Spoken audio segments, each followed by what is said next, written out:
be submitted whenever there is a revision. Second one, this is a system in place where, being an autonomous institution, we used to conduct the academic council once in every semester.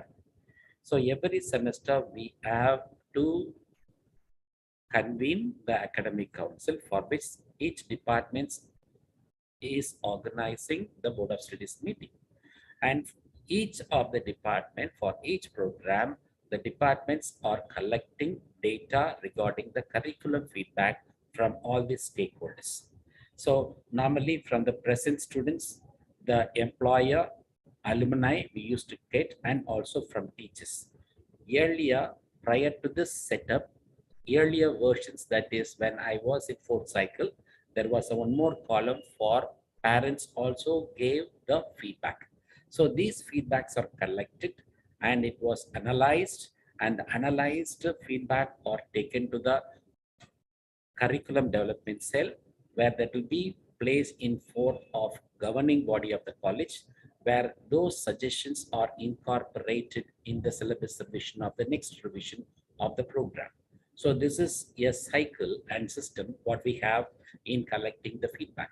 And this collected feedback data is also available in the website. And this has been done every semester. And collectively, all the semester's feedbacks are used in the curriculum design for each program. Third point is about research forum report. A research forum is a forum where students who join in any program can be categorized in terms of advanced learners and slow learners. The advanced learners are grouped in this section of research forum, and the research forum of a department consists of PhD scholar. Earlier, we used to have MPhil students, PG students, and UG students. All the bright students and the advanced learners are put into this particular forum, and they used to have regular programs such as conferences they can be attending and workshops they will be attending. And apart from that, we used to have regular activity such as the research papers are exposed in terms of how to read research papers, how to analyze research paper. All these things are dealt in this research forum. And this particular systems enables the advanced learners to learn a lot of insights, and as well as towards the end of an academic year, they compete among the different departments, and the best research forum department is selected based on the credibility.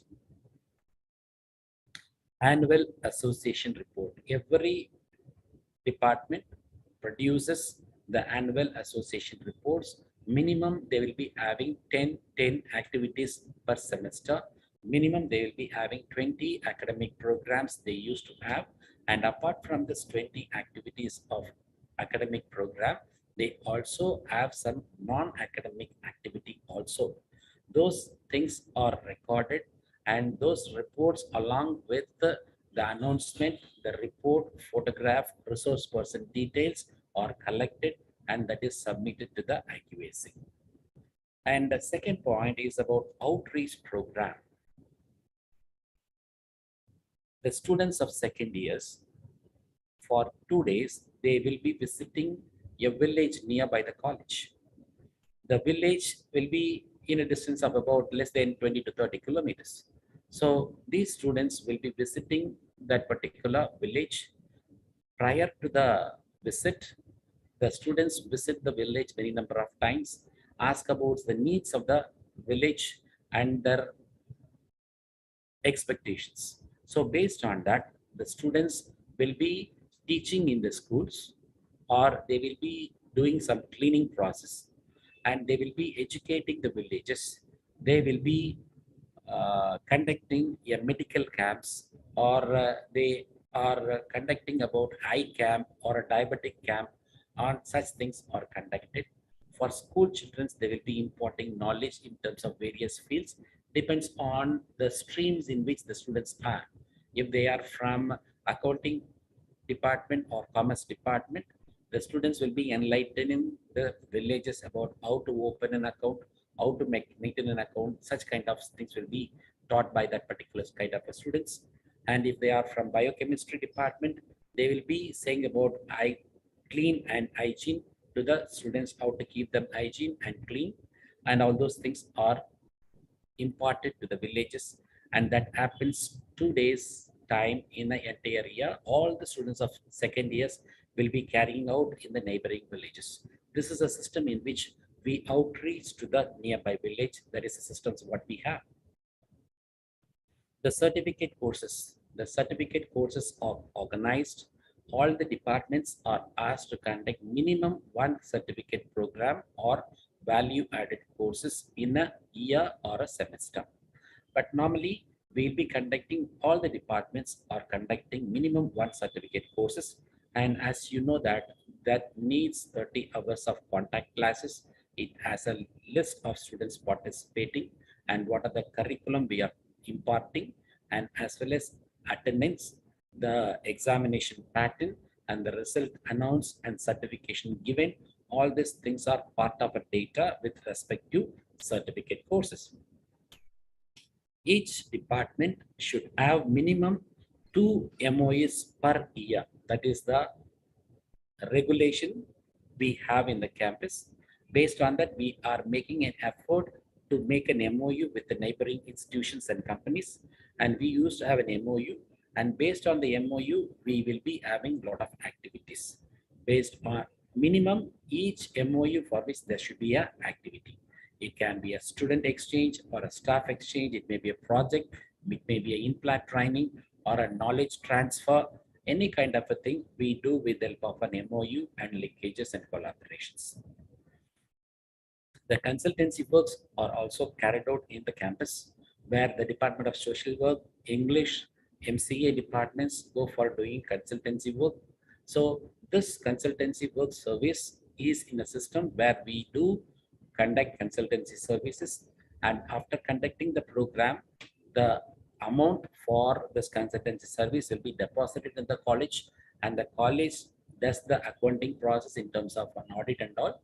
And based on that, the amount will be distributed to the resource person who has taken this consultancy service, and some portion is given to the management and as well as to the department. Conference, workshops, seminars organized by the departments, and when they do this conference, workshop and seminar, and they are about to organize this one with the help of collaboration with the MOUs. So there is a linkage between an MOU and the conference workshops. With the collaboration of so many MOUs, we will be organizing the workshop and conferences and seminars. When we do that, we happen to collect again the announcement, the report of the event, and the photograph of the event. As you know that all the photographs are geotagged, and then also the resource person details. All these things should be submitted as a collection of a report, and minimum they should have one national, and within 2 years of time they must conduct an international conference. Parents meetings are regularly organized for all the UG students every now and then, but once in a year there will be a parents meet for first year separately, second year separately, third year separately, and for PG separately. Remedial coaching. When the results are out, some students fail. The students who have failed are gathered in the department, and we take stock of how many students have failed in a particular subject. Based on that, we will be preparing a schedule, and the portion is already known to them. And with the help of the faculty and the research scholar, we will be organizing remedial classes, and the students take part in that. Mostly that will be taking place prior to the end of the semester examinations. The students of current students and students of passed out students will be participating in that, because we will be announcing to them, and the remedial classes are going on. And based on that, the students will be participating in the remedial classes. After the remedial classes are over, the students will be writing their examinations, and the results are accounted. And it is a system which we say that a failure leads to the remedial classes. After the remedial classes, students are writing their examinations, whether they cleared or not, that has been accounted. By that way, we say that there is a system for remedial classes, and that is for slow learners. Institutional social responsibility, where every year during the time of Christmas, the students collect amount and they will be visiting the nearby old age home or children's home. The entire day is devoted for that, and they will be with them. They will be helping them in terms of money or provisions, and they will be conducting a cultural activity, and they will be with them to talk to them and speak with them. All these things are done during the sharing day. With the help of an ISR, we also have adopted a village called Idaya Nagar, which is a gypsy village. In the gypsy village, we are collecting, we have already constructed about many buildings for them. For example, I think there are about 25 to 30 houses are there for them. We have constructed toilets and bathrooms. We have constructed a big hall for them to work in the daytime, that is also used in the night time for study purpose. And constantly we are supporting this Idaya Nagar Gypsy village for the period of almost about more than 6 years. We are serving to them. But apart from that, for livelihood, we have also lended about a 1 crore of one amount for them to work, and for they will be paying back in the installments to the college. Program for advanced learners and slow learners. For advanced learners, I have already mentioned to you that there is a program called as Research Forum, which takes care of advanced learners. And for the slow learners, we have a remedial coachings. Alumni chapters. Each department is asked to conduct alumni chapters in different places. Say, for example, I belong to computer science department. During 2020 or 19, we organized alumni chapters in Chennai and Bangalore, and our alumni came together, and almost about the principals and the secretary are with us during this particular meeting. This is apart from the annual general body meeting we usually have once in a year. And I would like to say about a very important system called as a department evaluation. Before the commencement, one second.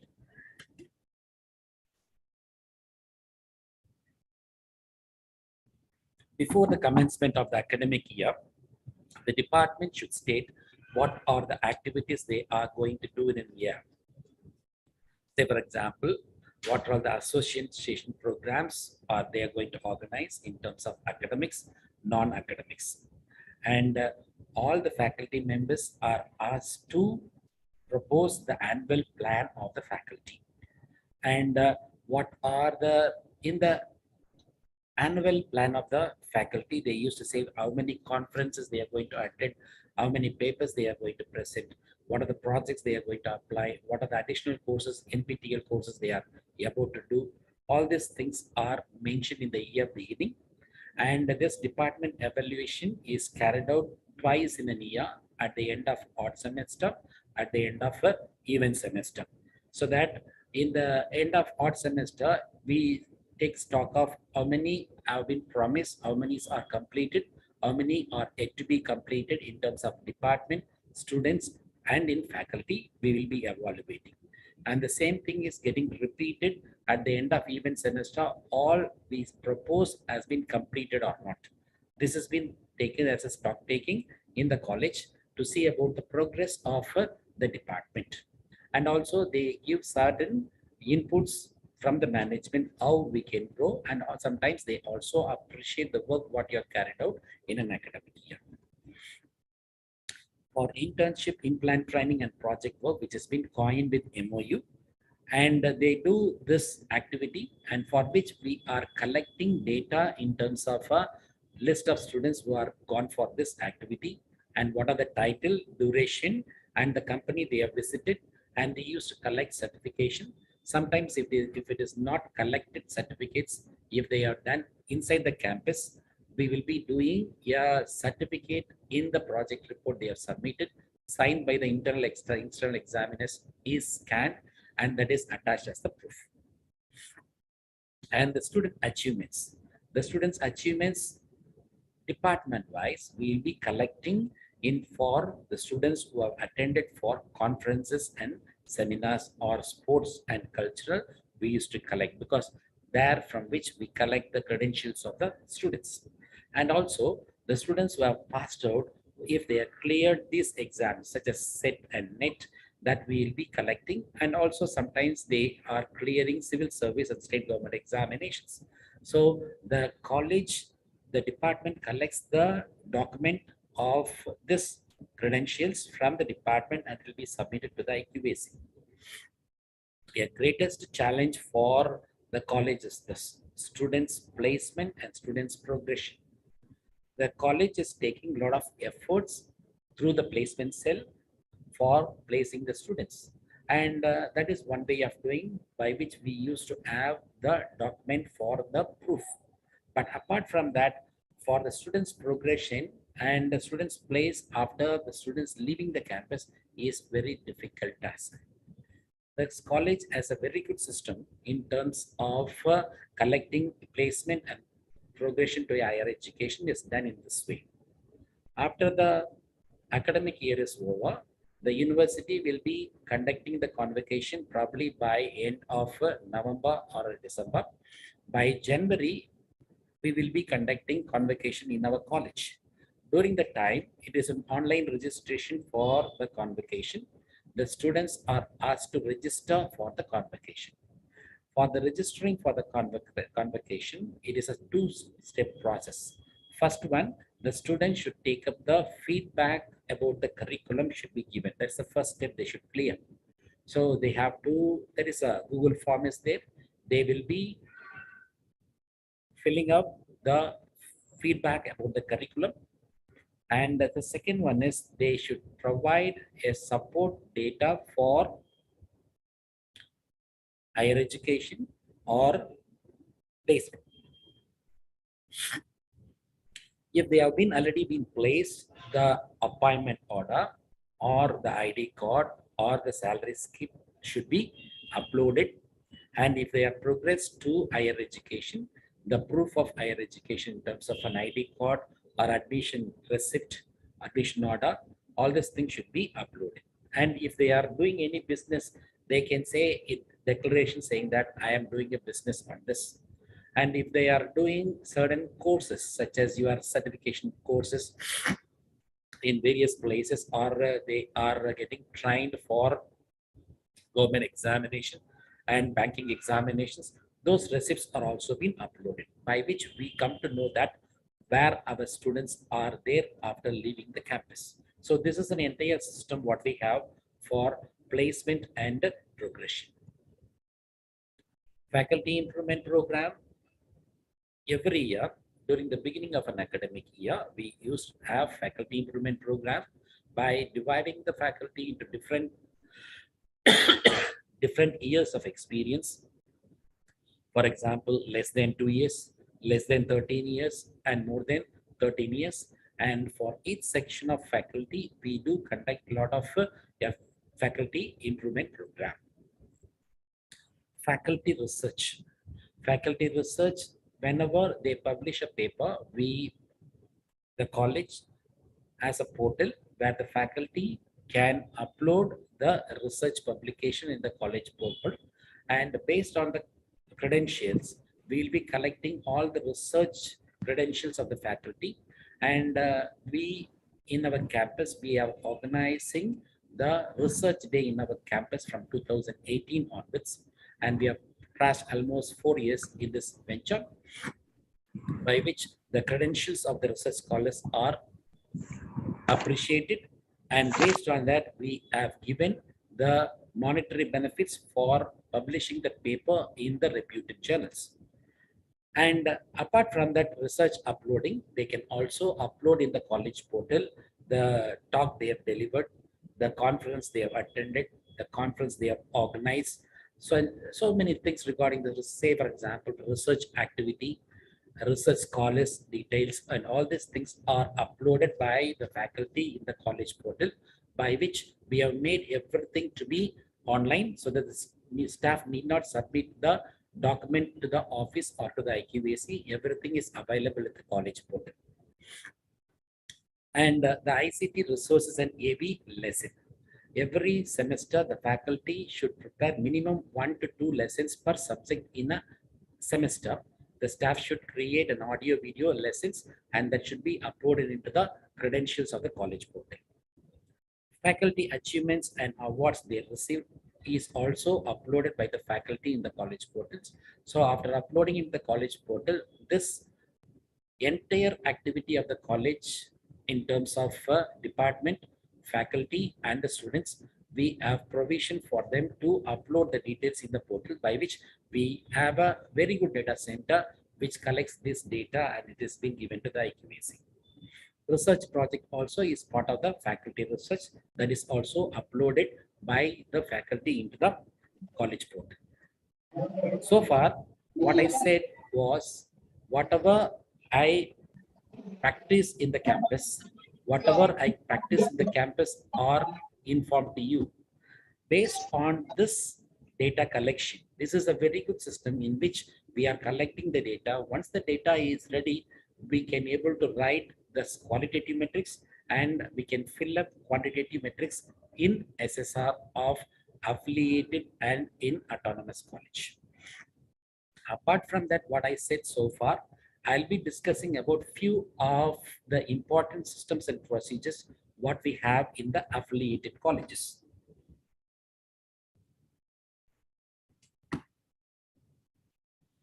I think this point I've already come across in my department documentation. How do we conduct add-on or certificate courses?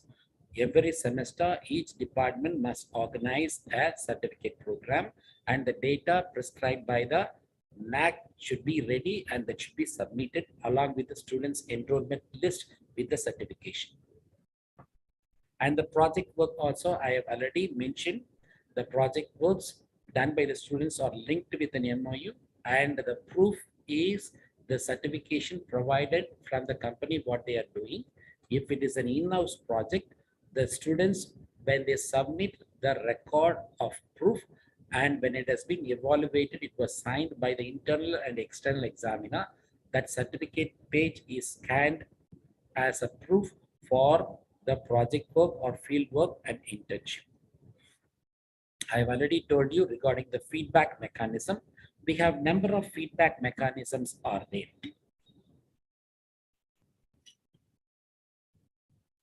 I said one feedback earlier, that is about curriculum feedback.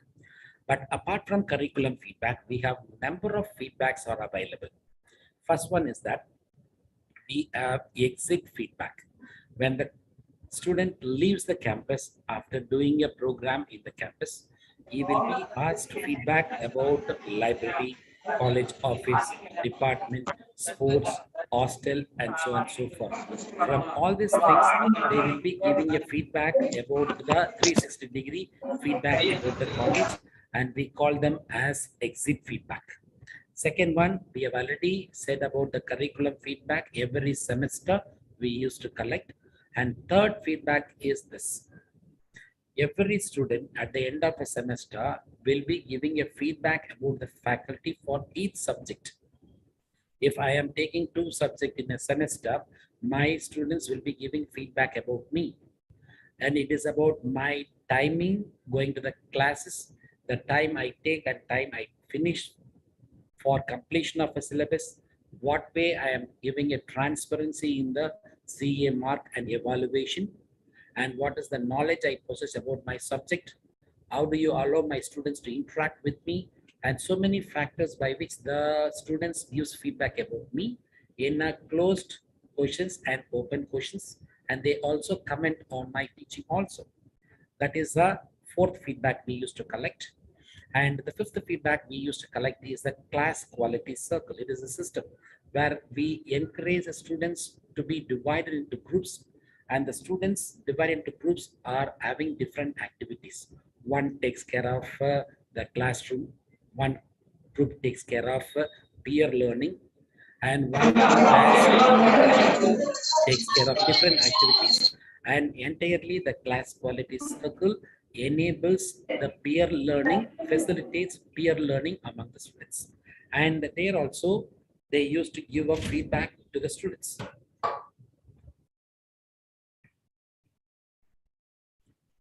And this is experiential learning, participative learning, and problem solving methodologies. Being an autonomous college, earlier we used to have only 5 marks for internal assessment. That means 15 marks for examination, that is internal exams, 5 marks for attendance, only 5 marks are left with the internal components for assessment. Now, after a time, we have increased from 25 to 30. And now at present, the present curriculum, which was introduced in 2021 and 22, has enabled us to go to reach about 50% as an internal and 50% as an external marks. Through that, we are making the students to participate in terms of experiential learning, everything. We have a lab session and participative learning. We used to have group discussion and quiz and all, and problem solving methodologies are incorporated for the internal assessment. And we encourage, if I am very clear, when I have gone for the fourth cycle, the number of faculty are around 188, out of which 90 are with PhD. And now at present, over the period of this 5 years or 4 years, at present we are reaching almost about 130 out of 200. So almost we are nearing to the almost about more than 75%. We are nearing to that.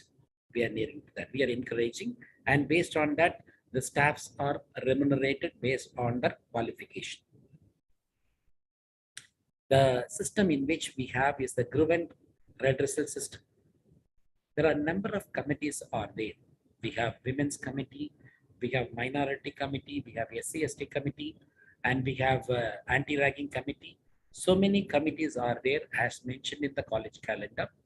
We used to have meetings regularly, and apart from that, we have given both way in which the compliance can be lodged. It can be an online or offline. Online means we have already provided with the mail ID, and it has been monitored regularly by the committee members. And also they can lodge the compliance with help of offline. We have established boxes in different places where they can place the grievances through the boxes, and that has been regularly looked into and it has been addressed. So whenever there is a need, minimum there will be about 2 to 3 meetings will be there per semester. So the grievances will be discussed in the respective forum, and it has been redressed. So it is a very good mechanism what we have in the campus to look into the grievances, and it has been redressed. For online student satisfactory survey, I think nowadays you are fortunate to know that how the online student satisfactory survey is being organized. When I started in 2017, nobody knows how to collect. So most of the students are having the mail IDs and they have mobile numbers, and few are not having a mobile numbers, but they don't even have the mail ID.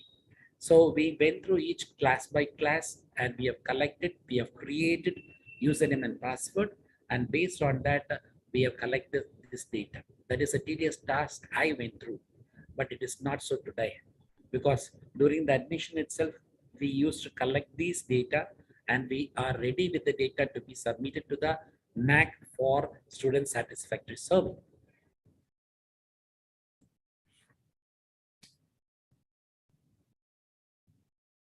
The grants, research projects. I think when we look back in those days, probably about 5-10 years before, the projects are coming from UGC and other funding agencies, and now the projects and from government agency are getting reduced, and we do have only few research projects in the campus. And whenever it has been received by the faculty member, they upload the credentials in the college portal, and we come to know that what is the project, what is the amount, what is the order copy. All these things are collected from the college portal. And based on this NAAC, in fourth cycle, the college had no patents. We used to say that zero. But at present, almost we reached from 0 to 2-digit number in the patent today. That is because of NAAC, we have this particular thing of the innovation cells and ecosystems we have in the campus has made a lot of improvement in the mindset of the faculty, and they have made the almost we have about 12 to 15 patents have been filed in our campus. And we have an incubation center also in the campus, which takes care of innovations in the campus. As I said in the earlier case, the workshop and seminar and conference are organized with the support of MOUs with the other institutions and companies, but also it is the flavor of research methodology in it. It's not only in terms of transferring the knowledge, which makes the research avenues in that particular respective field when we organize workshops, seminar, and conferences. But apart from that, in 2017, we just started the IPR cell, but now the IPR cell is organizing minimum 4 programs in an academic year. And the research paper, this I have already mentioned in my document file management, where the research papers published by the faculties are uploaded by the faculty in the college portal, where when they enter, as I said, in the research day, the credentials from December 1st to 30th November of the next year, we will be accounting for research day. But when they enter the data is entered in terms of a month and year, so that this data from which we could call out academic year also, which could be used for AQAR and as well as for SSR preparation. That is the system what we have for research paper.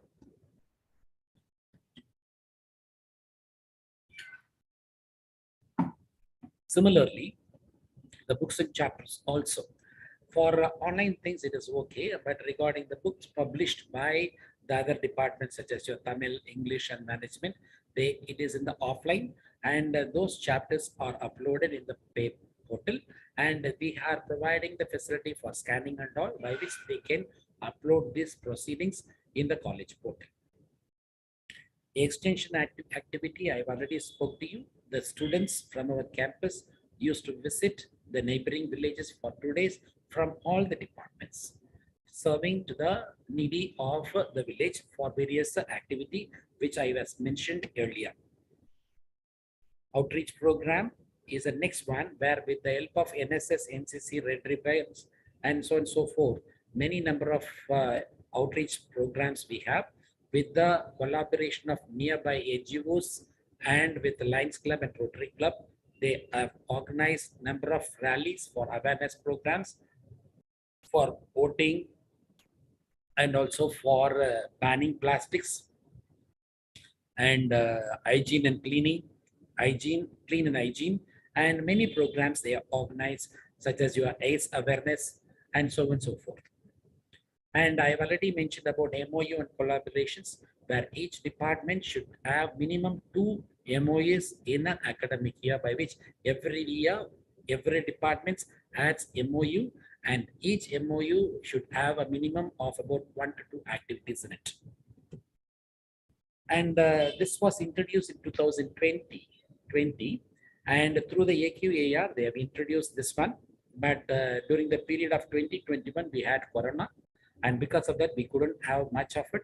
But at present, we have enabled this one in this academic year of 21 and 22, and 22 and 23, where the soft skill training is provided by the training and placement, which was done for the past number of years. And they start with this soft skill training in terms of personality development, interview skills, aptitude. All these things are taken care by the soft skill training by the Department of Training and Placement. And the second one is language and communication skills.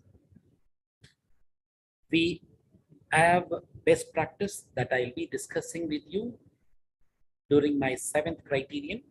In this particular place, the language and communication skills are provided to the students during the period of the final year, how to enhance the language, and the language skills are enhanced by the English department with the coordination of training and placement.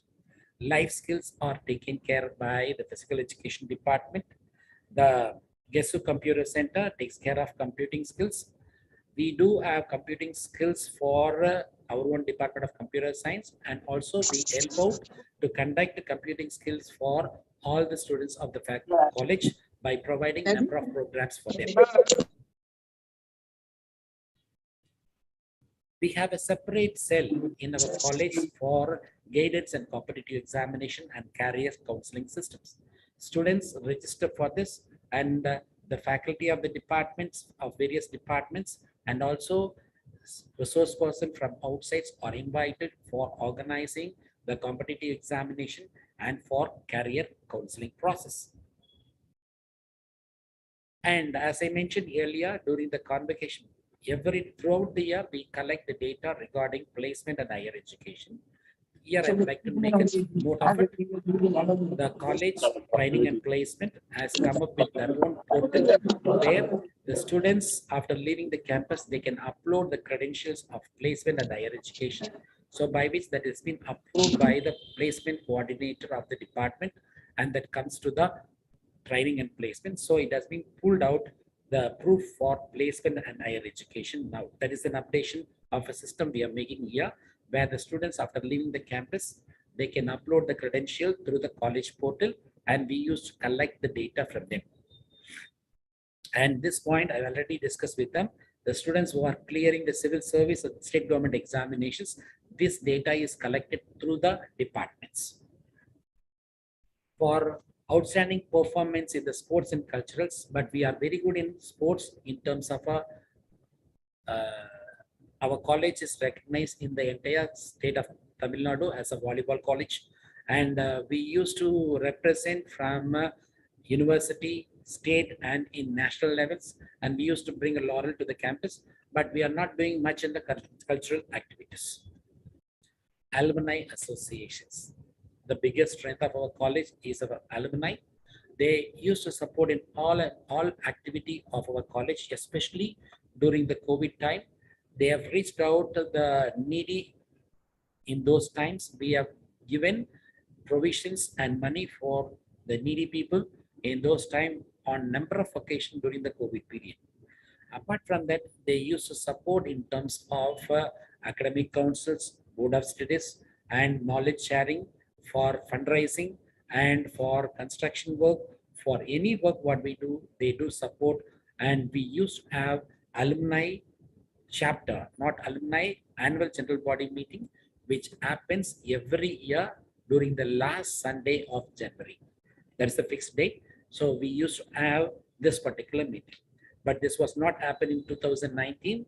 Prior to the visit of last peer team visit, we are unable to have it on the day because of the peer team visit. We have shifted for 2 days, 2 weeks later for organizing annual general body meeting. And coming to the sixth criterion, strategic and prospective development plan. During 2017, prior to that, we had a committee called as a restructuring committee, which is uppermost body, which is being convened to organize various initiatives of the college. It may be discussing about how much should be the internal marks, what are the developmental activity college should have. That has been planned in this team called as restructuring committee. What are the recommendations of the restructuring committee will be put forth in the IQAC, which has been discussed elaborately, and they recommend to the college for implementation, and it has been implemented. This is the strategic plan we have by forming restructuring committee earlier. At present, for the fifth cycle, we have already formulated a strategic committee called as a reformation committee, which also does the same kind of an activity for a lot of initiatives in the campus. I would like to say proudly, the e-governance of the college is in the areas of administration, finance, students admission and support, and in examination. All these things are done by the faculty and the students of our college, indigenously developed in our college. We have not given the projects to the outside agency for the software development. The college as the faculty who does the task of from COVID time, we have admissions to the issue of bona fide certificates we have done with the students admissions. Till the students came to the college online, we don't know that who are admitted during the COVID time. All are done in online. examination, starting from sitting arrangement to evaluation. During the COVID time, I think in 2019, we had a UGC conference organized by UGC in Hyderabad for controller of examination. We are about to witness the online valuation. And I was discussing with my principal, and because of the situation of COVID, we have done softwares by which the students who submitted the answer script as PDF, which will be sent to the respective faculty, where they can see the PDF and the scheme, and they have place where they can enter the mark also. At the end of it, the total is there. They can submit, by which we started online valuation. During the last 2-3 semester, we have done only on the evaluation through online, that has been developed by the faculty of the college. That is a very good data center we have at the campus, who also takes care of administration and finance also.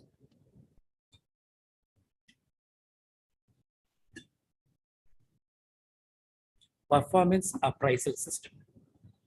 This performance appraisal system is, in 2019, we started this, where the faculties are evaluated for their performance. The performance are evaluated based on these parameters. First on results, second on library usage, third on attending conferences, fourth on organizing conferences, fourth on participating and taking up NPTEL courses, and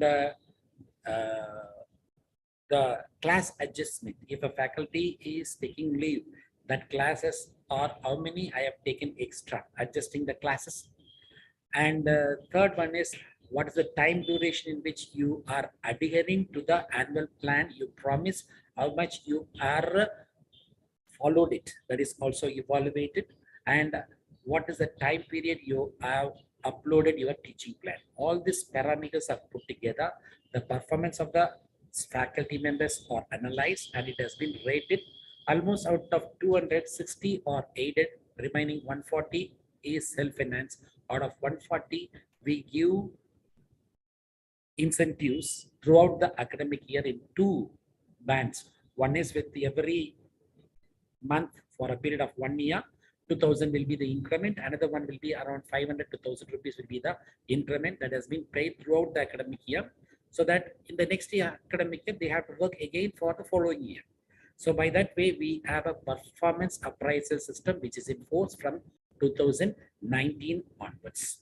And also the college provides the financial support for attending workshops and as well as for being a member of professional bodies.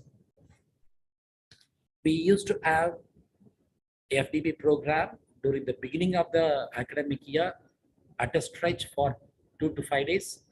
And as well as every month, we used to have faculty development program in the campus. It has been organized for teaching faculty and twice in a year for a non-teaching faculty.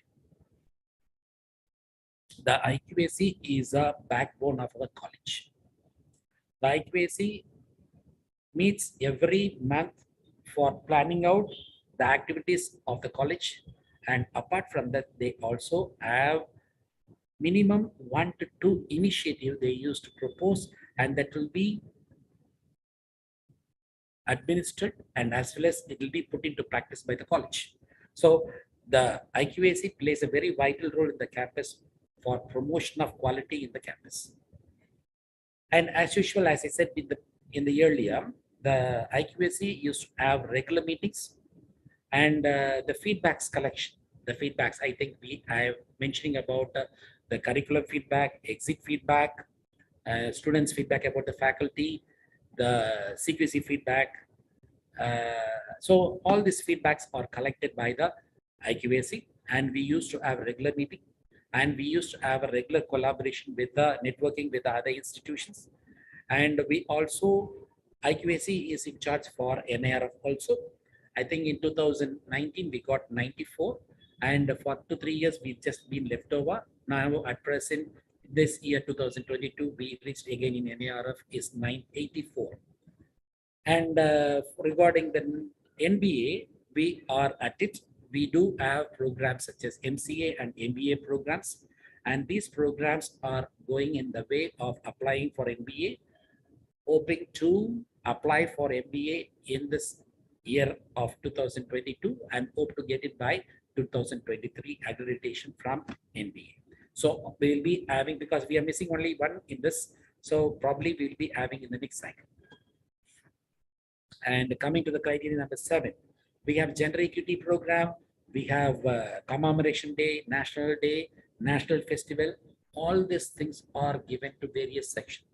Gender equity programs are given to women's health, and as well as the commemoration days are given to the Tamil department and English departments. And all these things are happening in terms of birth celebrations and commemoration day. We used to celebrate during our good morning talks. The college used to have a very good system of good morning talks. Every day, the students assemble in various places accordingly, and the head of the department or any faculty will come and speak before, where we will be speaking about the value systems to the students. And if it is a commemoration day or a birth centenary, we'll be talking about the particular person to the students. So by that way, we make an effort through this good morning talks and we communicate to them regarding the birth celebration or the festival to the students. Alternative energy sources. In 2017, we don't have the solar panel, and which was installed in 2018, and we started producing solar energy, and it has been wheeling to the grid of EB department, and it has been remunerated to the college. And during the time of 2017 and 18 itself, we have placed almost more than 100 dustbins to collect degradable and non-degradable waste. And these wastes are collected.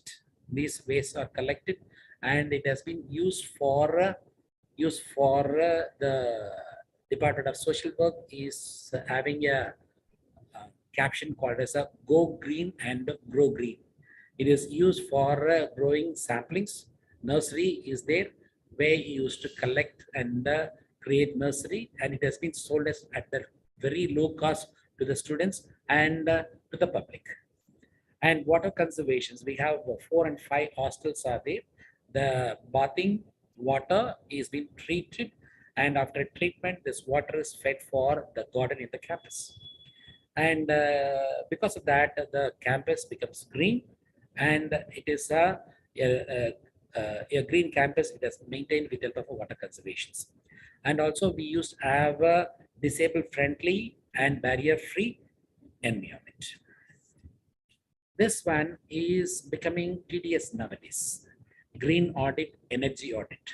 The green audit or environmental audit and energy audit we conducted earlier by our own faculty. Say for example, energy audit has been done by physics department, and green audit is done by biochemistry department. Now they are asking to include the external agency. Now we are trying to find out external agency for conducting green audit and environmental audit, and as well as for energy audit. And because of that, we used to get the certifications, and as well as that a green and clean campus initiative is already been on. Coming to the campus environmental promotion activity, prior to COVID, we started a venture to plant almost about 50,000 palmera trees nearby lake in our place. We started almost in 2019, prior to COVID. We have planted about, each department have gone through the lake, and we have planted almost about 15,000 palmera seeds we have planted, and it is growing, and we will be continuing in this coming years. That is a campus environmental promotion system we have. And coming to the best practices, we do have 2 best practices. A best practice is the one, it should be taken by all the students of the campus, and that should bring the quality to the students. So by that way, we are accounting 2 things. One is called as a communicative English. All the students of first years during the alternative days, afternoon, I mean, if it is shift 1, they come in the afternoon. For the shift 2, they come in the morning. and they will be taught to communicate, read and write and speak. This is happening every alternate days for them to improve the communication skill in terms of reading, writing and speaking. And this is our best practice, which is put into force for the past 78 years. Second best practice is that we have two things. One is called as a counseling and mentoring. Regarding mentoring, I'll be talking when I am discussing with you regarding the autonomous RAF. At present, I would like to talk about the counseling system, where we have a full-time counselors are available. And also at present, the college is equipped with the counseling psychology department also, with so many faculties are available to the students for counseling purpose. So these are the two best practices we have in the campus. Apart from that, the uniqueness of the institution, performance of the institutions. Our performance of the institution thrust is on the research. The research, when we started about our first cycle, we are about 24 PhDs, and it has grown up. And I have mentioned you earlier, during the fourth cycle, we used to have only 90 PhDs, and we are about to reach the fifth cycle, where we are about 130 at present. Probably we may reach about 140 this year.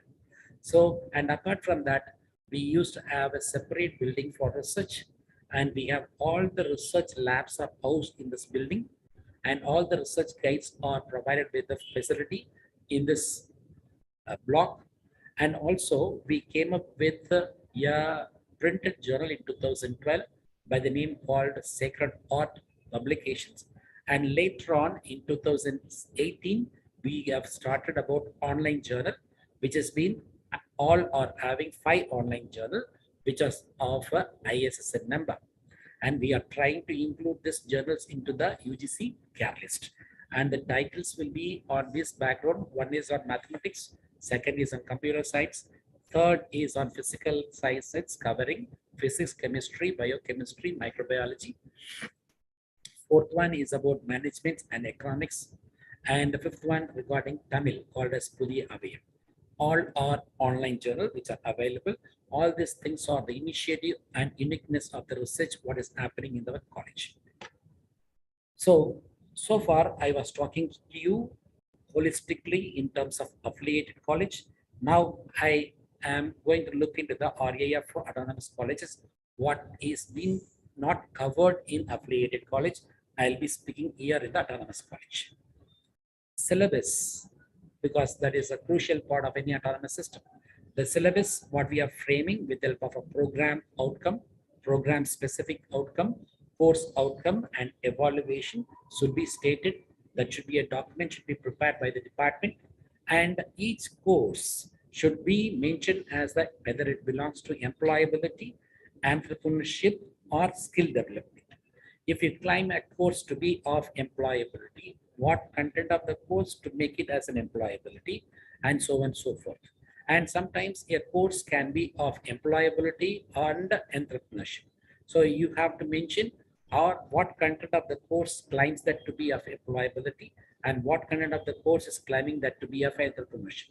Sometimes all the three may be in a course. So accordingly, you have to categorize and you have to provide the data for this. As I said, feedback is a mechanism of our college. These feedbacks are collected and it has been analyzed and action has been taken in different forum, and the action taken report is also been recorded and it has been implemented, and the feedbacks collected are placed in the college website. ICT enabled tools. We had 100 classroom and 20 halls earlier. Now it has been increased to 110 classroom and 22 halls now.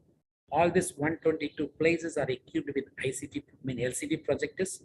But apart from that, we are using an ICT enabled tool called Moodle Learning Management System. This tool was very much useful during our COVID time, where we used to conduct our online teaching through this Moodle platform and other platform also. Through this platform, we can make the students to submit assignments. The resources for the subjects are uploaded, such as your syllabus, assignments, PPT, books are loaded, The multiple choice questions tests are conducted online through the Moodle test.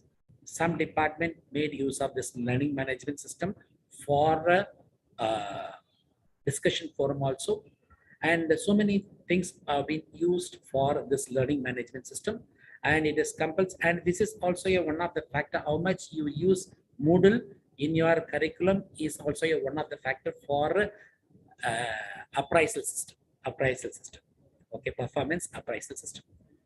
And coming to the mentor, I was talking to you, the best practice is counseling. It is coined with mentoring. Every year, the first year students are divided into groups to the faculty. Minimum one staff will be mentoring 10 students. And these 10 students will be meeting the faculty at least once in a month for a period of 10 to 15 minutes. And they speak about their difficulty in studies, relationship, difficulties in coping with others and all these things we come across and we give advice. And if there is untoward students are available, we will be asking them to meet the regular counselors. This is the term by which every faculty used to counsel the students of first year. He goes to second year, he continues and goes to the third year till he leaves the college. He has been mentored by the particular faculty. This is a mentoring system what we have in the college, which we claim to be as the one of the best practice.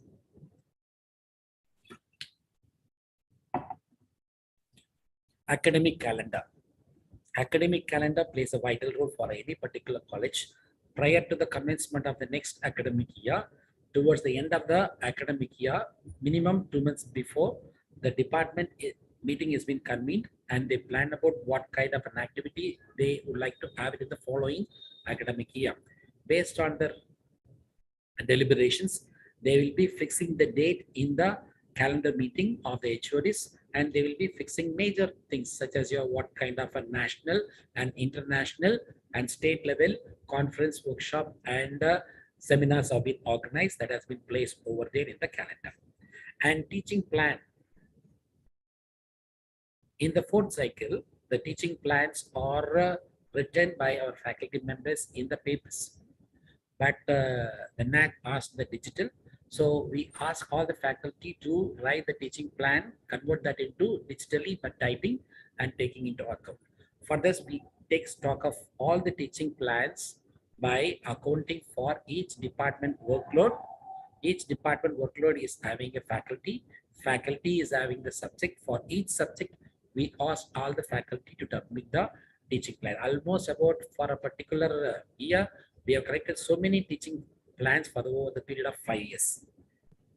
And nowadays, these teaching plans are uploaded by the faculty in the college portal before the end of second week of academic year commencement.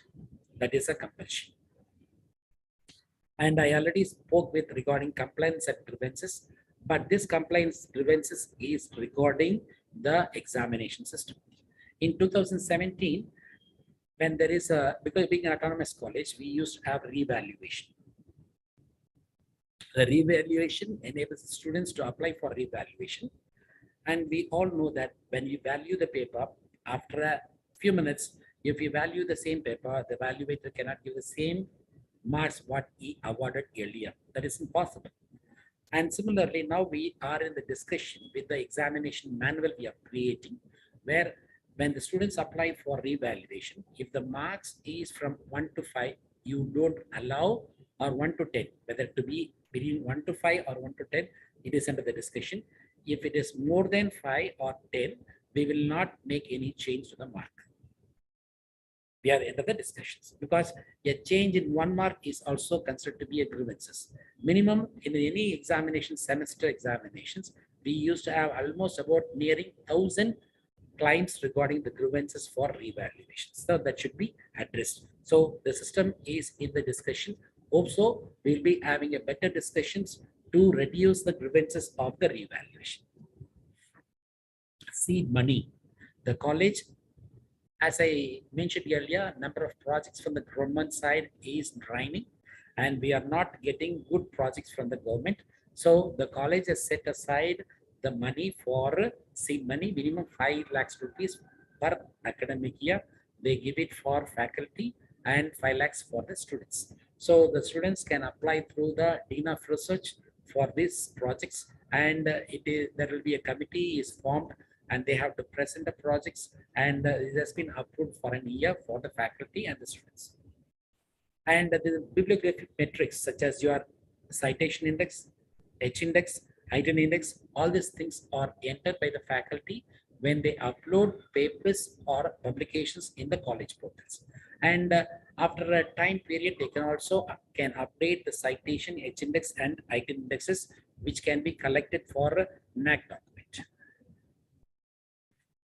We do consultation work where the faculty of the social works giving training for corporate faculties, and that has been accounted, and the amount will be transferred to the college, and the college is maintaining the audited accounts, and the money is distributed to the faculty, department, and to the college. This is the system what we have for training teachers and staff for undertaking consultancy service. As I mentioned earlier, ICT facilities are available throughout the campus for all the departments.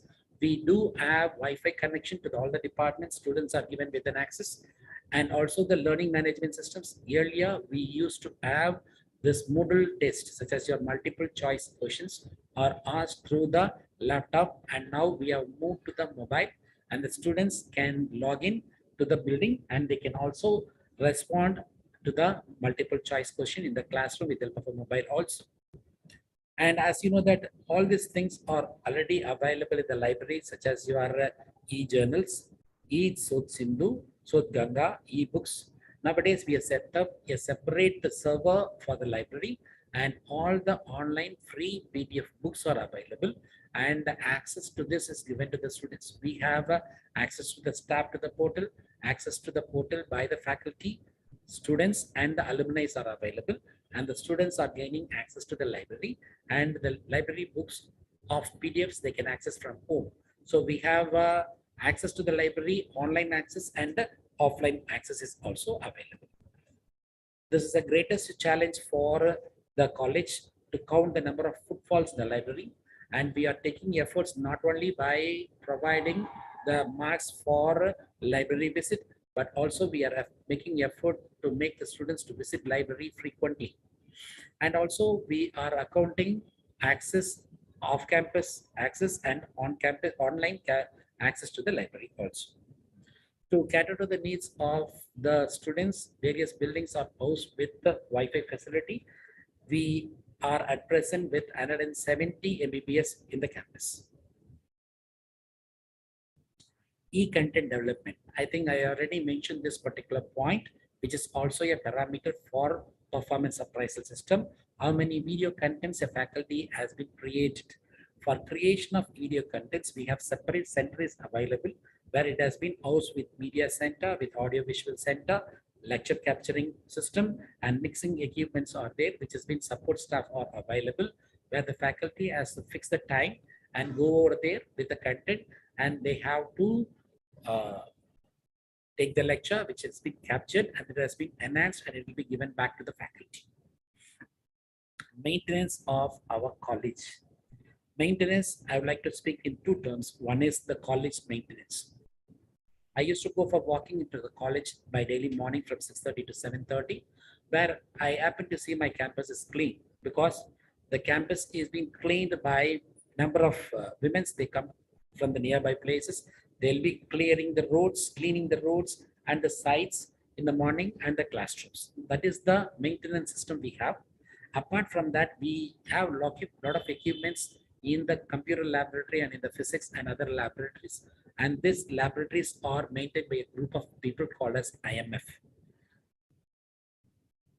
And also the alumni supports plenty of ways to the college, and they contribute to the college development. And over a period of 5 years, the amount of contribution from the alumni should be more than 15 lakhs, and we do have this. And there is a collection mechanism is there. Every year they used to contribute, and the amount is accounted, and it has been audited. And decentralization of participative management. Say, for example, 10 years back, or 10, 15 to 20 years back, we had only one principal of the college. We used to have only 800 students. But later, a shift 2 was started, where we have decentralized. There was a separate additional principal is available, takes care of shift 2. and shift 1 by principal. And later we have added the responsibility by adding vice principal to shift 1 and shift 2 respectively. And recently in 2016, we have added vice principal for academics, vice principals for administration, both in shift 1 separately and shift 2 separately. And apart from that, this is decentralization of power as given. There is a dean for research, dean for students, and dean for women's studies. So many things are available, which is nothing but the decentralization of participative management system in the campus. I think I spoke to you regarding the faculty development program, online and offline in the campus. Green campus, the campus is green because of these things. We have restricted entry. When the students enter to the campus, nearby gates, we have a storage place where they can park the vehicles and they have to walk into the campus. And they are allowed to use the bicycle inside the campus. And we have a pedestrian-friendly pathways. And we have almost banned 100% plastic usage in the campus. And we have a green campus, plus green campus is already available in the campus. And I already spoke to you about green and energy audit. And beyond the campus environmental promotion also, I told you regarding planting of palmyra seeds in the nearby lake. For Divyanjan, differently able people, we have established ramp and rails in all the buildings. And we have about 80% of the buildings are equipped with lifts. And then we have assistance, human assistance is available. In the library, we have equipped with screening softwares are also available in the campus. Code of conduct, the regulation, how the staff and students should behave is being displayed on the college website and also available in the entrance. And also this has been intimated to the students every year during the induction meeting. I have finished. If you have any questions, I leave it to the audience to raise your questions to me. Participants, if you have any clarification, you can interact with the resource person.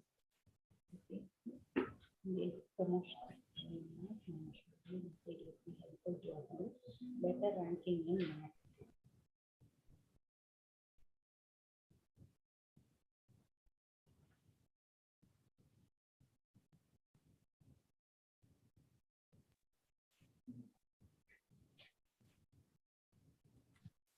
Good morning, sir. I am Dr. Somna Datta, and I have a question. Yes, ma'am. Yes, sir, you have given some very good ideas about the green campus and how the auditing has to be done, energy audit, the green audit. What I wanted to know was so much funds are required for maybe putting bicycles in the campus or, you know, different solar panels or whatever. So where is the fund for this coming? Is UGC providing it or you are getting the CSR money? Because private colleges can also apply for CSR money, I believe, if it's a trust and all. So that I would like to know the funding for some programs and what is possible. Thank you. Thank you, Professor, for your question. So many things we do, and some are because being an autonomous college, from the autonomy fund we do something, but apart from that, the regular things such as your solar panel and all, because nowadays it is not only a aided college, it is a mixture of aided and self-financed institutions. So funding from the management and funding from the autonomy together with the support of the alumni, we organize, not organizing, but we facilitate these things to be in our campus, such as your solar panel or the green lush campus in this campus. All these things are enabled with the support of the management, not from the government mostly. I would say, not from government. Aid by the college. The college takes care of this. Okay, ma'am. Whether I have answered your question? Professor Datta. Thank you, sir. Thank you, sir. Yes. That means the visionary leadership of the college matters actually in these cases. Yeah, definitely. Some of the colleges, sir, are hardly doing any activities. So now it is becoming more important that all these principals and the management have to be educated about these things now. The excellent lecture which you have given, the management people have to be actually given these lectures, because how to convince them. Thank you, sir. Thank you very much. Thank you so much. Thank you so much.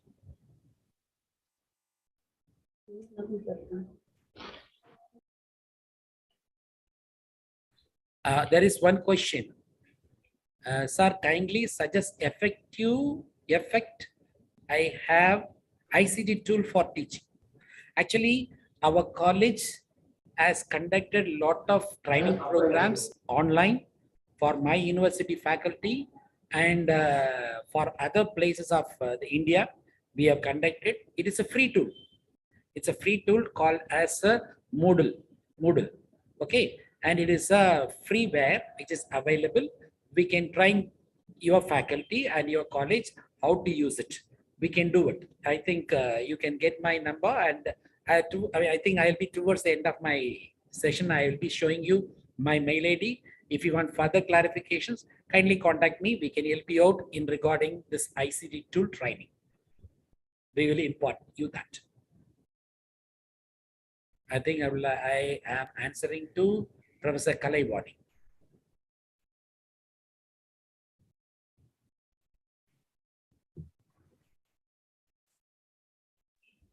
Sir, myself, Dr. D. Salambarasan. Yes, Professor. My question is regarding to NARF. Yes. Sir, in that criteria, there is one perception area. Yes. So how can we can improve, get score? Score in perception. It's a wonderful question. Really, it disturbs a lot regarding the perception. Yes, sir. When I started my NIRF in 2018, I don't know how we got into 94th rank. I don't know. But later on, for the past 4 years, it is itching me that we couldn't be there in the ranking less than 100. And I started working as an IQAC coordinator. And the first thing is this: you have to make a popularize your college activity in the social media. So what I have done to my college, let me put it very simply. There are faculty members in our Department of Tamil. They used to go for lectures and common topics in Patibandram or common speech by this Tamil faculties. So by which the name of the college is taken out. Second one, we have few faculty members belonging to the Tamil department. They are excavating the archaeological objects nearby Tirupattur, and that has been published in the newspaper by which the college names comes into existence. And third one, we made an effort constantly.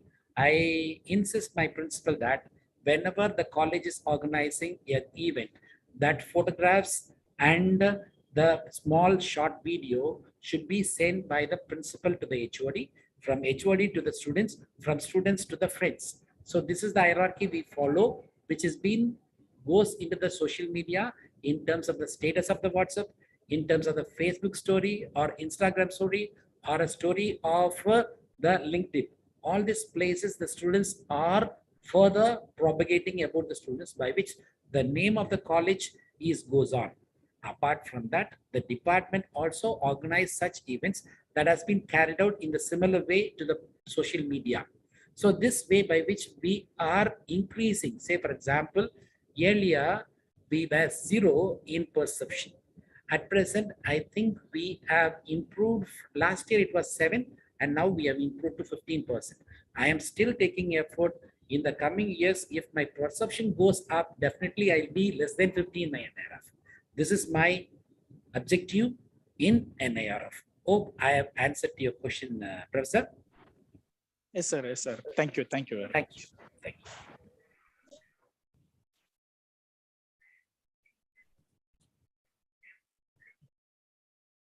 Thank you, sir, for your clear clarification and suggestion. Now I request Dr. Sivagurunadan, UGC Coordinator, Assistant Professor of Zoology, to propose the vote of thanks for the session. Thank you. Thank you. Hello. And this is my mail Hello, ID. sir. If you would like to. Sir, One second. One hello, second. sir. 1 second, sir. Yes, sir. Sir, I am Yes, Sivagurunadan.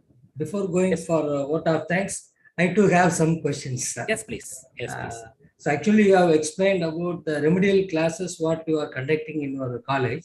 Yes, sir. And what sort of remedials are actually, whether you will teach again or give assignments or give us important question to study and write like that. May I know that? Very And good. timing. Yes, sir. Yes, sir. Very good. Very good questions. The remedial class is to make the failed student to pass.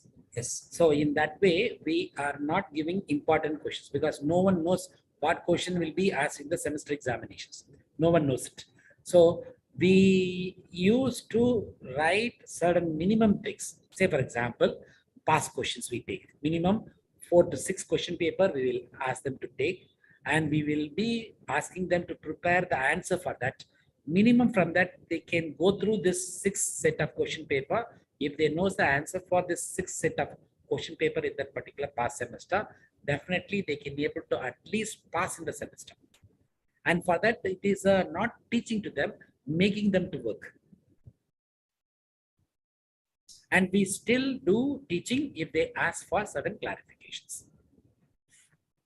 Whether this will be done during college hours or No, sir. No, sir. This has been done away from the college hours by the faculty and the research scholars. Okay. Okay. So thank you.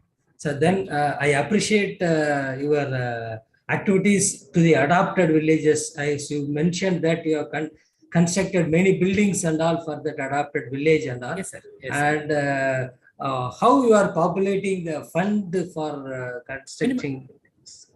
Yes, sir. Yes, professor. Yes, professor. A simple thing. We have about, if I say that the last year we used to have during 17 and 18, 4,555, 4,999 students are there.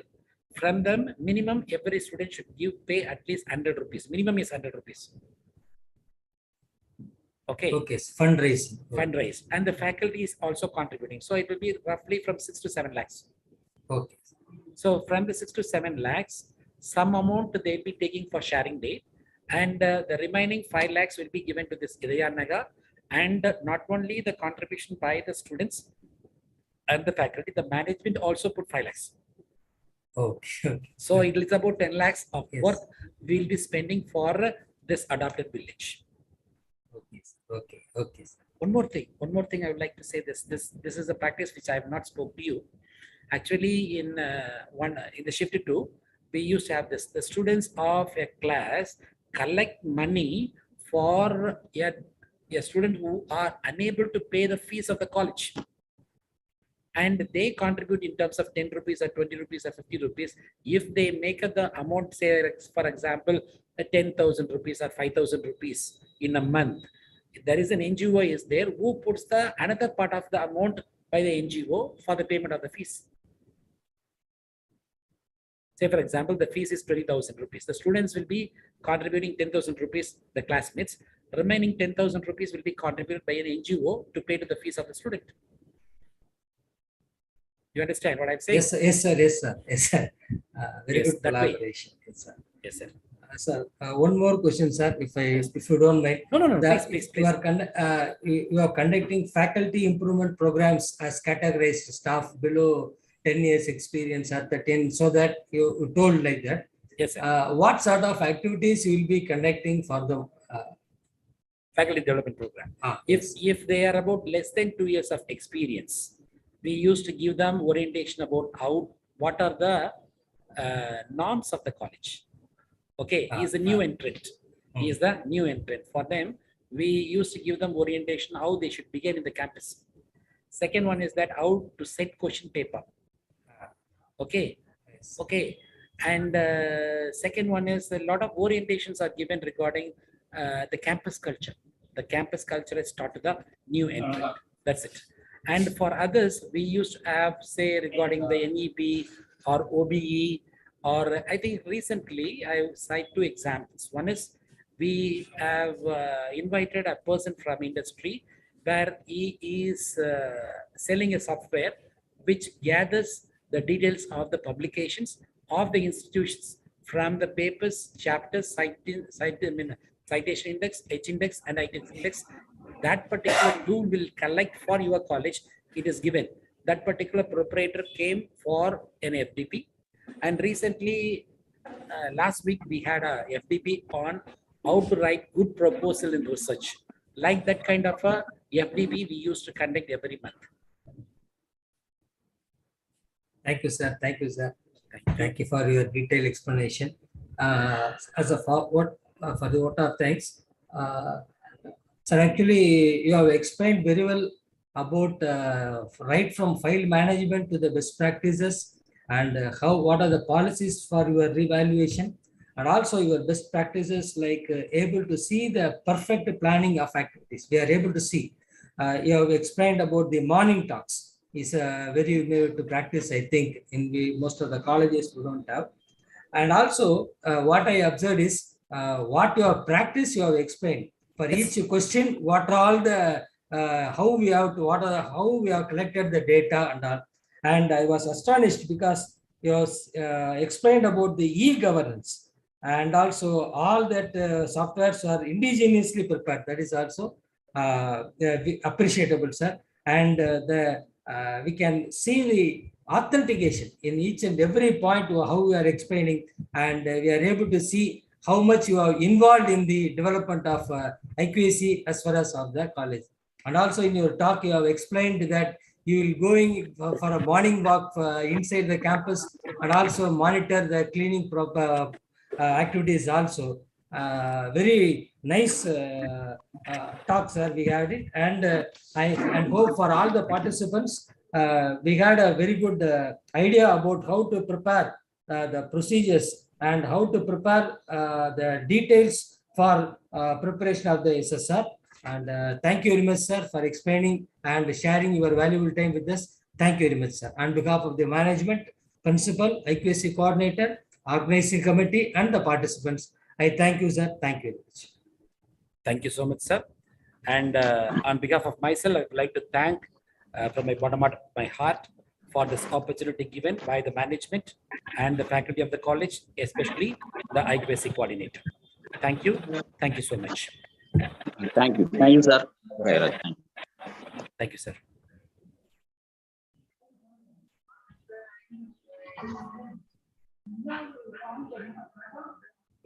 Now we move to the fifth session of our conference. I cordially invite Dr. S. Muthulashmi, Assistant Professor, Department of Commerce, to introduce the resource person of the session, Dr. V. Vijaya, IQAC Coordinator of EMG Yadava Women's College, Madurai, in the topic Quality Assurance, the role of IQAC in higher education institution.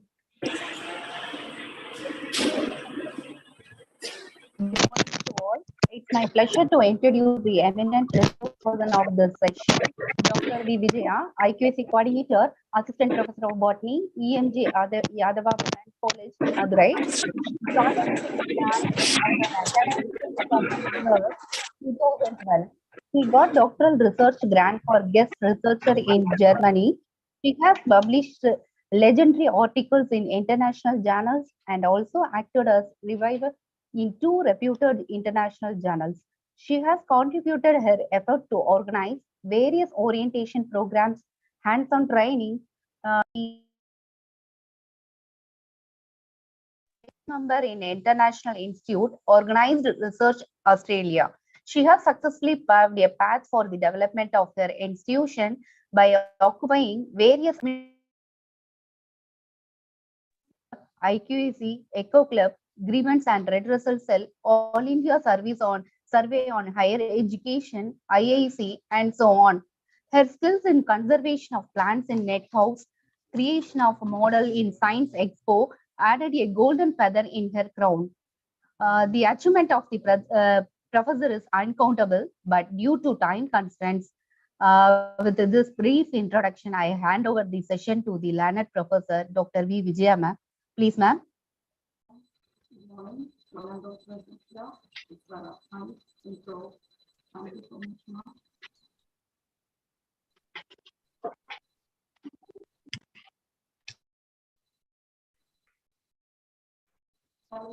Vijaya ma'am. Yes, ma'am. Shall I share my screen, ma'am? Okay, ma'am. You can share your screen. It's visible.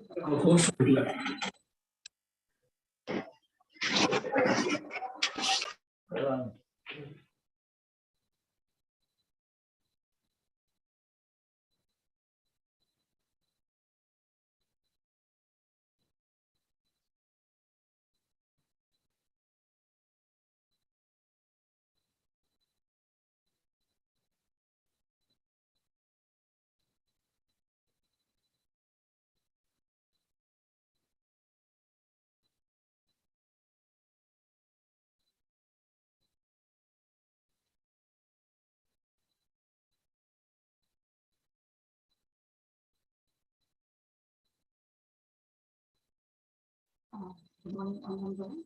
It's my privilege to be the first person for this last concert to the national conference on the role of IQAC in quality sustenance and quality enhancement in the context of prevent assessment and accreditation framework in higher education institutions.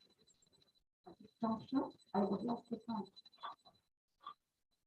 the management member, chairperson, Dr. A. Subramanian, principal of NBC Hindu College, and the organizer, Dr. K. Balakrishna, IQAC coordinator, and the organization committee.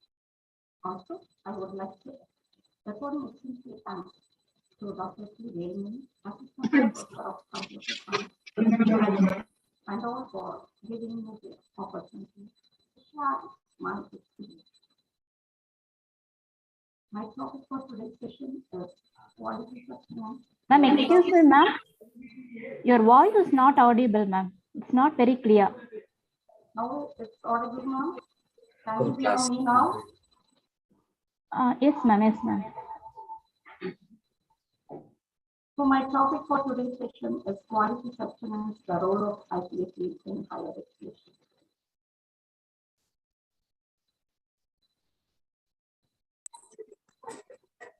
So the prime objective of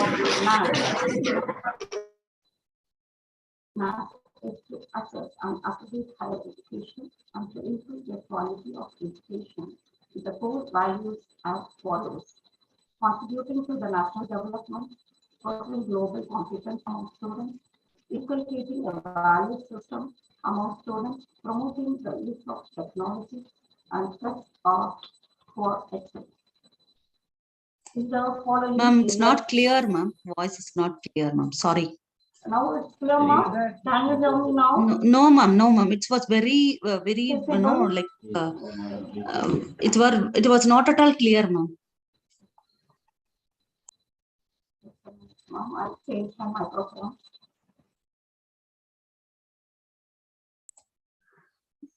Ma'am, you can remove your earphones and you can start now.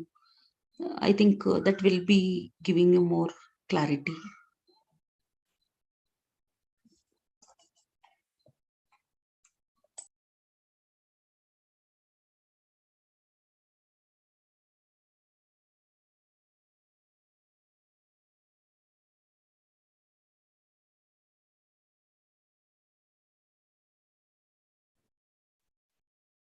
Am I audible now, ma'am? Ma'am? Ma'am, am I audible now?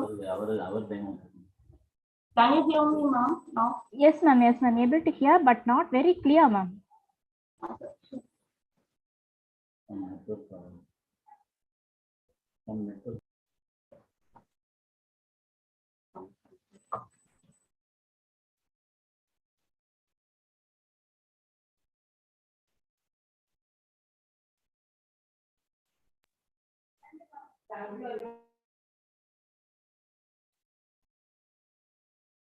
Clear now, ma'am?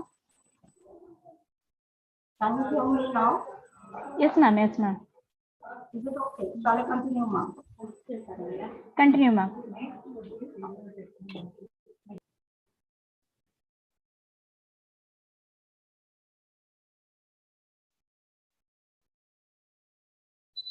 to bring new programs, courses, research innovations, development through industry, academia linkages, soft skill training, value-based education, collaboration to enhance the industry and encourage inter and interdisciplinary projects, monitoring system, yoga, regional and national day celebration, conducting. Excuse me, ma'am. Ma'am, yes, ma'am. Ma'am, still your audio is not proper, ma'am. Yes. Please check the audio post.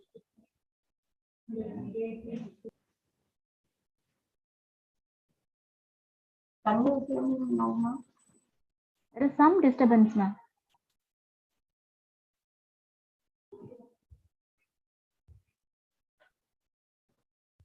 Am I audible now, ma'am? Your voice is audible, but some disturbances in the surroundings are not clear, ma'am. Is it clear now, ma'am? Yes, ma'am. Yes, ma'am.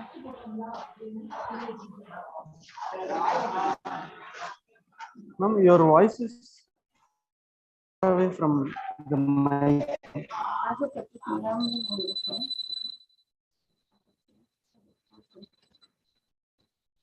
Now it is audible.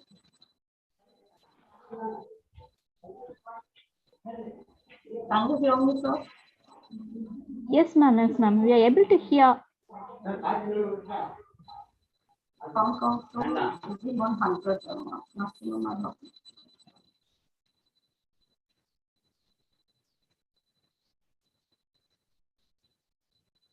Shall I continue, ma'am? Yes, ma'am. Can continue.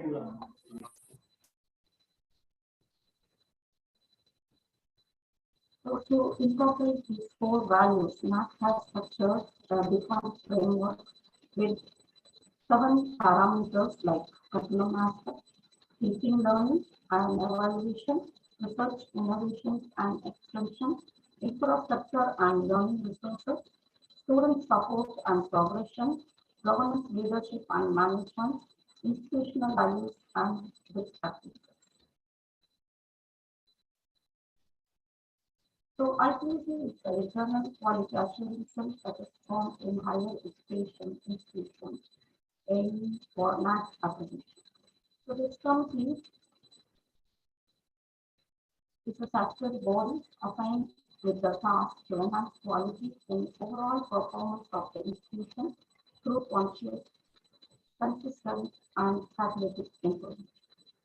So it is constituted under the chairmanship of the institution, the chairperson, principal, management members, academic members, external members, stakeholders, industrialists, parents, students from both undergraduate and UG and alumni members. The criteria coordinators, the 7 criteria coordinators, its members, the heads of the department, sales, club, association, will directly work under the guidance and sharing of knowledge with the IQAC coordinators, and the activities will be conducted and will be documented with the help of the supporting staff, and once the document is finalized, it will be uploaded in the website. The first criteria about the curriculum aspect, which can be categorized into 2, that is academic courses and non-academic courses. In the academic courses, usually we are offering the core, generic elective, skill-based elective, and discipline-specific elective papers, ability enhancement areas, and interdisciplinary courses offering through the NAAC. Likewise, in the non-academic courses, initially we have offered only certificate courses, but later on, under the guidance of or the necessity of NAAC and other accreditations, we have added our non-academic courses like value-added, add-on courses, diploma, and advanced diploma courses. So while starting these courses, we have to look into to the updated manual. We have to do brochures with the details about the courses, and the minimum conduction of these courses should be 30 hours. It does not mean that all the courses we are offering should be 30 hours. So it can be a mixture of 40 hours, 90 hours, or 80 hours, depending upon the courses we are offering. And the next mandatory thing is we have to give additional credit for this non-academic courses. Then only it will become accountable. So here I have displayed model brochure for the certificate course which is offered by the Nutrition and Dietetics of Mass College.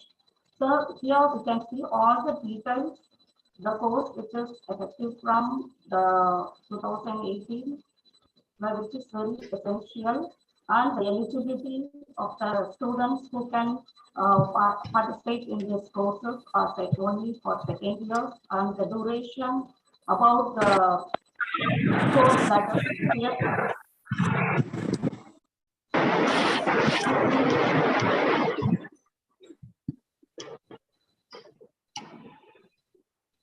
So some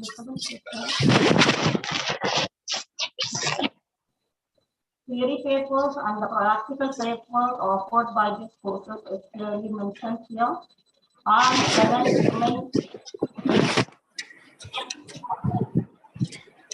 the next main thing is about the course objectives. So then only the student can get an idea about this course, and they can understand what they can learn from this course. And the course outcome is also mandatory. So these courses will be uploaded in our college website along with the syllabus as well as the online registration form. Through this, they can enroll in this course. So that is followed for all the value-added, add-on, etc. Other courses. But some courses which are offered only for that discipline students, Tally and SST programs, which on management studies will be studied only by the respective discipline students only. Now, the next part of the curriculum development we have to look into in the academic courses. Actually, we are offering the old pattern, or we can say. So now, in the emerged or in the updated version, in most of the parameters, we can see that entrepreneur, skill, innovation, and IQAC should be mandatory included in the academic courses itself. So then only we can impart knowledge about these things for the students. Even in the undergraduate studies also, we can give some information about the innovation, the skill, and entrepreneurial development for them. Then IPR is now, it's become mandatory. So at least in a unit, we have to give details about it, like how about the patent filing, copyright issues, etc. We can give an awareness about. The next mandatory thing is for UG program also we have to offer project, field studies, and internships. So field studies should not be a single day visit to a field. It should be at least a big study, and what are the analysis they are doing at the field should be recorded and submitted as a detailed report. The internship projects can be made with the tie-up with the external sources. Then in the non-academic courses also, we can offer the entrepreneur and skill programs in elaborated manner. Likewise, in ARIA also they are asking for management studies, professional development, and educational development, corporate training, capacity building, whether we are offering all these courses. So we can't bring all this in our academic courses, and because of our credit restriction. So we are offering all these courses through the non-academic program, courses, and giving additional credit to them. Mode of conduction of these courses after this pandemic situation, now we are well tuned to the blended mode. So it is not that we have to, we are not, we can also follow the offline mode, online mode, as well as the blended mode. While offering some non-academic courses, maybe the faculty, we are not well versed in it, we can also offer them through the outsourcing. For example, in our college, we are offering the medical coding, photography, and website designing programs through the outsourcing model. The mode of conduction of the exam also, it has been changed. That we can we are following the traditional method, pen and paper also. Through the LMS also, we can conduct some part of the exam, like the students can submit their assignments, they can give video seminar lectures, and it can be recorded and we can use it for the future purpose. In the Google Classroom is one of the major tool which we have used during our pandemic situation, and we have learned. So as a faculty, we have also learned and parallelly educated the students too.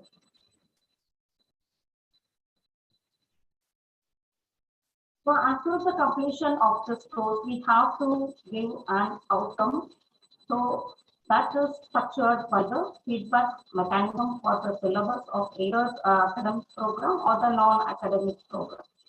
So which will be collected as a semester wise also. We will collect the feedback, as well as at the end of the year we will collect the overall feedback also. So here we have to look into is the questions should not be very old. And then where we have to update our questions.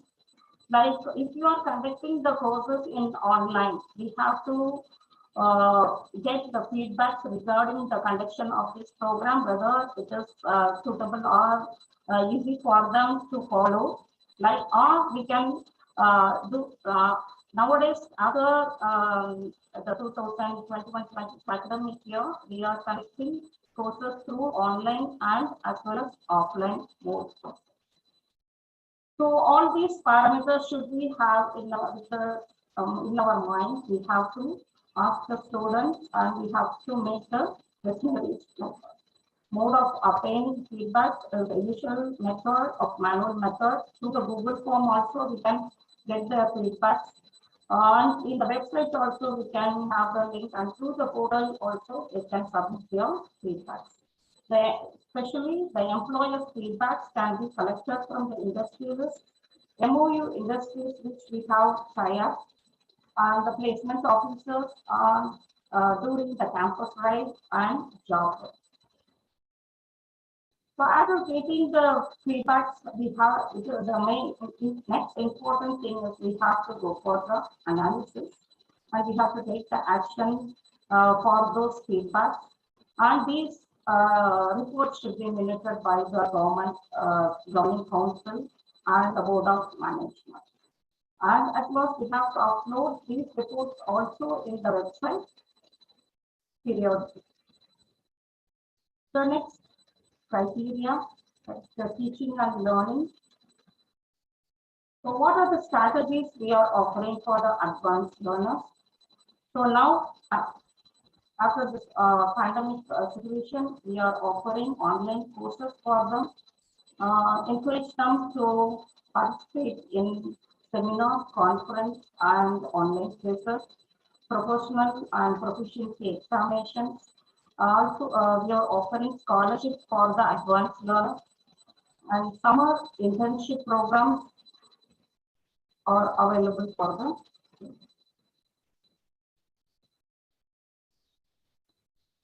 So it's not in our college, but even in some other institutions, they are sending the advanced learners to the foreign institutions for their studies.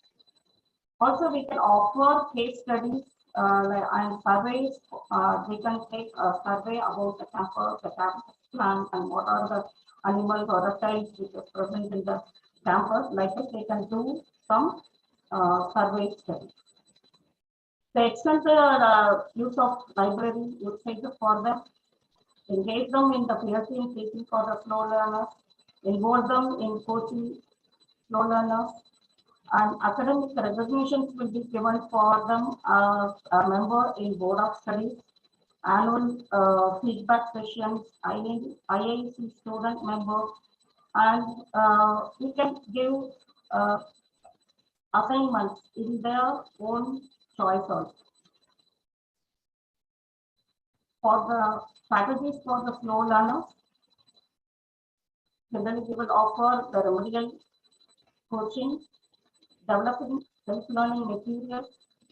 We will give or provide the peer tutoring by the high ability classmates, compensatory teaching, encouraging them to be expressive orally in the class, and providing more chances for the classroom participation, and teaching learning skills such as note making and outlining and active listening. Frequent monitoring of the student by the mentor is essential. Encourage them to spend more time on reading library books outside the classroom. Additional learning opportunities through online sources like YouTube videos and notes will be sent to them through the WhatsApp.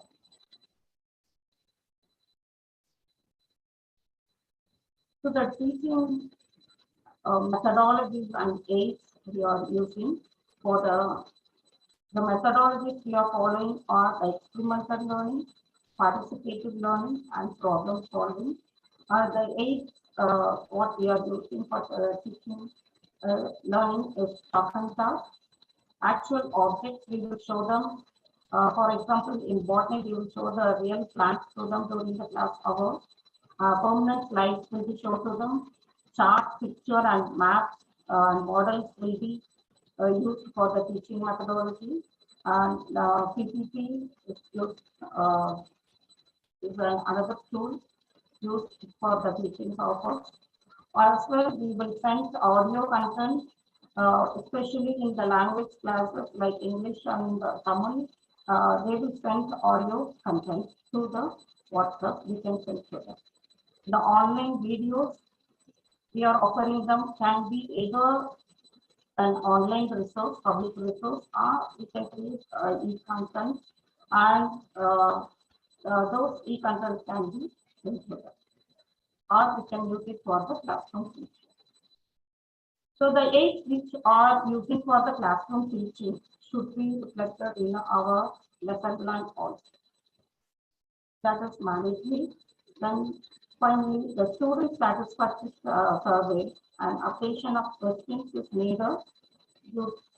Again, I am telling you, due to the pandemic issues, what are the teaching methodologies and issues they are facing. So according to that, we have changed our questionnaires, and the feedbacks will be collected, action will be taken, and it will be uploaded in the website. Next, research, innovation, and extension. The first thing is seed money. So whether the institution is providing seed money, yes, our management is providing seed money for the faculty members. And encourage the faculty to submit their proposals. And at the end of the academic year, we will give them the seed money. So initially, the project proposals will be collected from all the disciplines. It will be scrutinized by the research committee as well as external research committee members. Then the finalized faculties who are selected for the seed money grant we will offer the seed money grant. We can apply for the fellowship of national and international. government fellowship, non-government fellowship we can apply. Then during this pandemic situation, it was not easy to get these funding opportunities. So we can get or avail the endowment fund for the research purpose. And through the MOU, we have availed the industrial collaboration. At the end of our findings or findings, it will be the output can be the publication. The publications can be either we can present them in the seminar, webinar, or conferences, or in the journals, books, chapters, and proceedings. And some of them will come out as a paper will be for the recognition of patent or innovation. For the journal publications, it is mandatory that we have to looking for the peer-reviewed journal. UGC, whether it is in UGC carrier, focus index, or it's having high impact factor. To get the citation, in my experience, what I did is triggered our faculty members to upload their publications in the research Google Scholar as well as in the research page. The publications which we are having in our journals are some of them are not accessible for the public. So if we upload them in the Google Scholar and research page, it will be easy for the researchers to get the article and you have the possibility of citing them. So by which we can increase our citation and H index. The next part of the research.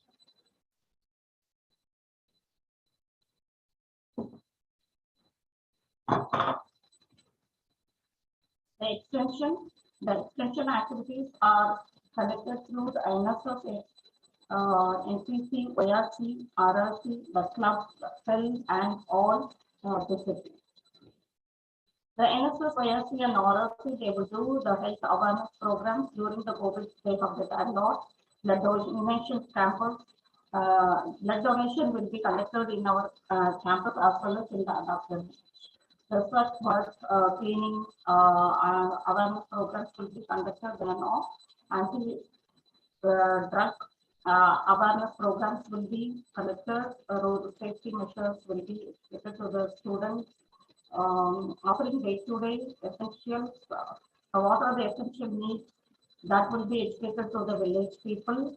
And Muller or Bharat Abhiyan, which is not implemented in our college, it is our future plan. Then besides the Eco Club, they will do the tree plantation. They will educate the students as well as the village people to conserve the native plants. The classes will be taken for the government students, like Tamil grammar, English, communication skill, and logical reasoning will be taken to the students. And the quality lab, they will offer the hemoglobin test analysis, through which they will also generate income, and water purity test will be conducted in the villages, and that one too used for the consultancy purpose. Computer knowledge and health awareness program, diet plan, etc., meditation, yoga will be conducted by the respective department. The consultancy, which can be offered as either as a free or an income generation one. We are offering it for the society, the village, people, or the school children, or the public. The income, if we want to generate income, we can do some corporate training, the testing analysis. If we have well-equipped instrumentation facilities, then we can generate income through that by analyzing for analysis. Even for the article writing, we have a very good article writer in our college. Then they can do the consultancy service for outsourcing. Also, they can write an article for typing and proofreading. We can generate income through this consultancy. And it is important to notice that for the consultancy purpose, we have to develop the policy, and you have to mention the income generated should be shared by the faculty and the management. That should be properly noted in your policy. Infra and learning resources, recording facilities, as Fad has been mentioned, Farhad sir, but he is having a very acute facilities for the recording, etc. But most of the colleges he doesn't have such facilities. So what we can do in such cases, we can download some free software and make use of it for the video content preparation. So it is mandatory for the higher education institution to have the computer, projectors, interactive whiteboards, LCD TVs, cameras, headphones, and all. There are 3 tools we can offer them: recording and editing software, and video content should be 10 to 15 minutes. Is, I think it's enough, because most of the students, we give them videos either a lot of file or a lot of video, they won't viewing it at all. So short video explanation is encouraged.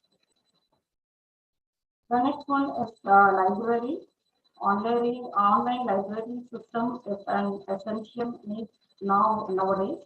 Monitoring students' access through manual and online access has to be recorded. And in the website, college website, in the library place, we used to give access to the public e-resources like URL to the newspapers, e-books, etc. And all e-resources of created by the faculty and the students will be uploaded there. The research articles published by the faculty members and students will be uploaded there, and we will consider it as our resources, all the PPTs, the in-content videos, the syllabus, the course content, text materials will be make it available for the students at any time. As well, we can offer, we can place the past question papers and question banks that will be highly useful for them. Student support and progression. The conduction of regional, national, and international day celebrations will be conducted, for which we have made a chart for all the departments who are women there. They have to conduct these regional or national day celebrations up to that concerned discipline. Then capacity development, skill development, life skill development programs will be offered to the students to improve their capacity building. Likewise, yoga, our physical fitness and health and hygiene webinar and seminar, or even in person, they will come and connect such program. The sport, in the sports, the state and national and international sports records are asked by the NAAC. But during the past 2-3 years, we doesn't have any international sports events or achievements for the students. Due to the pandemic, we have conducted online sports webinars. Likewise, the culturals or activities are also lacking. Now we have started now in the 2022. For the students' progressions, department and association activities will be conducted. The website updation students activities conducted by the department, club, and cell association. We have give a separate item for the students zone, and we have put all the cell associations and clubs there, and then and there we will update their activities. Report there. Students report grievance and redressal. will be conducted by giving guidelines by the mentors. Awareness programs will be conducted by the concerned cell. Counseling will be given to them periodically. The complaints received can be recorded. They can put their complaints through online and offline mode, and it will be redressed in a week of time. Timely redressal through the committee and minutes will be uploaded in the web. The governance and leadership, teaching and for the teaching and non-teaching fraternities. The benefits for the teaching and non-teaching as per the government and the management offerings will be given. For this we have made a policy like that and uploaded in our website. And for the betterment of the teaching and non-teaching levels, we will conduct faculty development, professional development, management development, and administrative programs. The systematic conduction of academic and internal and external financial audit will be done. Description of institutional and administrative functions are displayed through the organograms in the website. IQAC initiative, its contribution, implementation, and its significance should be highlighted. And the institutional best practices are some of the initiatives of IQAC. For every year, we have to change our best practice. For this year, we have to run our Gandhi thought studies and entrepreneurial activities are our best practice. In the earlier days, we have that the assembly we are conducting every Friday as our best practice. The institutional distinctiveness, the measures initiated by the institution for promoting the gender equity, safety and security, counseling, common room facilities, daycare centers are present in our campus. The daycare center is very much useful for the teaching fraternities, non-teaching, as well as for the married children.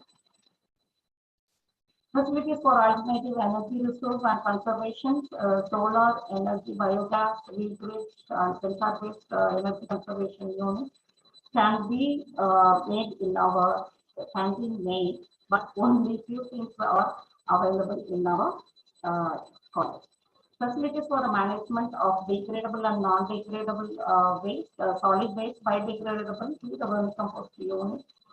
We are doing that work, and the sewage treatment plant and the liquid waste management system to be in the higher educational institution, but we have the liquid waste management system, and the recycled water will be channelized to the current.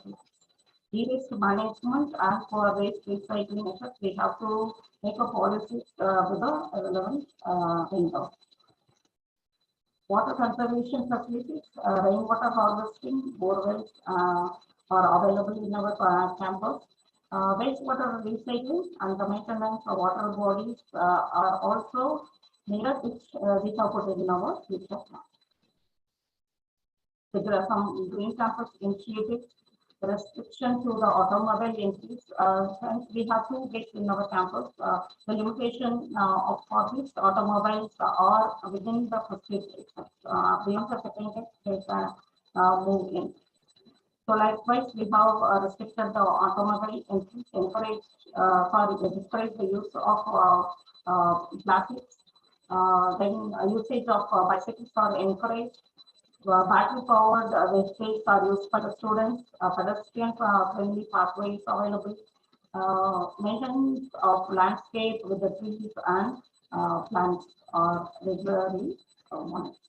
Quality audit through the certified agency is done 2 years before itself we have this. It's quite expensive, but even though as per the guidelines and the need for the NAAC purpose, we have a bit. After which we have learned the faculty members of the relevant discipline, we can do internal audits. There is no need to go for this audit every year. If there is we doesn't have any improvement like energy resource, energy saving resource equipment we doesn't have in our campus. Then there is no need in doing such audit every year. So biology, botany, chemistry, and the physics faculties were gone for the training relevant to the quality audit, which is very much useful for us to prepare our files for the quality audit. Disabled friendly and barrier-free environment. Ramps are available. Disabled friendly washrooms are available. Signage for tackle parks and display boards and signage boards are available in our class. Assistive technology and facilities for the disabled persons. We have scribe facilities, reader and human assistant, soft copy of reading materials and screen recording software. Maintenance of herbal gardens, conservation of plants in the network, drainages of campus plants to be done by the Department of Water. So these are some of the best practices which I have gone through the net, and some of them we are doing so. Even the course outcome, program outcome, and the program specific outcome mapping and its classification in curriculum design can be institutional best practice. Learning objective of course and question paper settings as per the Bloom's taxonomy is applicable under the institutional best practice. Implicating entrepreneurial mindset among the students is done in our campus, highlighting the values of Gandhiji through Gandhi thought. We are following that best practices, instilling skill development, skill enhancement education through the open source platforms, usage of e-library, extracurricular activities on students' academic excellence, like involve them in the cultural activities, the conduction of assembly, then recovery practices and energy consumption practices, ICT enabled teaching and learning, and online assessment. All these we can all for our institutional system. Then the second part of my presentation is how we have to format and control our documents. The activities conducted by the institution, for which we follow this format. In this format, they have to give all the details like name of the department or the cell who is performing conducting the program, the date and time should be mentioned, the place, promote, either it is an online, offline, or a blended mode. The theme should be mentioned apart from the exact title, for example, extension activities done by the NSS, for which they have which type of under which theme they have this. For example, cleanliness activities, like they have to mention. Then they have to mention whether it is an MOU activity, under which is it a student exchange activity or faculty exchange activity. Coordinators and staff in charge details should be there, resource person and geotag photos. Objective, the next thing is in usual documentation, we will have only the report, detailed report. Due to some, disturbance we find during our data from, finalization, that the concept, if we give the concept in the form of objective, why they have conducted this program and what is the outcome they have found in this program. If they give, if they have given it in a specified manner, that will be much useful for the activity coordinators as well as for coordinators. Then feedback of those programs should be there. The income, for example, if it is a consultancy program, they have to give income generation details. If it is an extension activity program, the certificates and awards them should be enclosed. The browser and invitation should be in the prescribed format. The participant list It should be given into that is the participants of the host institution, the students and name and the faculty details. The students' name list should have their register number. The list of participants of other institutions should be given as a separate table.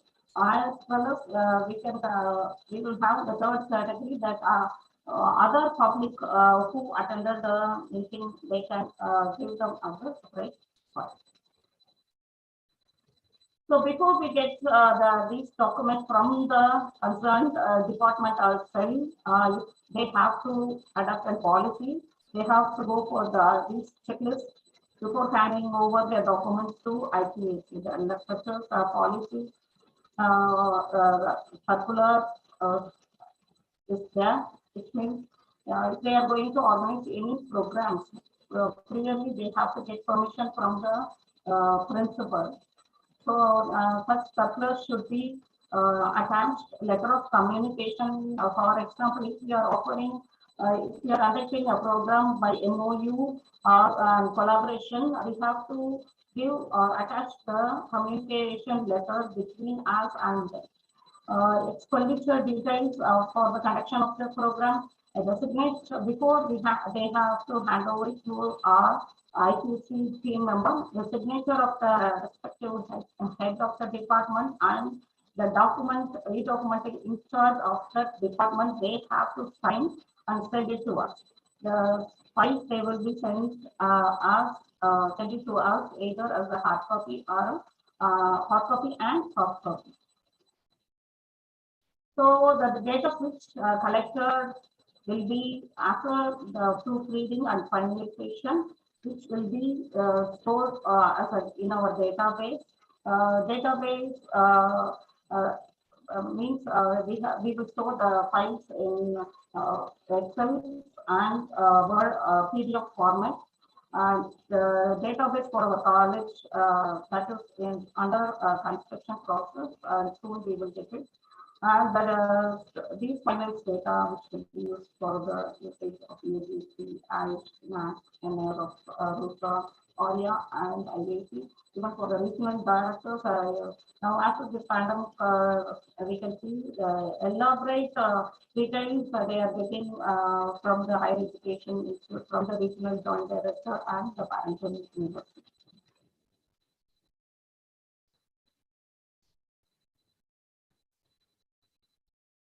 So some of the I would like to share some of the activities which we are conducting in our college. For book publication, discipline wise, we will ask them to come out with the title relevant to the topic. We will adapt a general title, like for example, the avenues of entrepreneurship in higher education, for which all the departments they will contribute papers according to their avenues in their literature. So we can also approach the treatment in the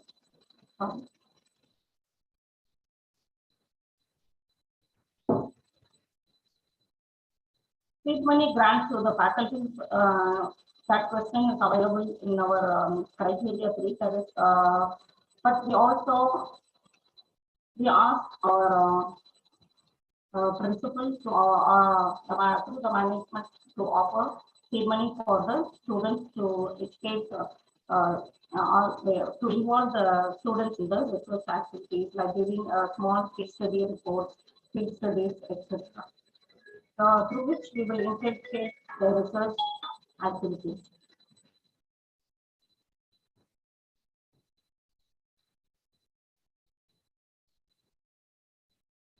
So the students will be encouraged to prepare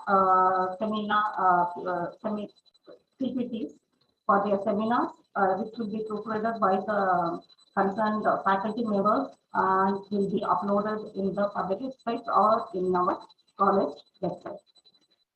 Such activities will encourage the students to involve in the ICT knowledge gaining activities. So all this time to refer for the research reference. In the allocate the students to go for the library and search research articles in the FlipNet. Also, we encourage encourage the departments to conduct interdisciplinary activities. For example, recently we have conducted the botany associated with the mathematics, and we conducted a webinar like Fibonacci sequences in the past as well as in the plants. So likely the botany department, which we associate with the chemistry, and we will learn the herbal cosmetic preparation. Likewise, we were associated with the botany will associate with the nutrition and dietetics department. We have celebrated the vegan day. So in which in the formal session we have conducted the webinar. In the afternoon we have arranged for a small mini scale program in which we have offered the mushroom soup and kaju noodles, and through which we have earned income. So through this conduction of such programs, we inculcate the students about entrepreneurship and marketing strategies. Then how much marketing that they can fix for our product, and how much income they will earn through this.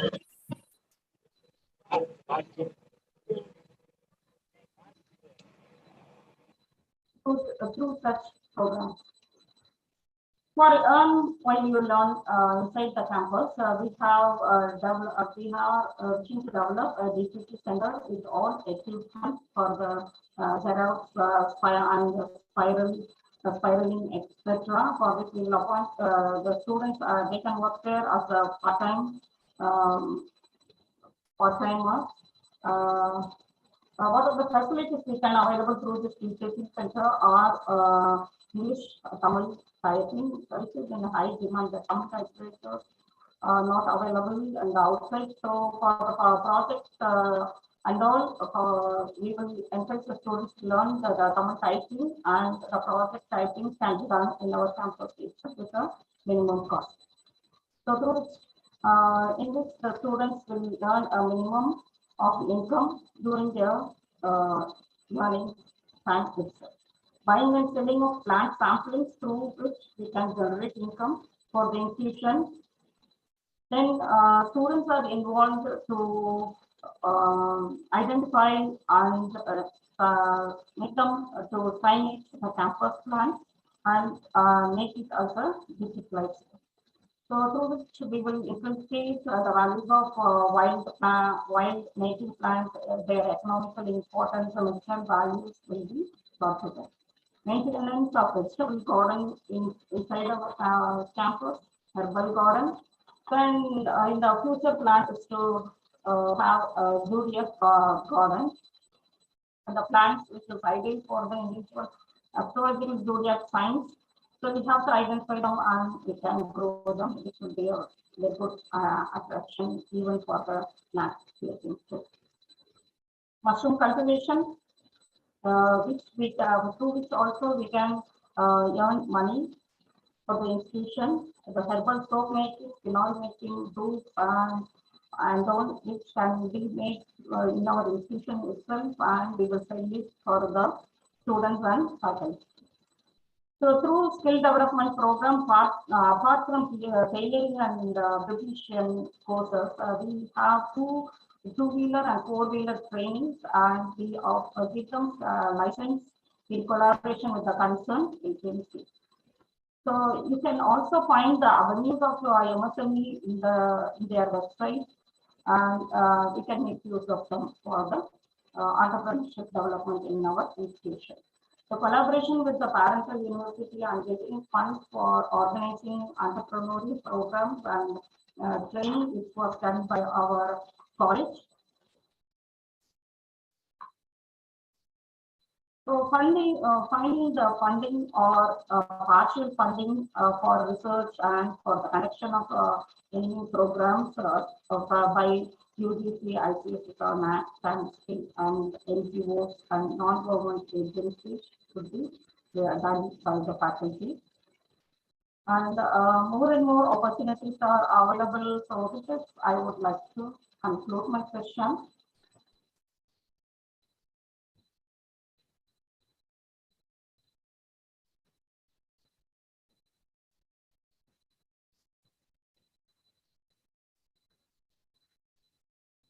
Ma'am? Can you hear me, ma'am? Yes, ma'am. Yes, ma'am. Very much, ma'am.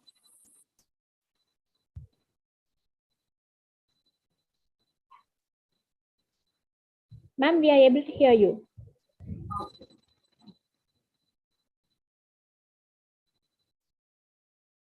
So, question time. Participants, you can clarify if you have any queries with the resource person.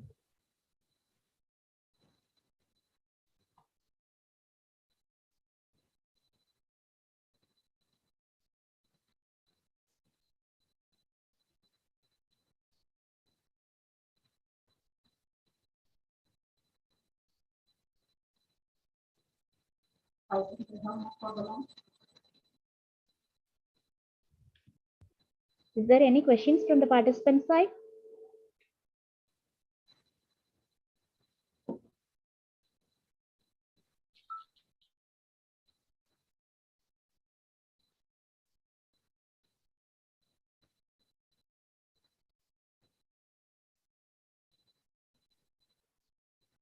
Does it end, ma'am?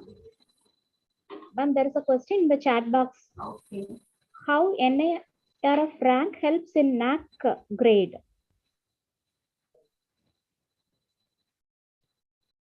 From Dr. D. How Silambaresan. NAR of ranking in NAAC actually?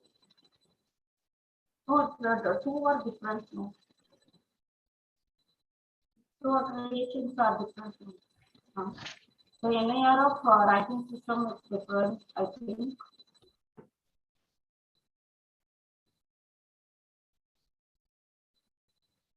Just in the question, they will ask whether we have gone for the NAR of ranking and we are in the hundreds of one.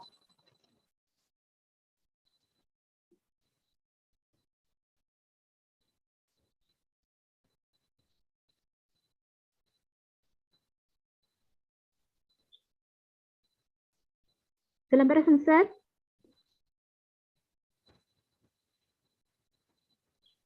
Can you raise your question to your ma'am? Right.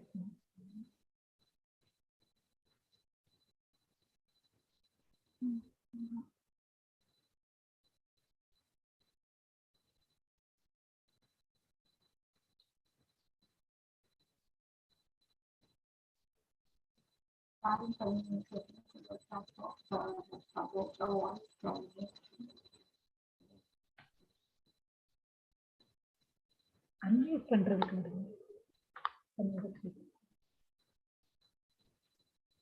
Silambarasan sir unmute பண்ணுங்க.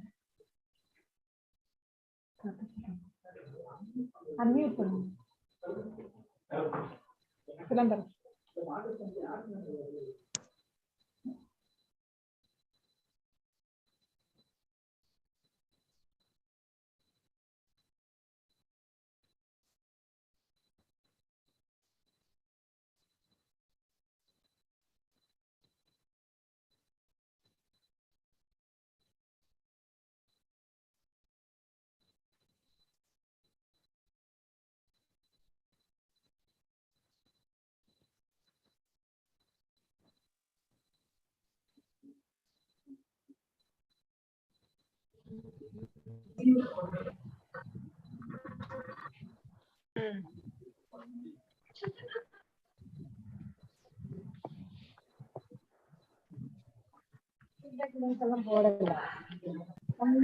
நேத்து மெசேஜ்ல பார்த்தேன், ஒவ்வொரு செஷனுக்கும் ஒவ்வொரு feedback link கொண்டு அதை அனுப்பிடுங்கன்னு சொல்லி சொன்னாங்க.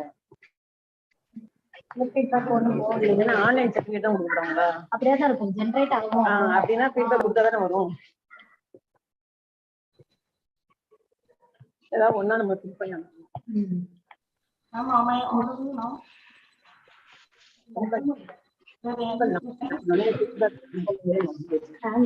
அதுல விட்டு mind கண்டுச்சுல.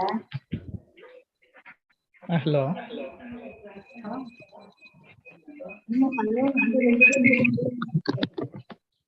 Myself, Dr. D. Silambaresan.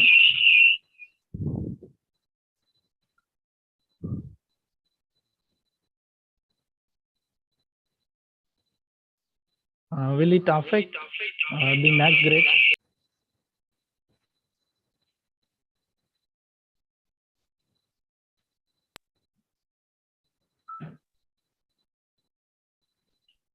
Hello.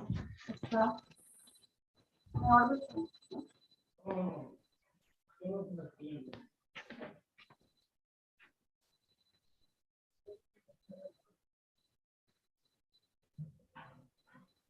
Hello. Can you hear me, sir? Shall we enter session, sir?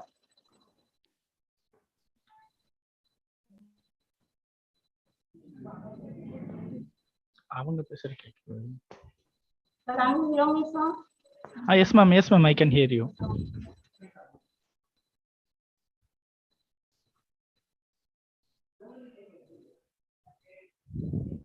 Even I have changed my new headphone, but I couldn't satisfy the sound problem.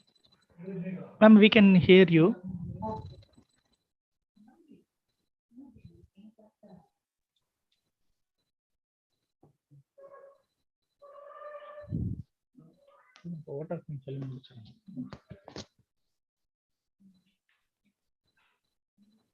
Thank you, ma'am. Now I request Dr. S. Muthulashmi, Assistant Professor of Commerce, to propose the vote of thanks for the session.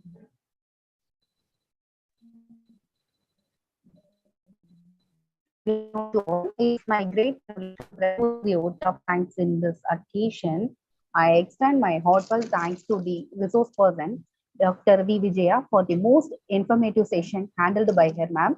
Nowadays, the role of IQAC in every higher education institution is an inevitable one. Madam has rightly pointed out the immense role played by IQAC for the development of higher education institutions. On behalf of our management, principal, IQAC coordinator, and organizing committee, once again, I express my gratitude and heartiest thanks to our resource person, Dr. Vijaya ma'am. I also extend my thanks to all the participants for the patient listening and active participation. Thank you, one and all. Thank you, ma'am. So I would like to conclude my statement that the quality of education in all categories like curriculum, teaching learning, and infrastructure pedagogy with regular updations will bring excellence to all higher education institutions. Of course, NAAC, IAC, and all have paved the way to refine our education system to a global level. Definitely, we will reach it. Thank you very much for offering me the opportunity to share my viewpoints in this paper. Once again, my sincere thanks to the management, organizing team, and the participants. Thank you, ma'am. Thank you, ma'am. Now I request all the participants to get connected in the same link at 2 p.m. for the post-lunch session. Participants presenting papers are requested to be ready with their presentation in their allotted slot from 2 to 3:30 p.m. Thank you.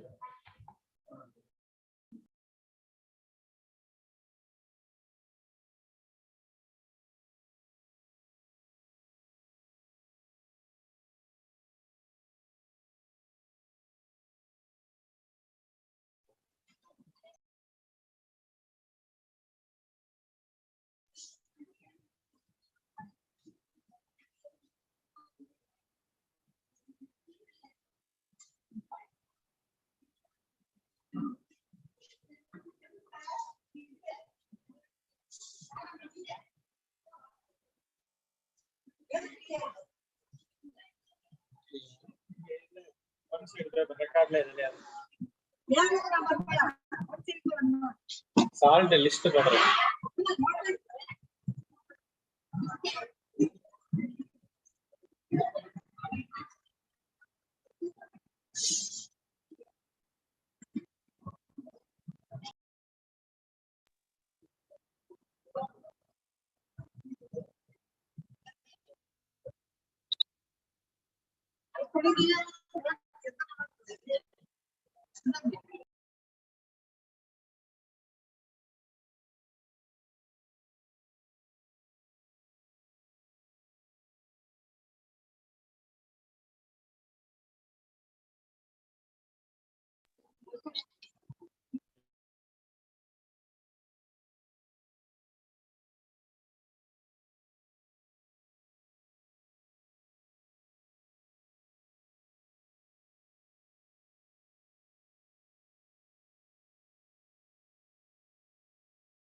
Good afternoon, everyone.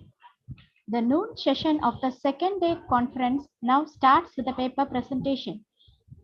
First, I call upon T. Meenakshi from Government First Grade College, Bangalore for presentation.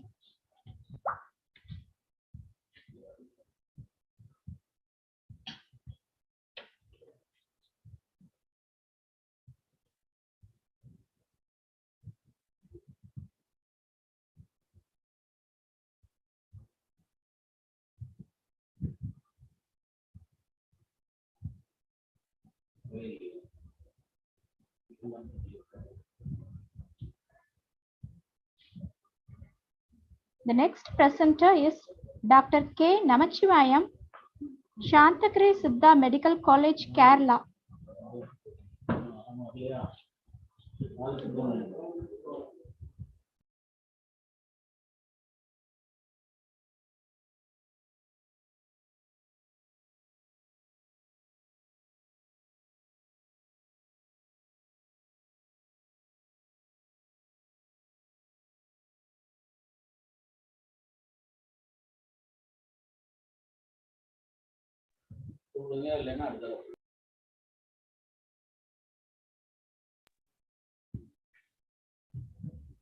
I request Dr. K. Namachivayam to share the screen.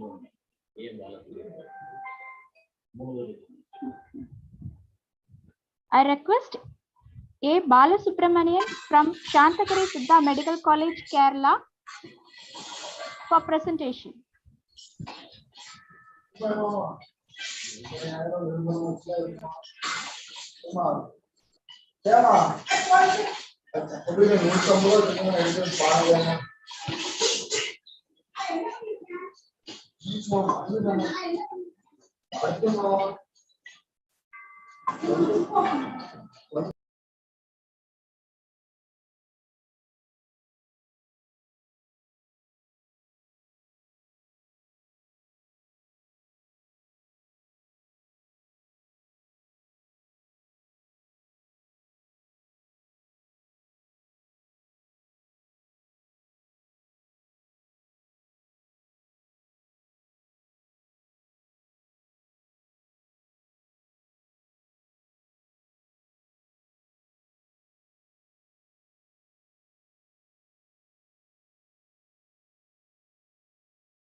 So the next presenter is K. Velmurugan, Department of Physics, the MDT Hindu College.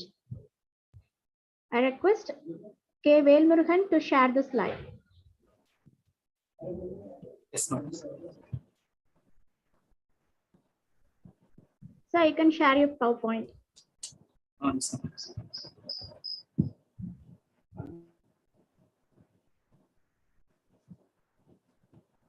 it visible, ma'am?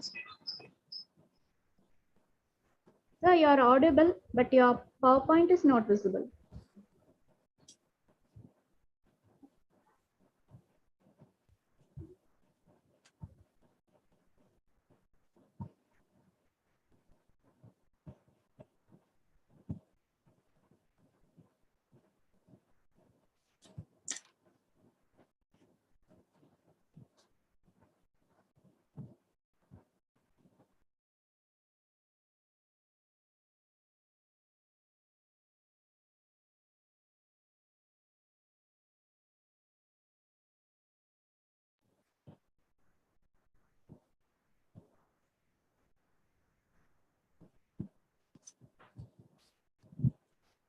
It's now visible, ma'am? Yes, sir, it is visible.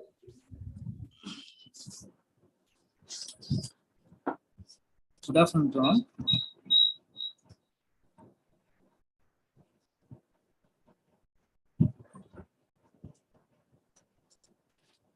My topic is a new perspective of higher education, learning objective and question setting by using the Bloom's taxonomy.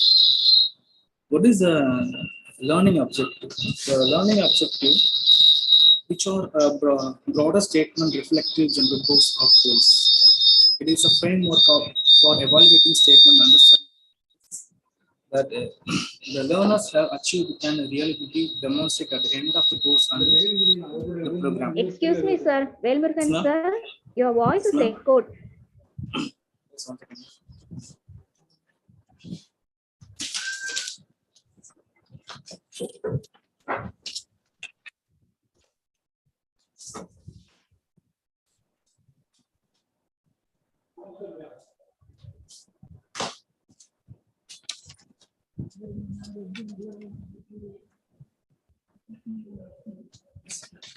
Now, okay, ma'am? Okay, okay, sir. Okay, thank you. Okay, so what is a Bloom's taxonomy? Bloom's taxonomy is a hierarchical classification of statement. The different levels of thinking it should be adopted when creating course objective.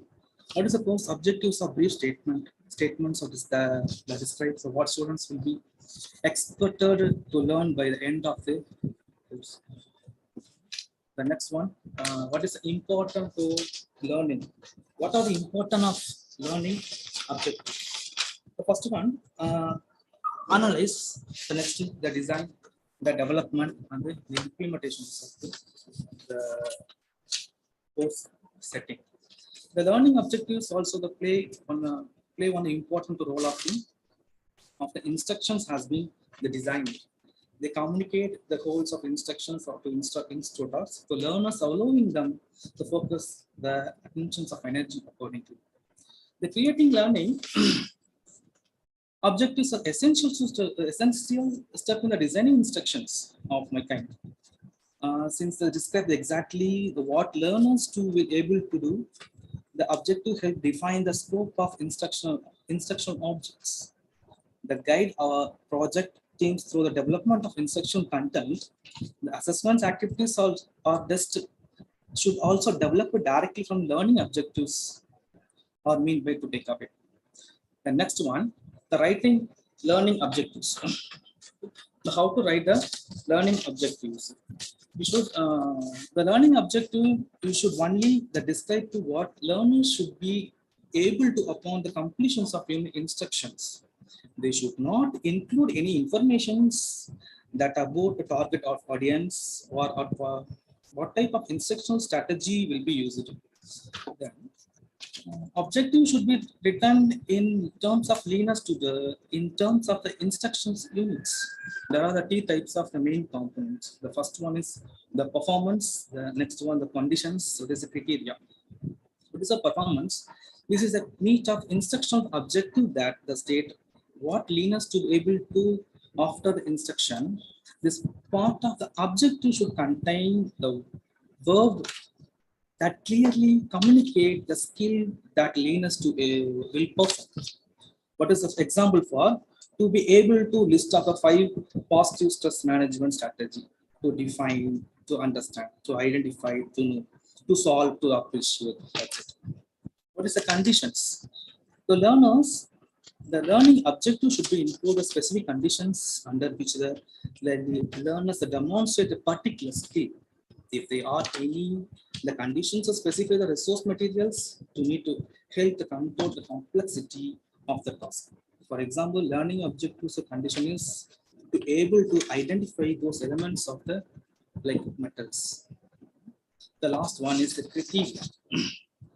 The learning objective should include the criteria that define the acceptable performance when it's appropriate to do so. Is another opportunity to make the sure learning objectives for clarity, clearly communicating the intent learners and the like instructor. The next one, what is the benefits of learning objectives? There are some compass. The first one, a compass for instructor as a faculty, as staff members. The first one. The next one is a map for the students. The first one, a compass for instructor to guide the design of a fair course of assessment plans, the selections of content and activities that use the strategy technologies.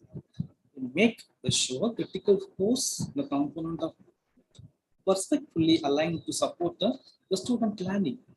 A map of students, what is a map of students? To see the clear picture of where to course are taking them, what is expected to successful in the course. But whatever may be, the students will be able to direct and monitor their learning throughout the lessons, the unit sessions, the semester, the referring back to the learning of objective. This is called like the how to understand the understanding the learning objective in the for students. The next one, the effective of objective learning. The effective of objective learning is very smart. The smart is for the specific. The specific mean the good learning objective, the breakdown, the broad topic into manageable components. If they are explicit about the desired outcome later, that the components. This is called the specific, the particular learning. What is a measure? M for like measurable. What is measure? The measure for students. The guidelines for evaluation, the learning objective should help the instructor as a faculty that decide will students achieve the desired learning. The learning objective to deal with the changes that can be observed and like measured for the students. What is a achievable? They give the resources, the time frame of background, the time. The students' objective should be achievable. The cognitive level of learning objective should be appropriately course level for the students' level. The fourth one is result oriented. A good learner. Who is a good learner? The good learning objective will describe the result, the knowledge, skills, and altitudes. The student should be acute with the context of the instructor, the observation. Last one is a time bound. What is a bound? Is a clearly state that timeline is applicable. If this can be used to decide how well the learner should be performed, the consider the competent of the how to effective of like on the like objective learning. Then the next one, the question paper reflecting of the Bloom's taxonomy. There are 6 levels of the Bloom's taxonomy. The first one is remember the exhibit of memory of the previously learned materials of recalling factors. The terms, the basic concepts and answers. For example, for the questions of write the meaning of the definitions, the term, what is the best one was defined. For example, define the Hooke's law, the outline, the uniform bending. Okay. The next one, the understanding. The demonstrate understanding of factor, ideas, organizing, comparing, transiting, the interpreting, giving clarification, the starting the main ideas. What is the question setup of the discuss about the outcomes, the outline of the role, the summarize, so explains. These are the conditions for understanding the questions. The next level is apply. The applying questions solve the problems of new situations by applying acute knowledge, the fact techniques and rules, and find evidence of the support generalizations. For example of the questions, allocate the experiment to determine the rigidity modulus of wire using the torsion pendulum, or any problematic questions to calculate the support that mentioned to the context of playing, the identify the result of what was the main ideas. This is called like applying questions. The next one was analyzing, examine the break informations into part of identifying the motives and the causes that make inference, to find evidence to support generalizations. The questions of deduce the expression for the fundamental vibration, the example questions. Expressions for strings, reduce the differential, the damped and vibrations oscillators, the analyze the reasons for what are their idea of playing, why do you think. There is a comparative questions, the differentiations is also analyzing questions types. The fifth one, the evaluate. The evaluating the present in different opinions by the make judgment about information validity of ideas of quality of work on the criteria. What is that is what are the pros and cons, the merits and demerits critically. Then what are the differentiations? The knowledge level of like 5. That describe and obtain the relation between the elastic moduli. That discuss about the theory of forced vibrations and obtain the conditions of resonance. That question is called evaluating. The last one is the creating. The creating level is the compare informations together to different way of comparing. The comparing element, a new pattern, or proposing alternatives. What is the hypothesis for the questions? Write a new plan for the can you possible of solutions. Okay. That's called the creative type of questions. Okay. The next is the conclusions of the Bloom taxonomy. One of the most the learning objective, the Bloom taxonomy is valuable tool of education because it provides a framework for educator and cognitive physiologist that communicate about the fundamental education concepts. The Bloom taxonomy was a good starting point. It is expected to be updated one more time today. Thank you. Thank you, sir. Thank you. The next participant is E. Isekiamal, Department of Maths, the MDT Hindu College.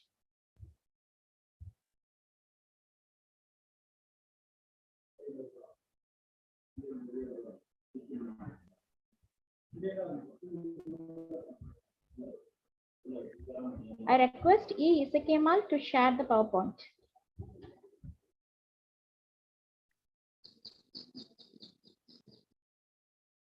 Ma'am? Yes, sir. Your PowerPoint is visible. You can start your presentation.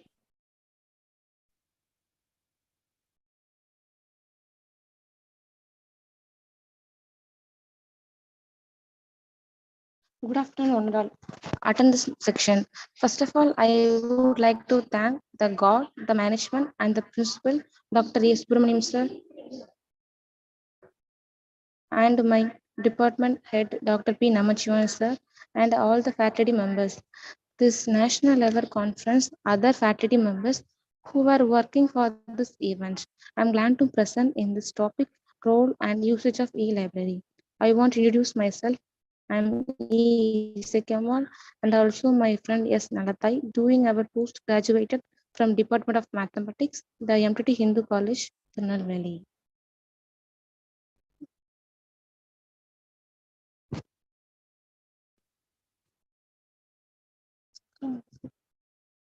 Ma'am? Your screen is not visible.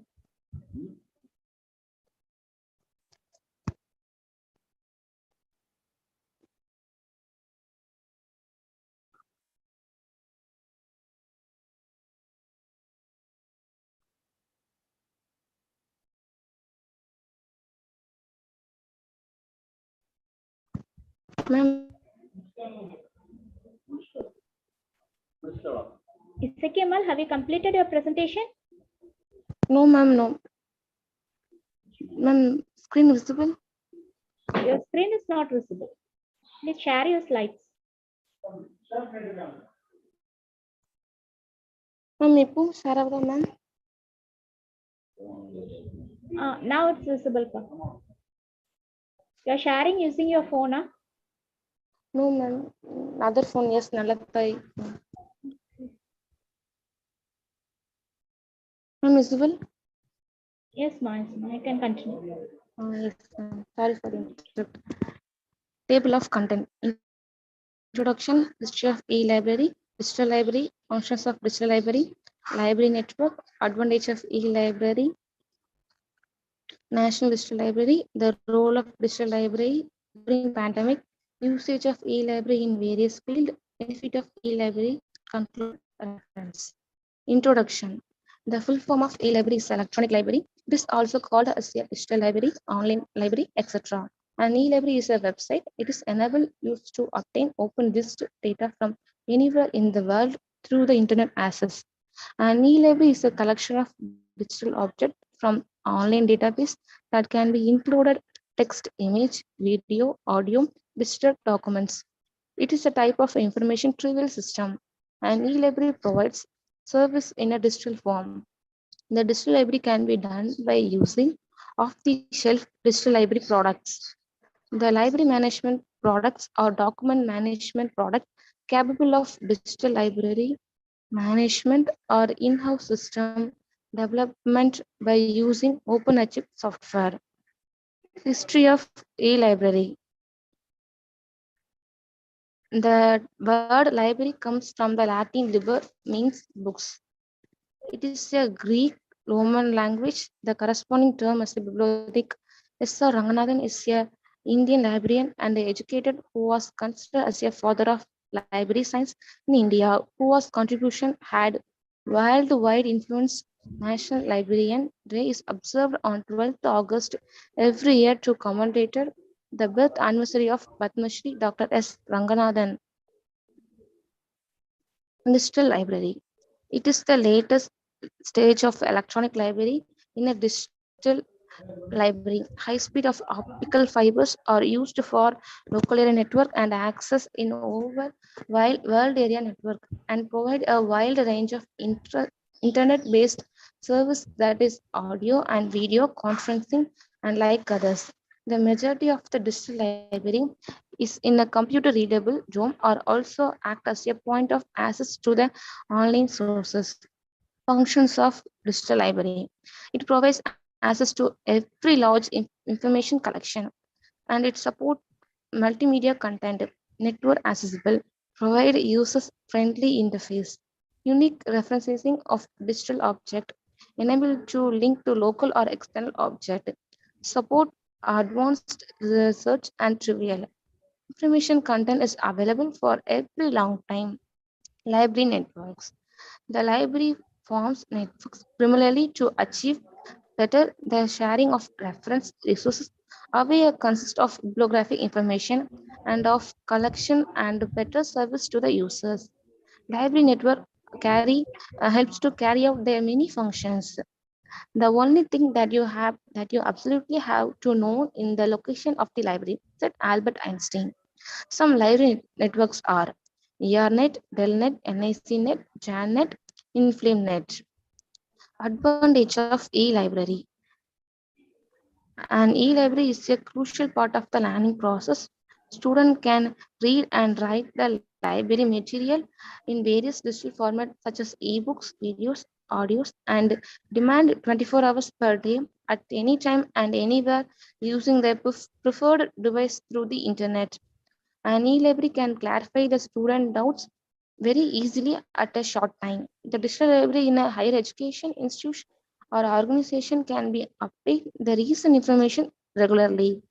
The e-library helps to engage the readers by providing access to the latest publication, latest technology, latest edition of books and magazines, etc. Any user can leave the bookmarks on the page and the material that are special interest from them and we can form their own bookshelf. The e-library provides the students with the convenience of learning, reading and writing at their own comfort. The remaining section will be done by my friend S. Nalathai. National Digital Library. The Government of India launched the National Digital Library on 19th June 2018 in India. At present, the digital library hosts 17 million plus journal, books, and audio, etc. The Minister of Human Research Development, Prakash Javadekar, recently launched the National Digital Library. It was built sir by வேற யாரு IIT. ரெடியா இருக்கிறாங்க? வேற Balasubramanian sir, அதுக்கப்புறம் National வேற Digital Library. It was pulled by IIT Kharagpur under a project given it by Human Research Development Ministry, okay. with the work on it starting in early 2015. The National Digital Library provides interface support for leading Indian languages. It is help to the student for prepare the entrance exam and competitive examination to enable people to learn, write, and prepare from the best practice from all over in the world. The National Digital Library was developed at the Indian Institute of Technology, Kharagpur. The role of digital library during pandemic situation. There was the time when the world responded the COVID-19 pandemic and the entire country went into the lockdown. Sudden outbreak of COVID-19 forced many to shift the distance learning due to the closure of school and educational institution. Visakhapatnam P. Srinivasa Rao is a mathematician teacher from the Visakhapatnam, has contributed is to accelerate the adoption of technology for more than the decade in the education sector. He served as the state coordinator of e-knowledge exchange until recently. This nationwide closure have impacted all the students of the world. School and college shifted their course online onto the gave rise to digital libraries. Library are the power of knowledge, but due to the lockdown, library were enclosed, but a digital library played a important role of a development of student teaching. Learning and work from home was forced upon the society to be safe. At this period only, social networking slide became the hope. Digital library are a great resource for teacher and student to learn and gain the knowledge without any problem. There are until way a high quality ebook, journals, and educational content that people can continue to read and learn easily in e-learning. Usage of e-library in various fields. Law.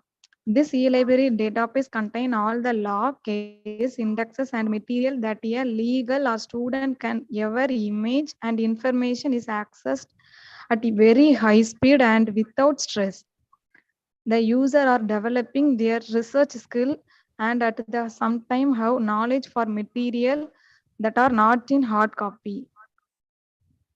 Knowledge is free at the library. Medical professional.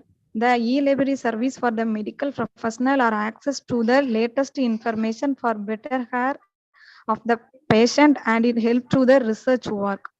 It provides rapid and convenient access to the health and healthcare information. Also, it offers to the latest updated information about the new modalities of treatment to the medical professional. The doctor and research were difficult at the early day to access the medical information because it is being available in the printed form alone.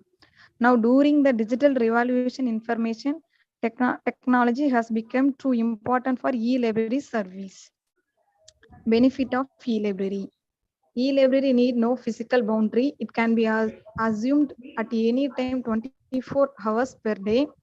The maintenance cost of e-library is cheapest than the traditional library. It does not need much more space because digital information require very little space. It can be low update cost. It can be very easily searchable. They are user friendly and the user can search or try to relevant information. It make a wide variety of content access. We need not worry about misplaced update of information very easily. Reader can carry a lot of book at once. E-book are kept in one software. It does not require read to carry the weight of books such as a physical one. Reader can also open up any book want that they have started in their device. Online and offline assistant provide help you improve your research skill, find quality and relevant information. Conclusion. The digital library is not going to replace the physical existence of document completely. The modern library have now become a evidence of availability of web-based library service through the internet. Do not worry, library or have to stay. We stay have the additional digital library have be an extension of traditional library service. The e-library can save the time and money of the society by its service. The e-library play a major role in the development of society and country. Reference.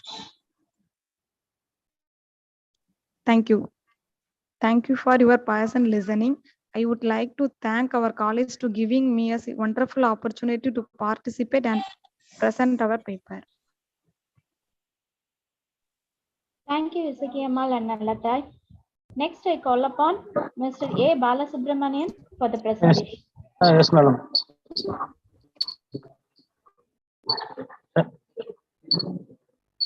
Hello. Good afternoon.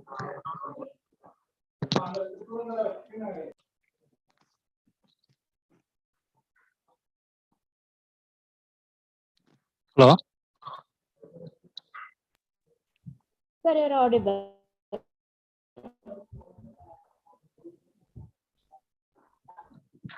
Hello. Sir, you're audible and your Hello. screen is visible. Okay, madam. Okay, madam. Good afternoon, madam. I am Balasubramanian. I doing my research in. Your voice is audible and Yes, your screen is visible. You can start your presentation. yes. Okay, yes, madam. Good afternoon, everybody. I am Balasubramanian. I doing my research in. Okay, Dr. Subramanian sir. I have a presentation. Effective study skills and study habits for students.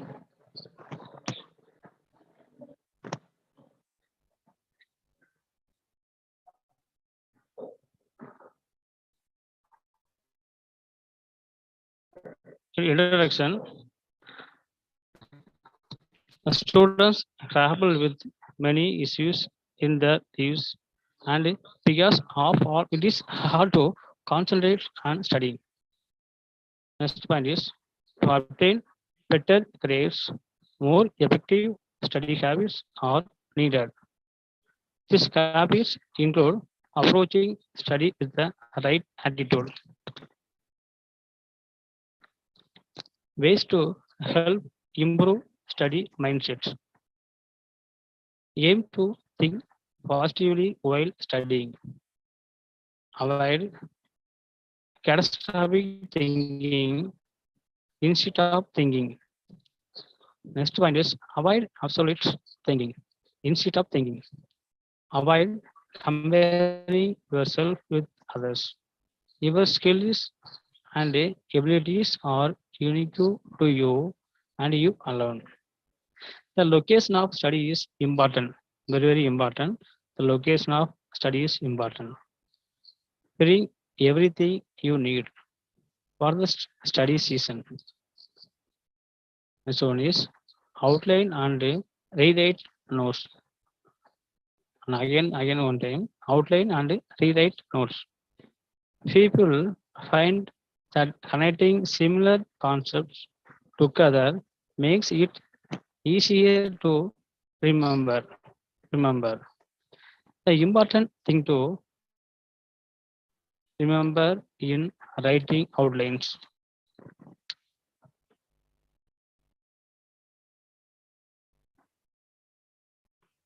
Next one is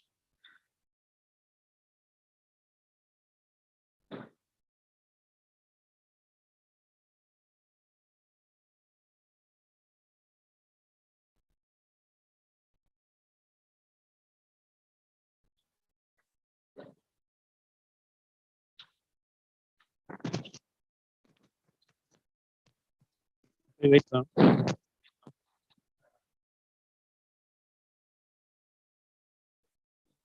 Memory camps.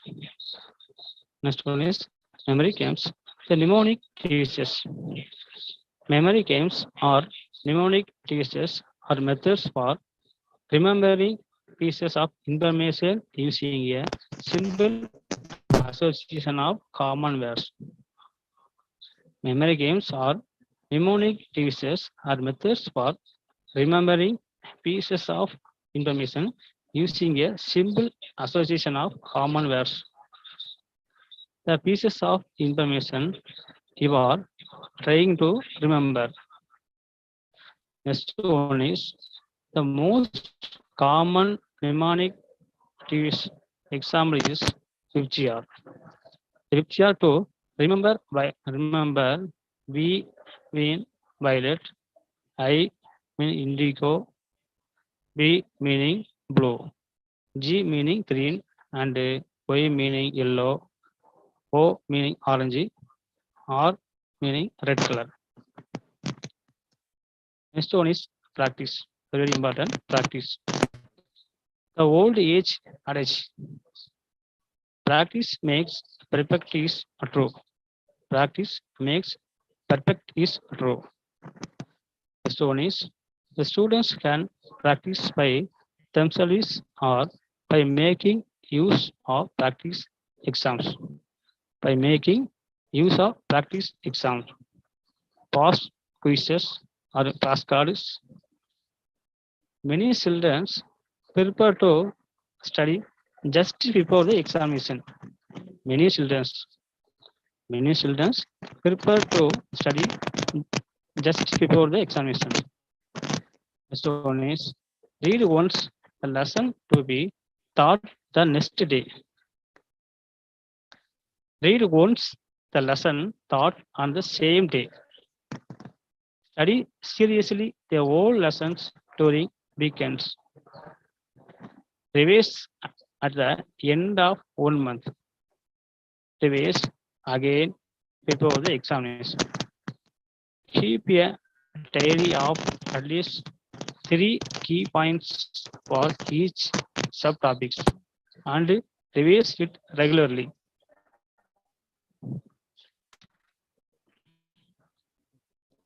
Facing failure positively. Admit ID.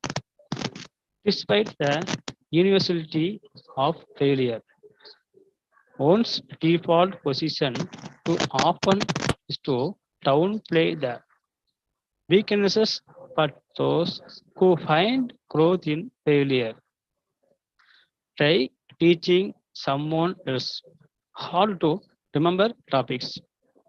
Try learning through diagrams, flowchart, etc. Discuss among close friends difficult to understand topics. Recognize failure is common. Personal responsibility. Process our weakness. Grow through pain. Turn to others' exam fear. Next one is exam fear. The examination period is a time when stress levels are higher than usual. It can make them feel overwhelmed, confused, exhausted, and itchy. Next one is a strong emotional reaction of fear that interferes with thinking clearly during the exam. Examination tips. The most common cause of exam anxiety is lack of preparation for the exam. Planning ahead also assists to avoid cramming. Planning ahead also assists to avoid cramming. Proper sleep. Regular sleep is one of the best ways to control stress. Adequate rest for optimal functioning. The students who follow a regular sleeping pattern have been shown to perform 30% better than students. Safe having and sugar intake don't increase or decrease the amount of coffee, tea, or energy drinks that is normally consumed. Don't increase or decrease the amount of coffee, tea, or energy drinks that is normally consumed. Using relaxed breathing techniques can help in calming down. Say to yourself, feel calm and relaxed as you exhale. Practice relaxed breathing before exams. Review main themes. Review main themes. Two main themes of the course repeatedly because if you can remember, provided that one has already studied the topic earlier. Have a plan before the exam. Having a plan in place will assist one to worry less about failing and help to concentrate more on passing the questions. Right? At least few things for every question, even when structure.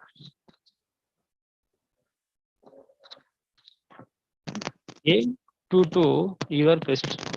Often the students start thinking negatively. Lower self-confidence and increased self-doubt. Focus on the task instead of on yourself. Look after yourself. A regular exercise and a healthy diet reduces your stress levels and improve concentration. Exam preparations. Exam preparation. Effective exam preparation can have a significant impact on exam results. Developing exam stages, revision techniques. Revision techniques. Exam anxiety and enable you to fully demonstrate your knowledge and abilities in an exam setting. The strength of your study skills and your ability to perform well under pressure and time constraints. Next one is successful exam preparation is all about being organized, recognizing your individual strengths and weaknesses.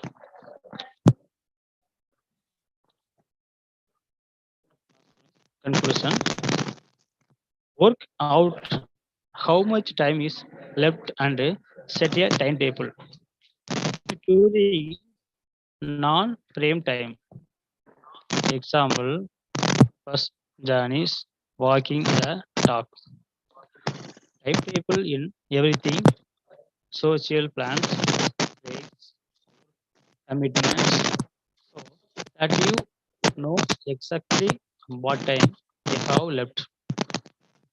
Be realistic about what you can achieve in the time you have available. When revising filled in regular breaks every 20 to 50 minutes. Make your revision time count. Concentrate on your planned revision activity and try not to procrastinate or be sidetracked. What is achievable and at the end of the season? Use a variety of revision techniques to keep yourself interested. Active revision is about understanding and using the information, testing your knowledge and using it to construct something. Filled in review time on a daily, weekly, End of topic basis. Take care of yourself. Eat well, sleep, and don't forget share and exercise.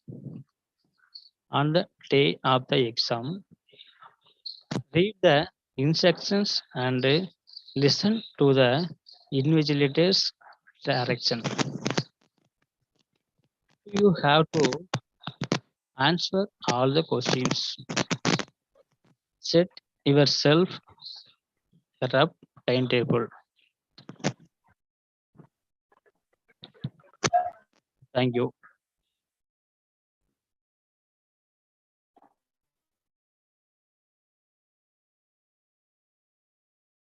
Thank you.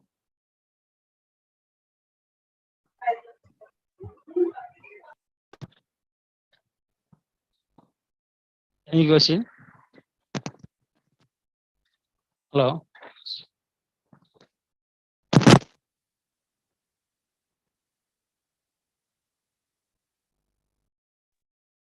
Thank you, sir. Next, I invite T. Meenakshi, Government First Grade College, Bangalore, for presentation.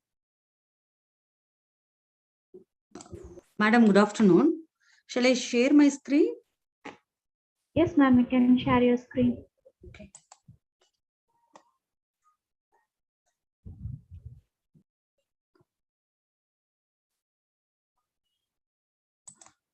One minute, ma'am.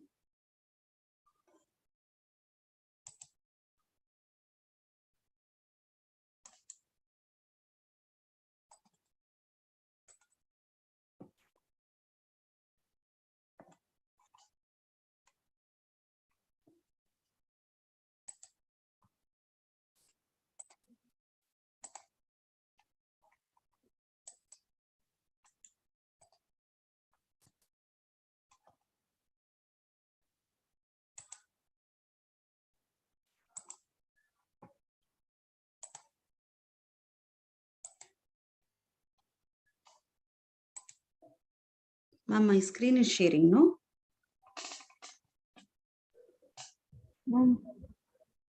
Yes, ma'am. Yes, no, ma'am? Yes, you can proceed. Okay.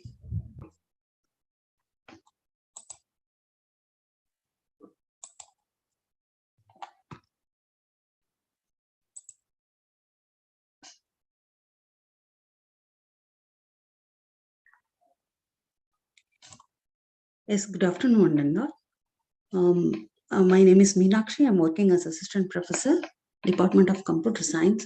I'm just presenting this paper along with my sister, D. Gayatri Devi.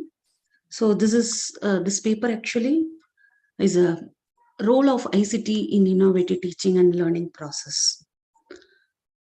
So introduction about this means, I think we all know much needed with this ICT information tooling.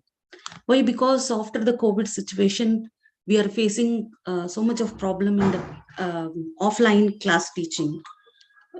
In the 21st, so generally we were not using so much of this ICT before the COVID situation.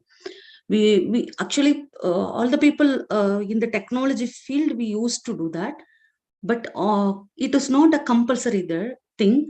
We used to follow the traditional method of chalk and talk. But after in the 21st century, especially after the COVID situation, from the 2020 to till today, we are much use of that, or we can tell it as we are living in this ICT only. So in the 21st century day-to-day life, our integration, information and communication in the classroom is much needed. That is both applicable, teaching and learning. Okay. In India, teaching faculties are experimenting with the innovative ways of teaching. So we know innovative teaching means, we know very well, we were following the traditional methods of chalk and talk.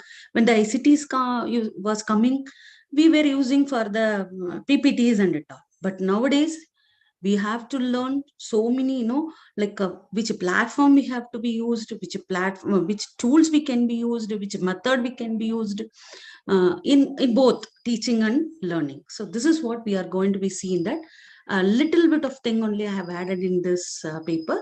So many more things are available in the in nowadays situations. So, okay. So teachers are well equipped preparation with ICT tools and facilities. One of the main factors of the success of technology based teaching and learning, the Indian government has been persistent in implementing the policies to encourage technology driven innovations in the education sector and encouraging educators to adopt and integrate the ideas. Best example for this, the Indian government only is giving nowadays the ICT teaching methods like Swayam and NPTL and so many things actually, and so many of them. And also those people are those are all in technology field, and those who are working in the government sector, they're all committing with the all this induction programs, FTPs, orientation. So everything's there started conducting through the technology field only. So similarly, so many policymakers, educators, and learners are integrating the technology with improving the learning process.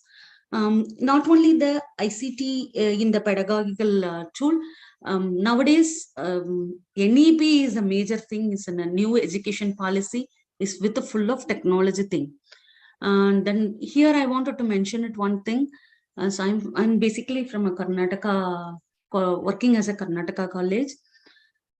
Like here, there's a first state who has been implemented the NEP. So this is full of based on this related to this collaborating with the ICT technology and other subjects. Okay, so majorly in the information communication technology with the classroom teaching is taking a major role in this, that classrooms activities are involving with the technical or technological resources like computers, mobile devices, smartphones and tablets, digital cameras, social medias, so many, like Google platforms, so many platforms, software applications, apps, internet, so many things is going to be helping to understand and build a ICT content in both the part, teaching and learning part. So how the teaching part is going to be work. So teachers need to prepare a lesson plan. We use in traditional methods, we used to write a lesson planning in the one particular format of the thing which the particular college or the management college which is giving. In that particular notebook, in the particular format, we used to write it. But nowadays, the teaching planning is also available, or we can make it as in a technical things. Like, for example, in this, I have mentioned so many things, like how the lessons plannings are making sense. First, the lesson plan is, we used to take one particular subject which we are teaching. In that, we are going to be divided it as in units. That units, how many sections are there? That sessions are each and every session, what is the input, what is the output of the.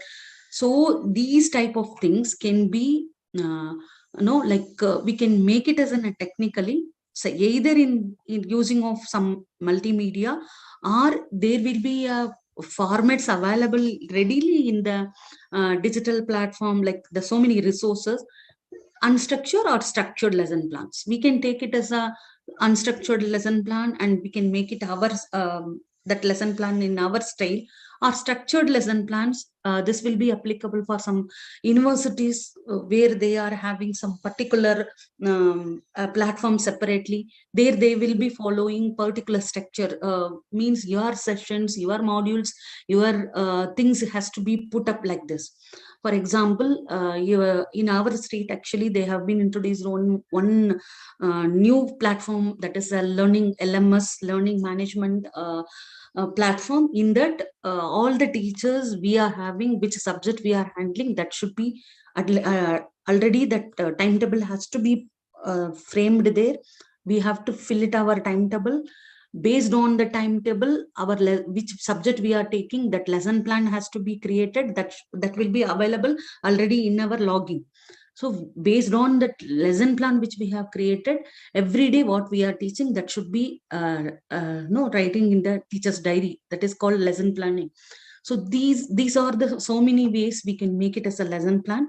And also we can make it our lesson plans in the multimedia contents also, either images or audios or videos. Usually we used to put it as in a PPT, and also we can make it as a content as an audio content. Also we can make it as in our videos, recorded videos, put it in the YouTubes or something. So using of so many platforms, we can use it that. So based on this lesson plans, we are going to be taken into the delivery. So lesson deliveries, we know very well. As usual, that lesson deliveries usually before that chalk and talk. But nowadays, we are using so many formats, like we are using the Swayam Prabha, that is government oriented related that. And majorly people which we are choosing for the classroom teaching, like Google Classroom. So Google Classroom, Zoom platform, or we are using the WebEx and so many things. Okay, in that Google Classroom is a famous one. So that we will discuss later. So assessments. Next, the teachers has to be assessed so many things, like their attendance, their internal internal test, and their assignments, everything we are going to be assessed. Based on that only we are giving the internal assessment marks. So in this, we have to make it so many activities from the students, like students has to be submit the assignment, student has to give the seminar, students has to submit their project work, or some text-based assessments, objective-based assessments, or some live, like models creation, so many things. So, and similarly, how the assessment, similarly feedback also we have to take it, and summaries of this, all those, whatever we have done it, our notes can be, so many things can be followed in this assessment. So what all the technologies we are going to be use it in the teaching and learning, both the process. First thing, interactive smartboard. This is looks like our whiteboard only, but in this everything has been built. And nowadays in the computer field, we people are using so many of them is depend on this interactive smartboard. What is interactive smartboard usually do that? In the classroom, in the board itself, we will be having the so many menus, like our computer how it is showing, like like symbol, whatever the symbols we want to treat, whatever the we can write it there only, we can erase it, and we can store it what we have taught it. Means whatever today I have given the lecture for this C programming functions. In the C programming functions, whatever I taught it, that has been saved in that as a document file, that we can be retrieved later, and we can share it to the students. This is teacher or a student, whoever is utilizing, that is interact with the images directly on the screen using a tool or even a finger. We can use it, pen is there, that pen is also one tool, or we can use it our finger only. If it is very finger, like touch screen, we can use it a finger also.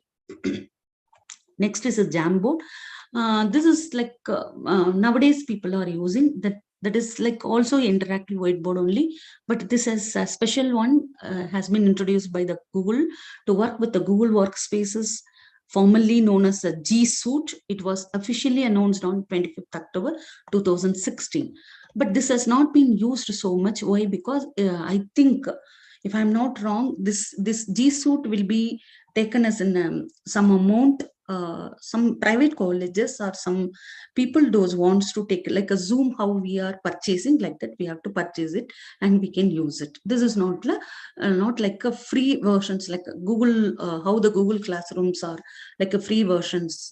That is not like this. The Google Classroom. Next is that this is a major thing nowadays. Everywhere, every teacher, each and every teacher, from school teachers to college teacher, and even the corporate people and IT people, those are all using this Google Classroom only. Google Classroom, as we all know that this Google Classroom, the name itself, it is a classroom, what we are doing, the classroom, they see all the activities can be taken in this particular technical field. Okay, this tool is a very powerful tool in the technical thing, Google Classroom. So Google Classrooms, how we are making our attendance, one group of students, suppose I have a first year computer science students, or first year physics students, or first year chemistry students, that has to be given as none. If their numbers are there, we can make it as a one particular classroom. In that particular classroom, all the students has to be stored in that, and there is many options like assignments options, class, we have to announce the classes timings and permanent timings, that like our timetable has to be given in that. Mean that will be automatically remind you this time, this particular class. And also whatever the materials we are having, we can post it, and you can YouTube videos can be, and animation things what we are doing, that also can be. And students attendance, mainly students attendance, we can create it, grade sheets we can create it. And also this Google Classroom is very like easy things. It is not only no need of depending on only laptop or something. We can use it a mobile phones or laptops or tablets, whatever it might be. Classrooms are allows the virtual meetings also. In our education's virtual meeting, so only this will allows only the 100%. So in this situation, we can have a parents teacher meeting, and also every time the students meeting which we have to conduct it, all the things we can conduct it through the online from your home. So this is the thing which has to be which was the famous in the COVID timing, because we need every time we need our documentation. That is very important. NAAC means documentation is very important, whatever it might be. So this Google Classrooms will completely provide all the document. Why? Because we can take it as a students attendance here, and students assignments here, and also whatever the materials we are posting, that will be available. So this is the big document. When we are opening the classrooms, we will get it everything, and we can show it what we have done it on this time, the particular time. And this is a documentation purpose, means the Google Classroom was a very helpful. Next one is a teachment. Teachment is also like a Google Classroom. Here also as well as teaching as well as the marking the attendance is very easy. But sometimes the teachments apps will not be in mobile phone. It is not that easy. What I have experienced. So the teachments classrooms will be used in this laptops and tablets is very well. And here also we can record the lecture, whatever we are delivering. What is it? Here we can use some whiteboard, extra whiteboards on the top, and whatever the homeworks we are giving, like quiz, test, assignments, whatever we are giving, those things can be easily manageable like a Google Classroom. So this is also one type of like how the Google Classroom is working as a teaching and learning. This teachment is also teaching and learning method. Okay. And Kahoot, this is not that much what we can tell. It is not in the higher education, it is not that much. Those who are having the game-based learning, okay, probably in the school level, it will be work out very much. And Nearpod is an online presentation tool that allows the instructor to integrate the activities such as multiple choice, gamified quizzes, interactive videos, etc. This also will be making this in a wherever the what we can tell it, animations are taking more places. Okay, Class Dojo is also a beautiful, safe, and simple communication app. This is also an app. That app is also making it as a teachers and students interactions very easily. And learning tools. So coming to this part of thing, after learning tools from the student side and learner side, many of the learning tools are available in this. The first learning tools of the student is YouTube. The students are using this as a learning material also, and also they are using all those things, they're always sit in the YouTubes. They wanted to see whatever they wanted to see, everything they are seeing through the YouTubes only. So YouTube, we know very well, it is a very great impact on education and learning experience of the students, and it is very much like needed platform. This is a in digital platform. The YouTube is the what we can unavoidable with everyone. Okay, it helps adding a new innovative and interesting dimensions. We used to now also our seminar is also a best example. We are all sitting somewhere.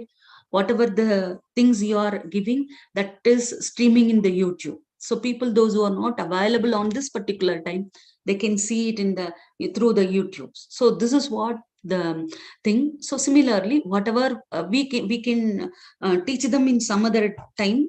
Suppose whenever I have a free, so I can record the lesson, I can record the today's topic, and I can put it in the YouTube. Then they can listen whenever they need. Okay. So here, this is again, it is also supporting the audio and visual component. And Kindle, this is the new thing which is very like popular also. The Kindle is e-readers, those who are all interesting with the books, educational books or whatever it might be. So we used to call them e-readers. So this Kindle is supporting very much with that like notes related books wanted. Those who wants to refer the books, they can refer this. And Kindle is many of the students, many of the persons are using this Amazon Kindles. It is very popular with the e-readers, and also it is providing so many e-books. Apart from this, many like many platforms and many apps has been introduced in the e-reading possibility. And Moodle is also one learning platform or a course management system. We can call it as a CMS. Okay, free. This is a free open source software package. It is used to design to help the educators to create an effective online teaching and learning method. And also audiobooks. This is, we know that this was a previous only. Now, before this ICT development only, we used to do this audiobooks, because people somewhere they will be available, and somewhere the teacher will be available. Sometimes a ma'am or sir, or we are not able to understand things, or we miss the classes. That time what we used to do, that we used to record it and we can send it. No, this was the traditional thing only. But nowadays the audiobooks is also with the full what we can tell it as, we can make it as like iPod or something, we can use it and we can send it. This is majorly where it is taking a place. Means in my experience, what I have got it in our college, we have a separate sessions and all for this, like those who are have physically handicapped in the eye, like blind students, they are all using this audiobooks only.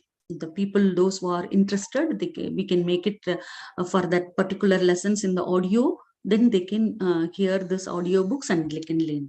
This is one unique pedagogical characteristics of the audio. So this is the very much for those type of students.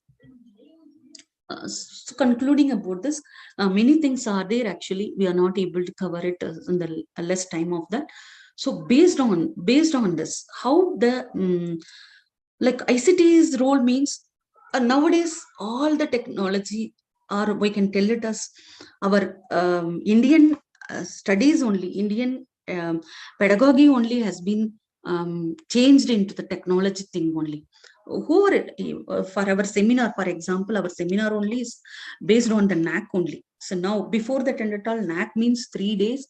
We have to, the people has to come physically and they will check it and everything. Now, nothing is there. We have to make it everything in that particular website and we have to put it. Then they will almost all the marks they will be giving whatever we have uploaded it.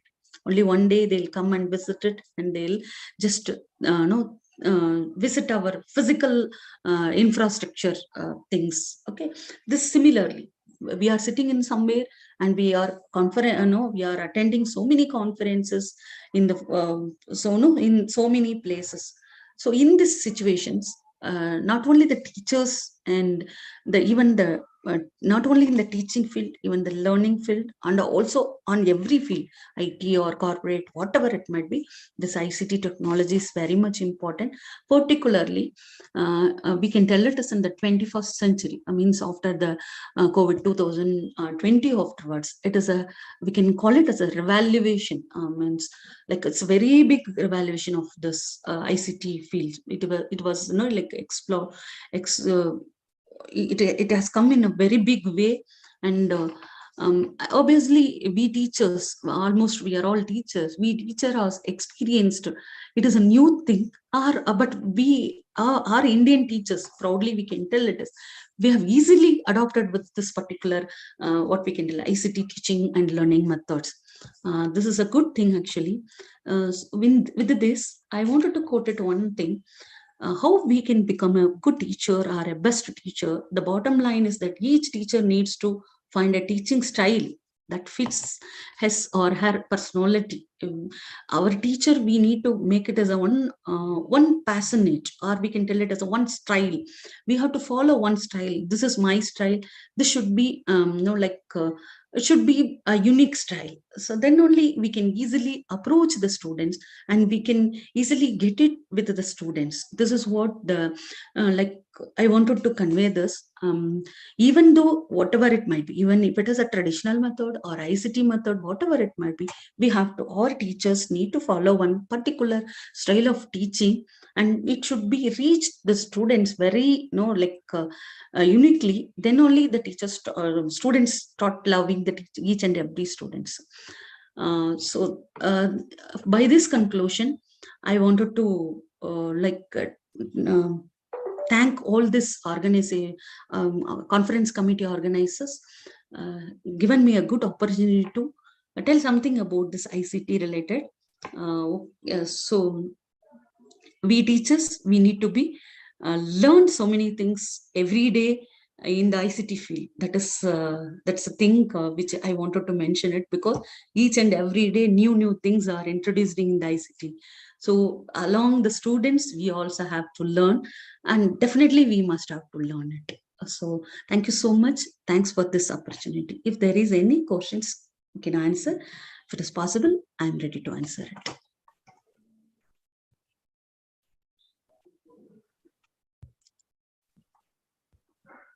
Any questions? Is there any questions from the participant side?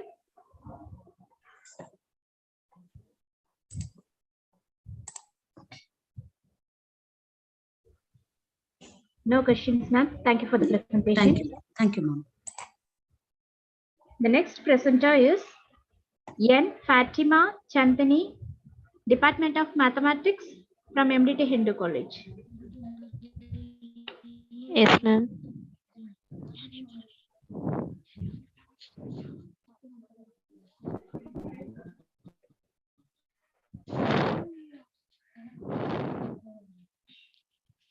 Ma'am, is that screen is visible?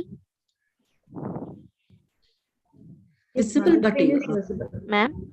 Visible. Yeah, it's visible. Ma'am, shall we start this session? Yes, you can proceed. Thank you, ma'am. Good afternoon, everyone. Let us introduce ourselves. I am in Fatima Chandani and my friend Albara. We are doing our postgraduate in mathematics, the MTT Hindu College in Tirunelveli. First, we would like to give our immense gratitude to IQAC, college management, and principal sir to provide us the greatest opportunity.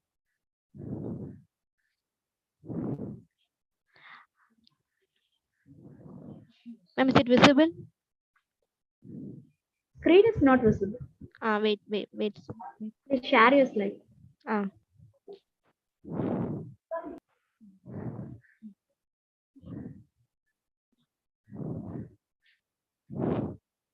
Ma'am, is it visible? Yes, ma'am, it's visible. First, we give our immense gratitude to IQAC, college management, and principal sir for providing us the greatest opportunity. I am very happy to do a paper on the topic impact of extracurricular activities in academic excellences. The arts are an essential element on education, just like reading, writing, and music dance, painting, and oral keys that unlock profound human understanding and accomplishment. William Bennett. Education is the most essential and important activity in our life. Apart from education, we need some extracurricular activities. Book reading alone doesn't improve our knowledge. We need something other than that. That is extracurricular activities. Extracurricular activities include sports, dance, games, arts, volunteering, debate, etc. Extracurricular is a Latin word. Extra means on the outside, curricular means a running course area. This activity does not come under education and school syllabus. It is apart from these things. Extracurricular activities makes the students to learn many things in their life. We have listed out some benefits of extracurricular activities here. They are: it develops and enhances their social interaction. It boosts their self-confidence and braveness. It helps students to overcome their fear. It brings out their unseen talents. It gives positive output and self-estimation. It provides a healthy break from the academic work. The rest of the session is handed over to my friend A. Albera.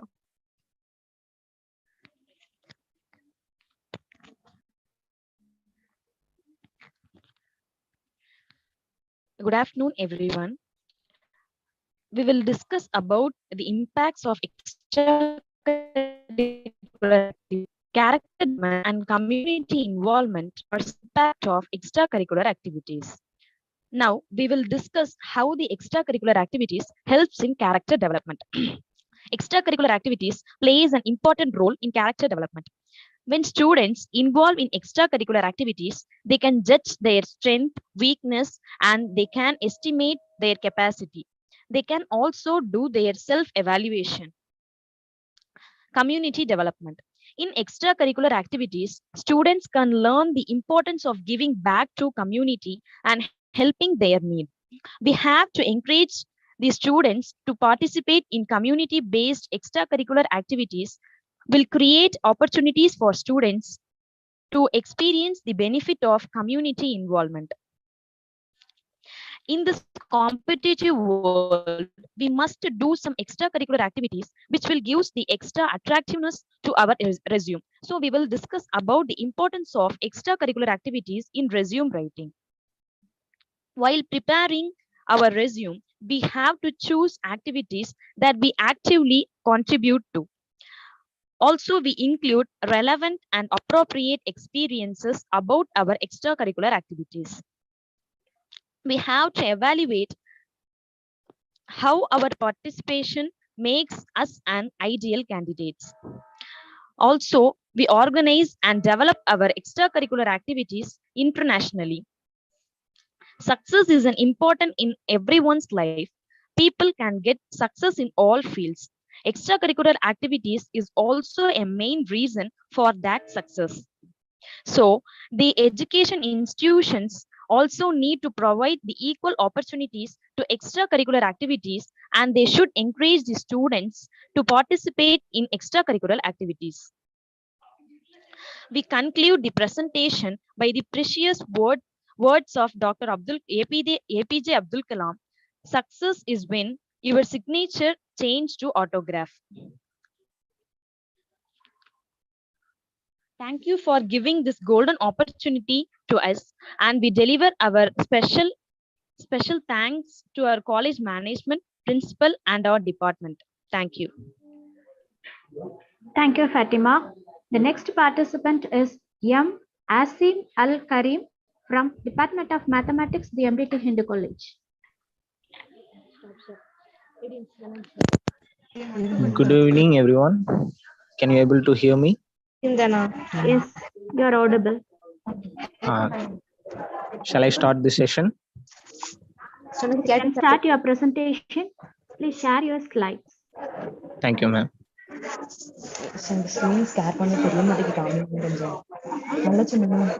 Kritika, well, good, and you can well say.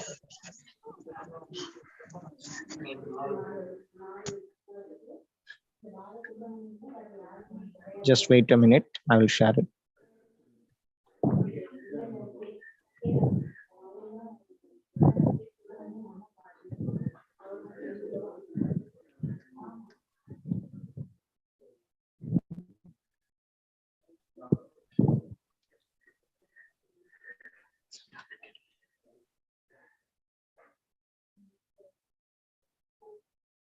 Is my screen is visible now? Hello. Yeah, it's visible. Uh, You Thank can you, ma'am. start. Good evening, everyone, one and all attending this session. First of all, I would like to thank God and the management and our principal, respected Dr. A. Subramaniam sir, and our head of department, uh, Dr. P. Namachivayan sir, and other faculty members and teaching staffs who inspired and guided us to write and participate in this national level conference. I'm glad to present the topic naming improving intellectual curiosity and character. I want to introduce myself. I am Asim Al Karim and also my friend P. Muthukumarasamy. We are doing our postgraduate in mathematics at the MTT Hindu College. You can contact us through this mail IDs. Now move into the session. Introduction. In everyone's life, character and curiosity plays a vital role. It just defines human and make them well defined, because curiosity will define one's passion or an interest, and it depends on that. And the character defines the attitude and behavior of a human. This article is discussed to get an idea in developing and improving the intellectual curiosity among the students and the character development. Development of intellectual curiosity. It may be defined by learning and finding the best things you learned and align them according to your interest. The best way to develop them is to read a lot of books, depends on one's interest. Reading makes people us understand deep and can sculpture our brain. Although take times, it is the best way. Asking questions in interested area also make us finer in interesting in subjects. Curiosity will born when we ask questions in subjects. To develop them, we should ask more and more to find the depth of our subject. New inventions are just arise by the curiosity. A college or a school has platforms to improve curiosity, and it depends on the world they. This is arguably true because most of the students have a fear or not found the way to develop their level of intellectual curiosity in their interested subjects. So it is just an opinion for every student from myself.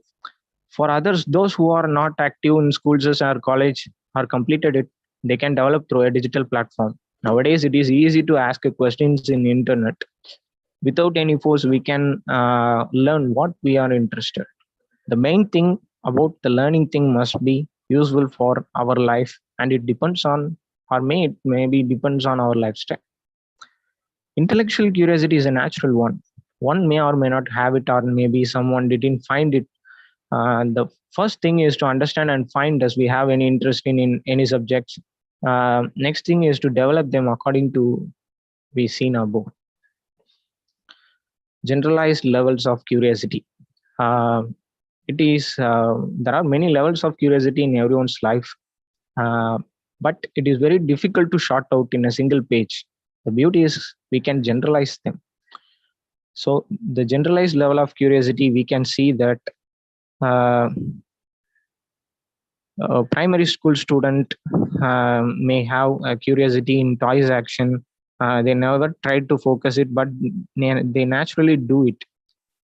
The levels is fulfilled by the parents and teachers because their interesting things just makes us the students their role model. The secondary things is means school students means they are studying 6th to 10th standard. They always have an interested thing in their life, but in the stage they are only focused in getting good names and better results in examination to achieve the brilliant name of character from teacher. In this period, teachers should teach students their subject in a simple manner. Maybe some hard topics there, but they should talk in an easy way. This makes us them to love the subjects and easily understand what is the things discussed in that section. Higher secondary students, maybe you can take it as a +1 or +2 students. This is the most pressurized level for the students because they always have a race and challenge in their life. that time. But on that time, their curiosity level should be in balance. Otherwise, they didn't shine in their subject. Teachers and parents will put their valuable pressures on their children because of their lack and laziness in their life. There is no other chances to write the 12th examination again if they get passed out with a low level mark. So they put. So I told that that's a valuable pressure. They should help them to choose their career also, because this is a level to identify their career. Graduation, the craziest thing of our life is just we forgot about our childhood interest. This is true because not bad things. But that I like this. This is a turning point. Teachers should work with them and subject to improve their career. So now we are going to see a development of intellectual curiosity among the students and remedies for teachers. This table I have discussed doesn't affect the curiosity levels of different age students, but it defines that there is types of curiosity for will be varied in ages. Okay.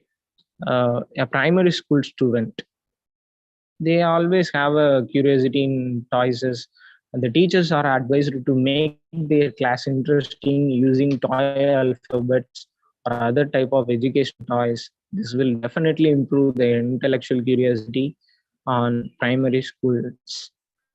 Matriculation students may or may not have responsible to study. Each and every student takes responsibility to study in a different timeline. Someone may takes us it in 6th standard, and someone takes us it in 9th standard. So the timeline is different. But when their responsibility was taken, their curiosity will again start to flow like a water in a flood.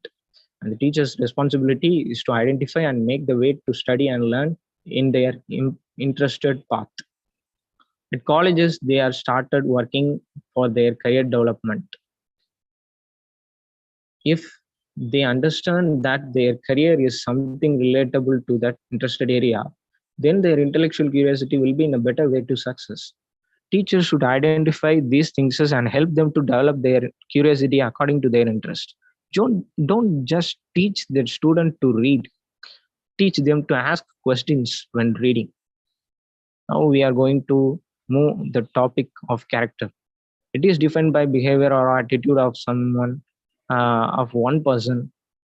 According to everyone's visual, they are hiring a person for some purpose by their character view. Because a doctor cannot be a policeman and a policeman cannot be a doctor. Okay, this will be the best example, I think.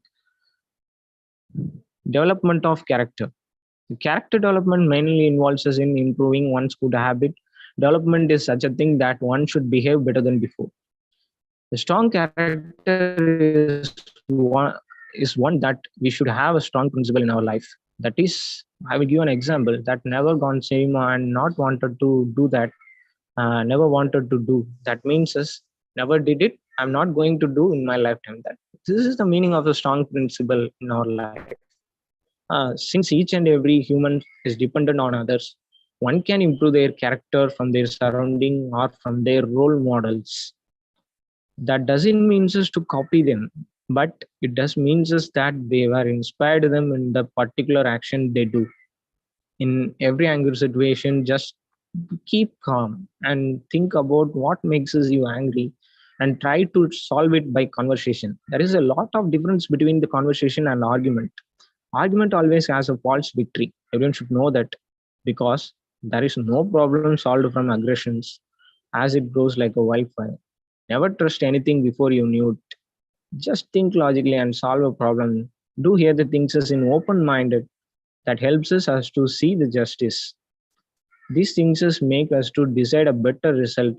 All these advices are used to maintain one character shiner than before. One of the most important thing is we should never lose our principal intention and self-discipline.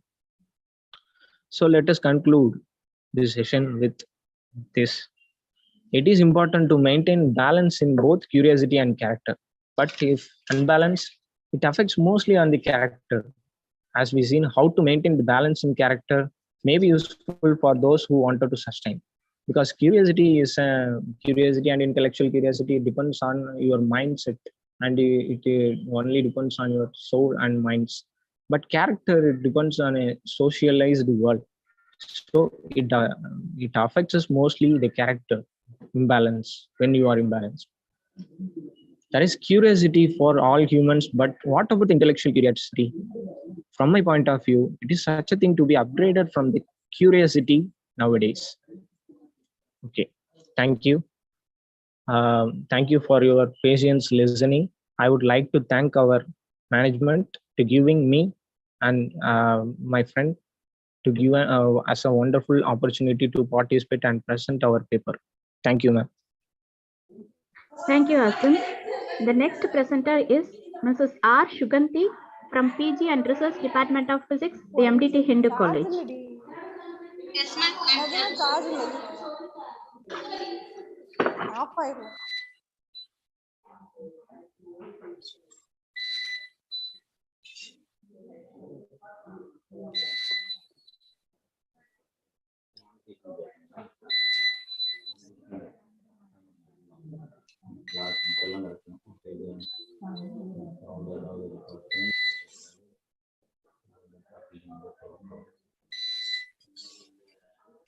Good afternoon, all. Am I audible, ma'am? Yes, you are audible and your screen is visible.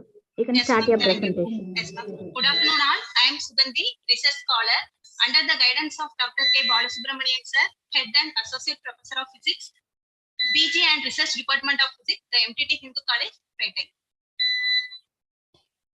Now I am going to explain the topic, development of intellectual character and curiosity. The reason to choose the topic is the intellectual curiosity makes researcher to think creatively, and it explores about the researcher how deeply understood the concept. So our greatest scientist Einstein said intellectual curiosity is more important than the intelligence. So we know that intellectual curiosity is not exclusive domain of intelligence, but it can increase our intelligence. Here we can see the definition of intellectual curiosity and a character.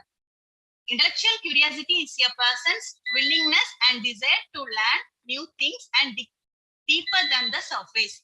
Intellectual character presents illustrative, inspiring stories of exemplary teachers to help show how intellectual traits and thinking disposition can be developed and cultivated in students to promote successful learning.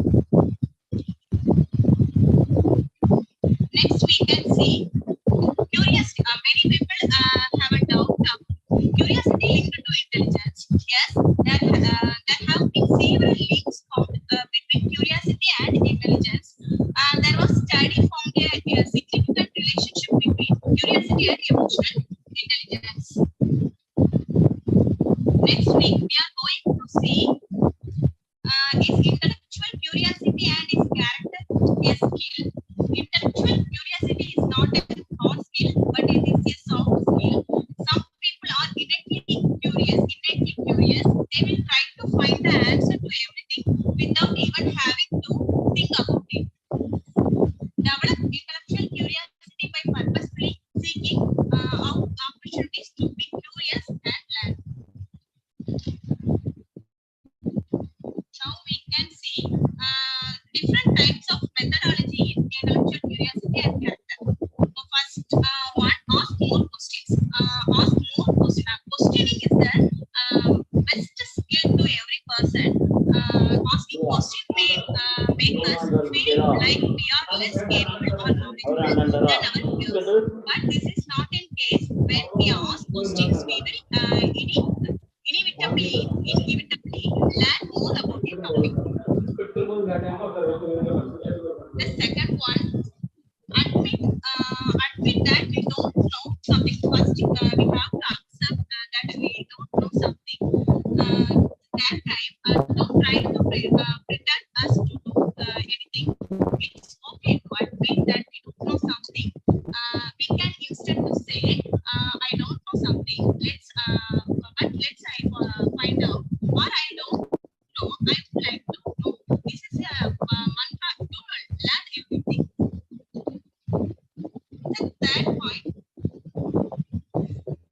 see where our interest takes us.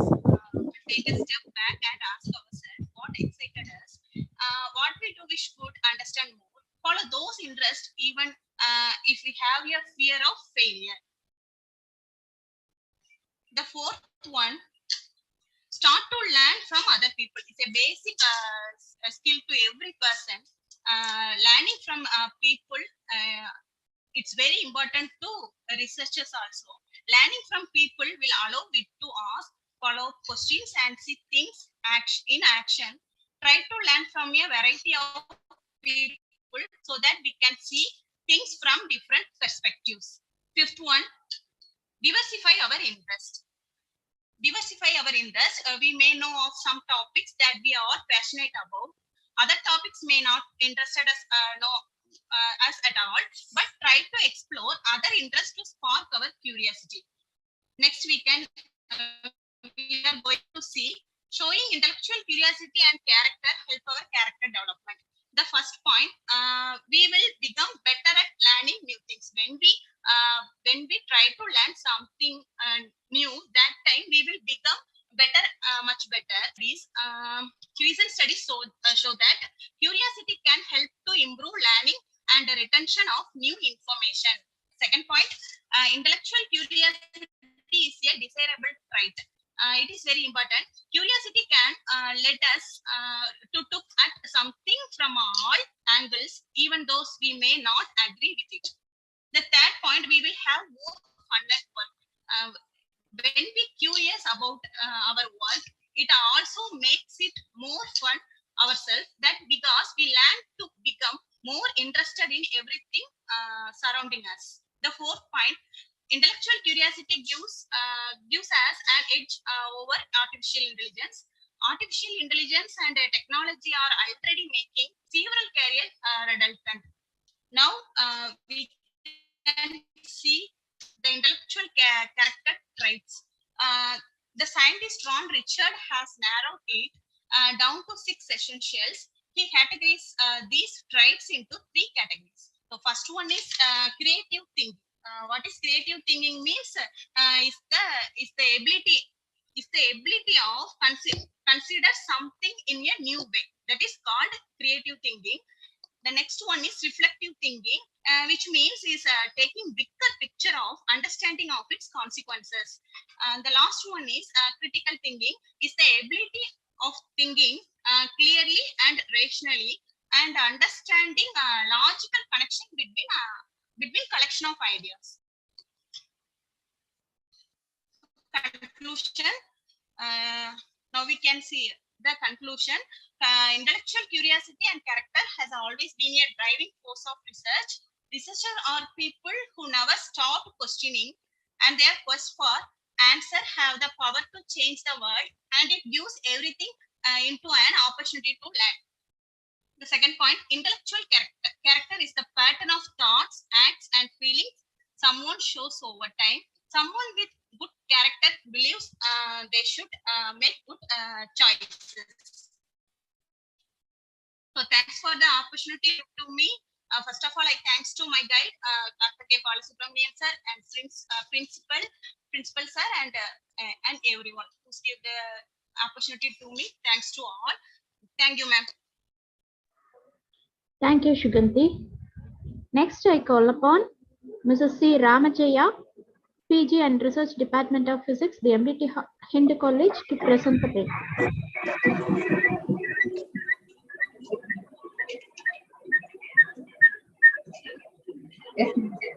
Yes, ma'am.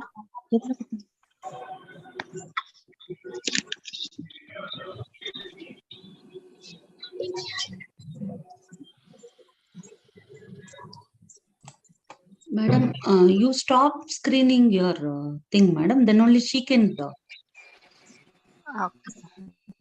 Ma'am. Yes, ma'am.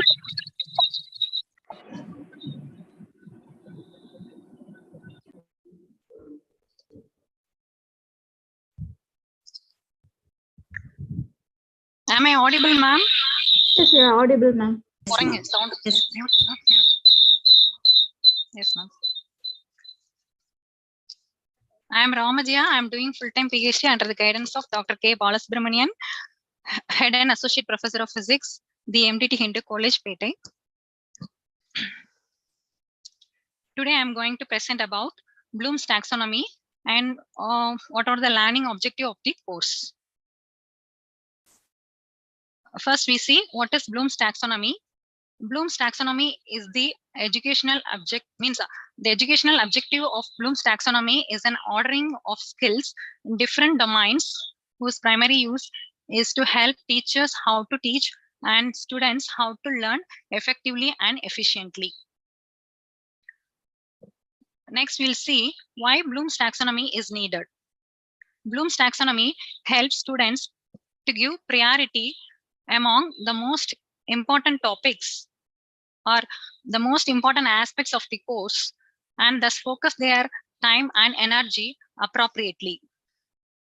Bloom's taxonomy enables them to develop clarifying questions to increase the likelihood and they will develop the desired knowledge and skills. And then it supports them in their ability to draw connections between the multitude of details that they will encounter in a course or program and substantive ideas underlying those details.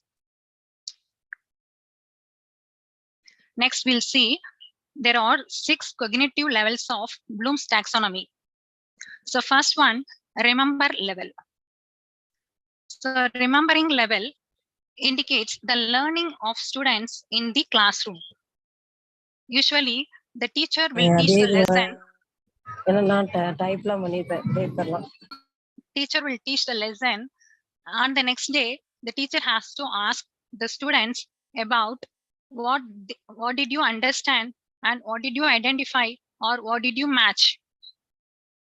So these are all the questions has to be framed by the teacher, starting with the word cite, define, describe, identify, label, list, match, name, outline, quote, recall, report, or reproduce.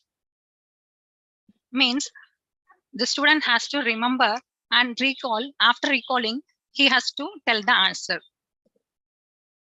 Next level is the understanding level. So understanding level indicates that the student how he can comprehend. Comprehension means they have to develop at least 4 lines. So the students can answer the questions with the outcome verbs for this level include abstract, arrange, articulate, associate, categorize, clarify, classify, compare, compute, defend, diagram, means put a diagram and how will you differentiate, discuss, distinguish, estimate, exemplify. Exemplify means give example. So after getting clear idea about the topic, the students can give example. So these are all the verbal words has to be attached in the question of a question, means questions in the questions made by a teacher. Next level is the applying level. The third most level means that is the application. So application means the students where they learns, understands, and the students has to know where he has to apply the concept. Therefore, the teacher can ask the question with the word.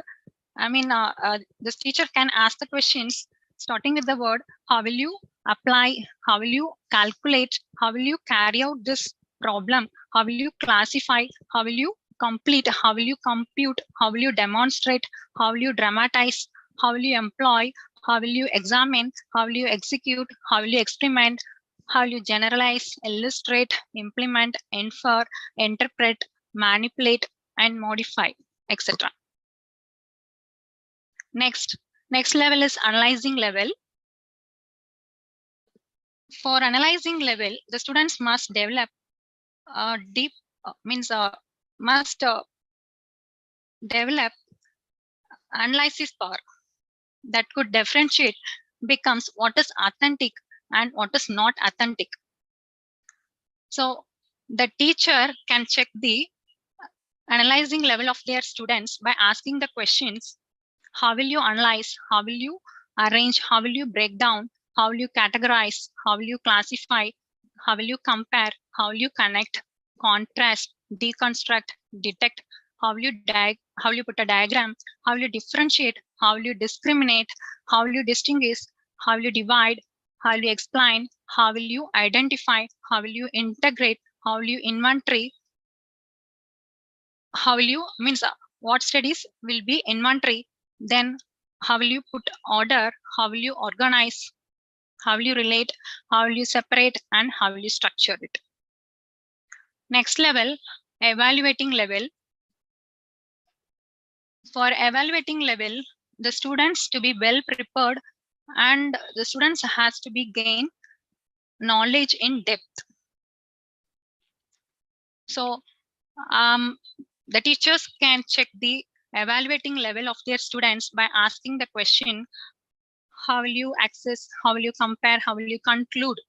So conclude is a main word we can ask as a teacher to their students. And how will you decide this is the hypothesis, whether the hypothesis is correct or not, we can check. So how will you discriminate? How will you evaluate? How will you grade?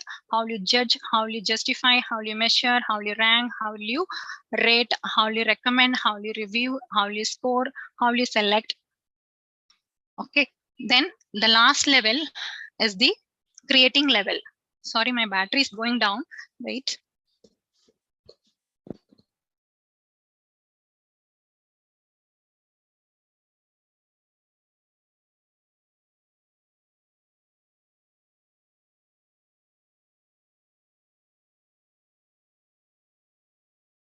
Okay, பண்ணுங்க. Screen. You cannot share screen while the other participant. அதை வந்து அப்போ shut up பண்ணணும். Ramajaya ma'am, your screen is not visible. Ma'am, can you ask Suganti to as a participant, you can allow her to share, because I am using her cell phone. You can ask her to share. Yes.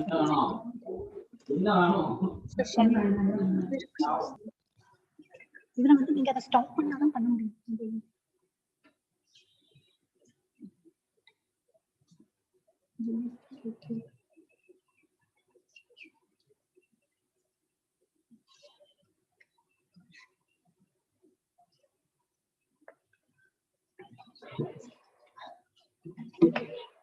Ma'am, wait a minute, ma'am. I'll come back.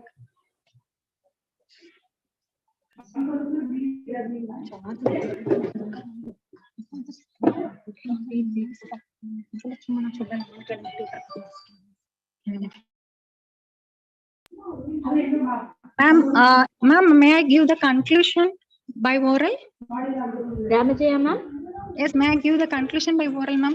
Because conclusion page only missing. Okay. You can conclude. Yes, ma'am. Yes, ma'am. There are three orders of cognitive questions. They are low order cognitive questions, intermediate order cognitive questions, high order cognitive questions. The teacher can frame a question underlying remembering and understanding level for low order cognitive questions. The teacher can frame a question underlying applying and analyzing level for intermediate order cognitive questions. And the teacher can frame a question underlying evaluating and creating level for higher order cognitive questions. So this is my conclusion, that the teacher can frame a question depending upon the marks. They can frame a question accordingly, LOCQ or IOCQ or HOCQ. Thank you, ma'am. Thank you for the chance. Thank you for the opportunity given to me to present my paper here. Thank you.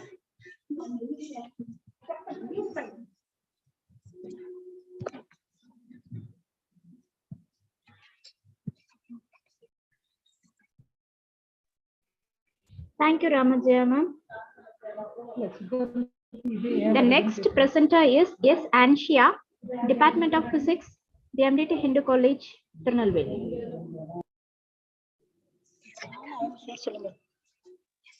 Yes, ma'am.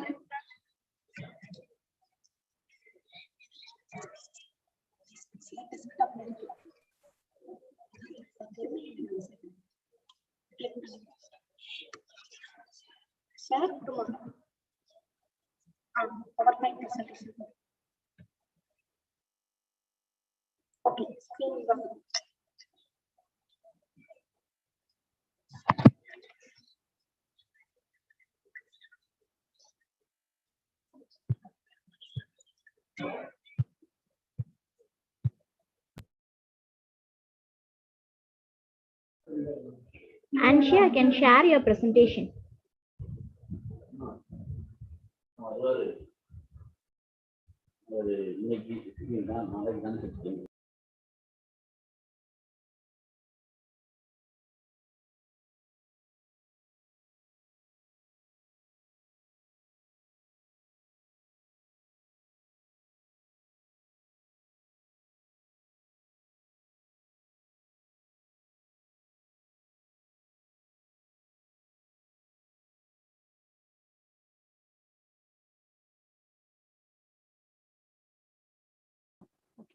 Ma'am? You're audible, Anshia. Thank you, ma'am. I am Ansia, research scholar under the guidance of Dr. ASI Joy Cynthia, ma'am. My presentation topic is the impact of online assessment on the educational sector.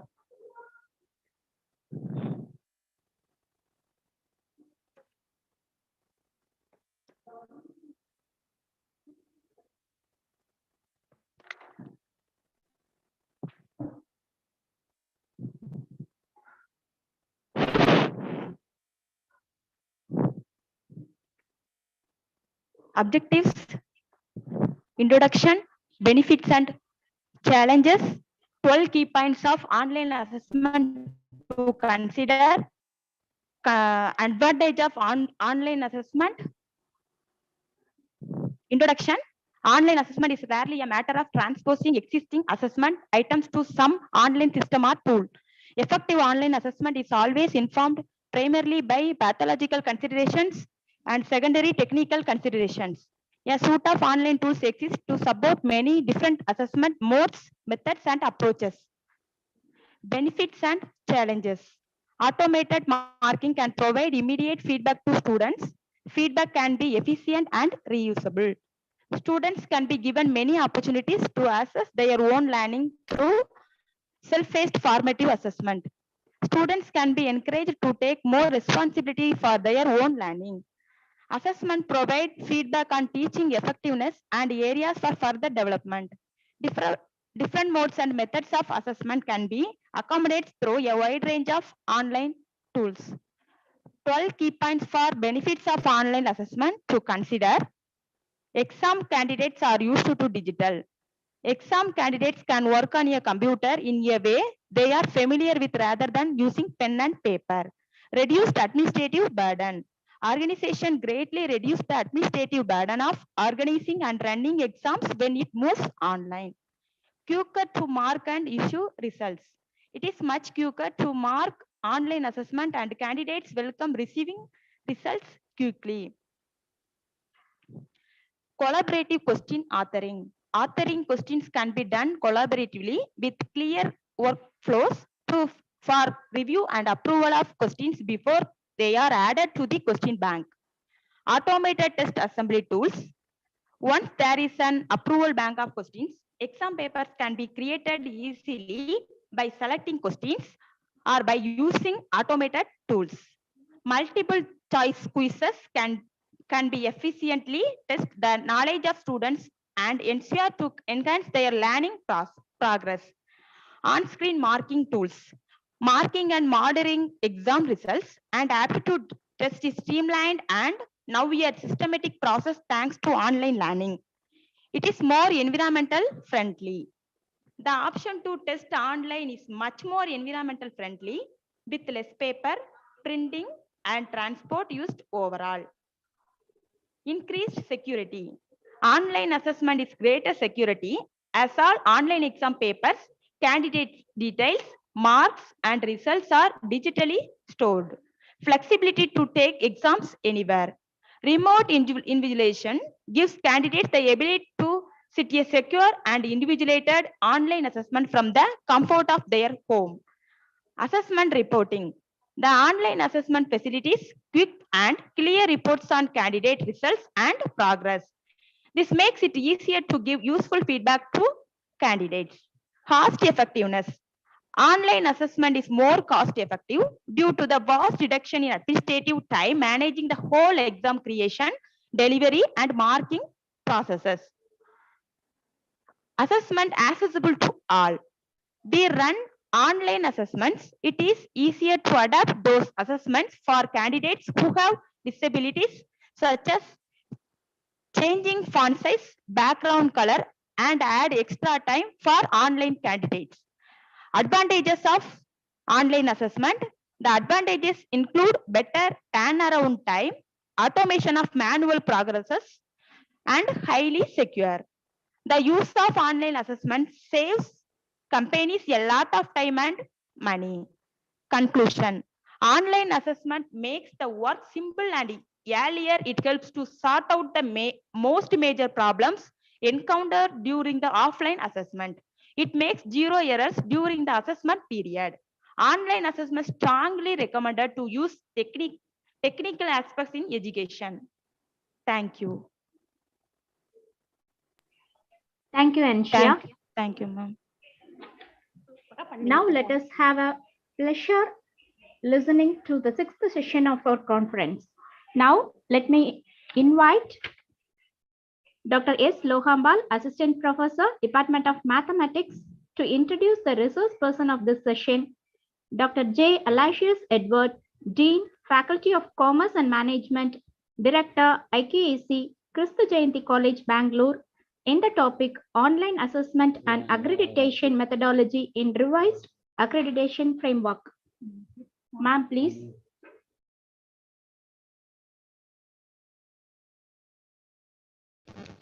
Good afternoon, one and all present here. We are really privileged to get an eminent resource person such as Dr. Aloysius Edward, who is the Dean of School of Commerce and Management, Kristu Jayanti College, Bangalore, Karnataka. He is the Director of IQAC of his college and superheaded the 3 cycles of NAAC accreditation with A++ as the highest grade. It is the Indian's second highest and Karnataka's highest one. Also, he has decorated many prestigious positions such as Member of Implementation of NEP, Karnataka. He has presented and published more than 35 papers in various national and international conferences.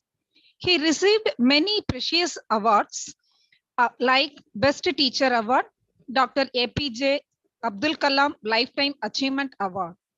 He has arranged more than 30 conferences and workshops. He is authorized trainer for schools and colleges, college teachers, and psychological, physical and psychological understanding of current generation students. He spent 29 years of teaching and corporate position, and he is the vast traveler who had visited almost all the countries across the globe. I am so proud of introducing such a remarkable personality. Today, he is going to talk to us about the online assessment and accreditation methodology in revised accreditation framework. We are deeply interested to hear your speech, sir. Welcome, sir. Sir, please. Yeah. Tutorial card வாங்க ஸ்ட்ரிக்ட்டா படிச்சாதான் இல்ல எங்க போனாடா அதுல படிச்சு எழுத வச்சாதான் அந்த பிள்ளைங்க 48 பேர் வருவாங்க உங்களுக்கு எல்லாம் 36 பேரை ஈஸியா ஹேண்டில் பண்ணுவாங்க இங்க இன்னொரு டஜன் கூட பையங்க எல்லாம் லாஸ்டே இத பாருங்க மத்தவங்க எல்லாம் மார்க் ஷீட் வாங்க போயிட்டாங்க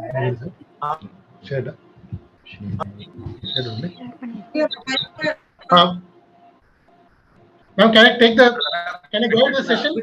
Yes, sir. Yes, sir. You can start your session. Yeah. 1 minute. Let me share the announcement.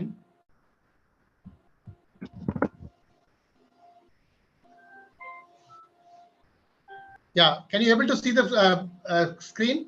Yes, sir. Yes, sir. It is visible. Is it visible? Yes, sir. It is Yes, sir. visible. Slide no report. Is it visible, ma'am? Yes, sir. It is visible, sir. Next, 1 minute.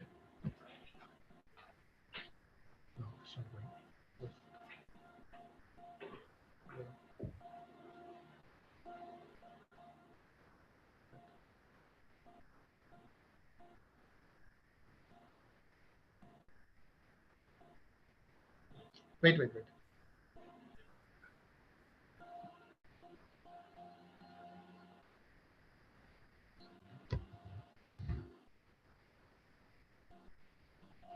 you just open that? Is it okay to open that from Google only? No. Slide. No. Take from the documents. It is there. Lab. Yeah, that only. From documents, it's having some issues with the slideshow, that software.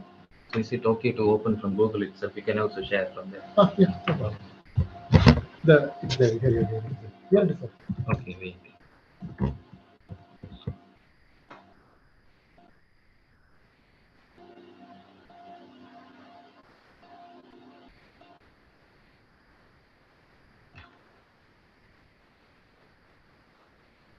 Oh,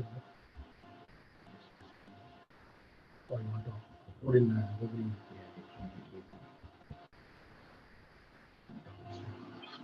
Downloads it is there. This one. This one.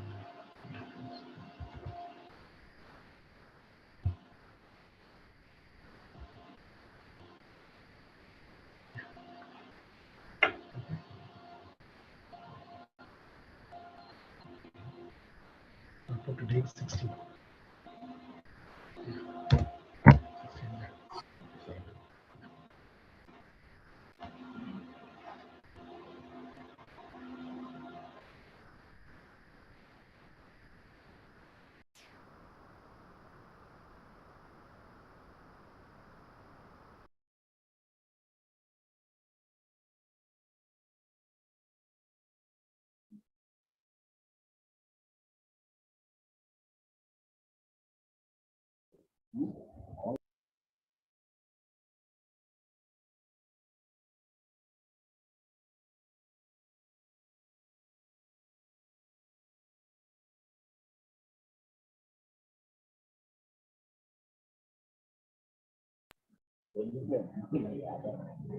Sir, just press F5 to share the full screen, sir.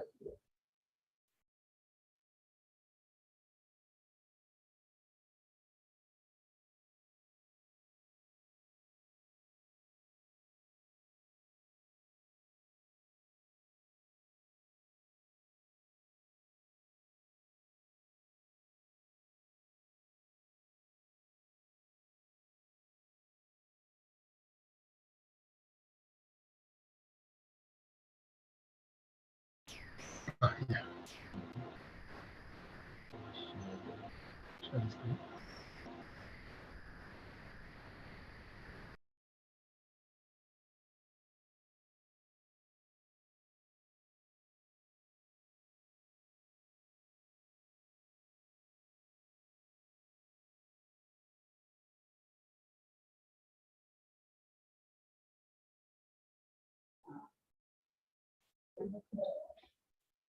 Sir, your full screen is visible, sir.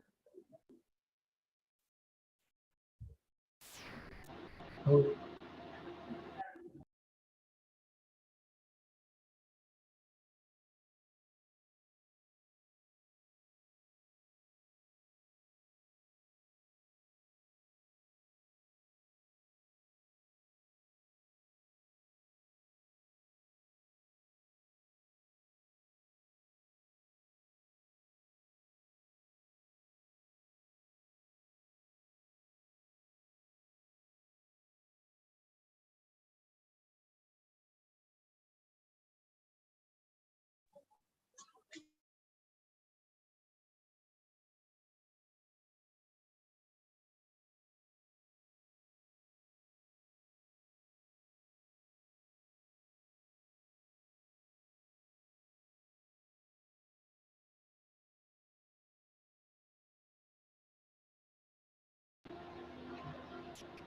Okay.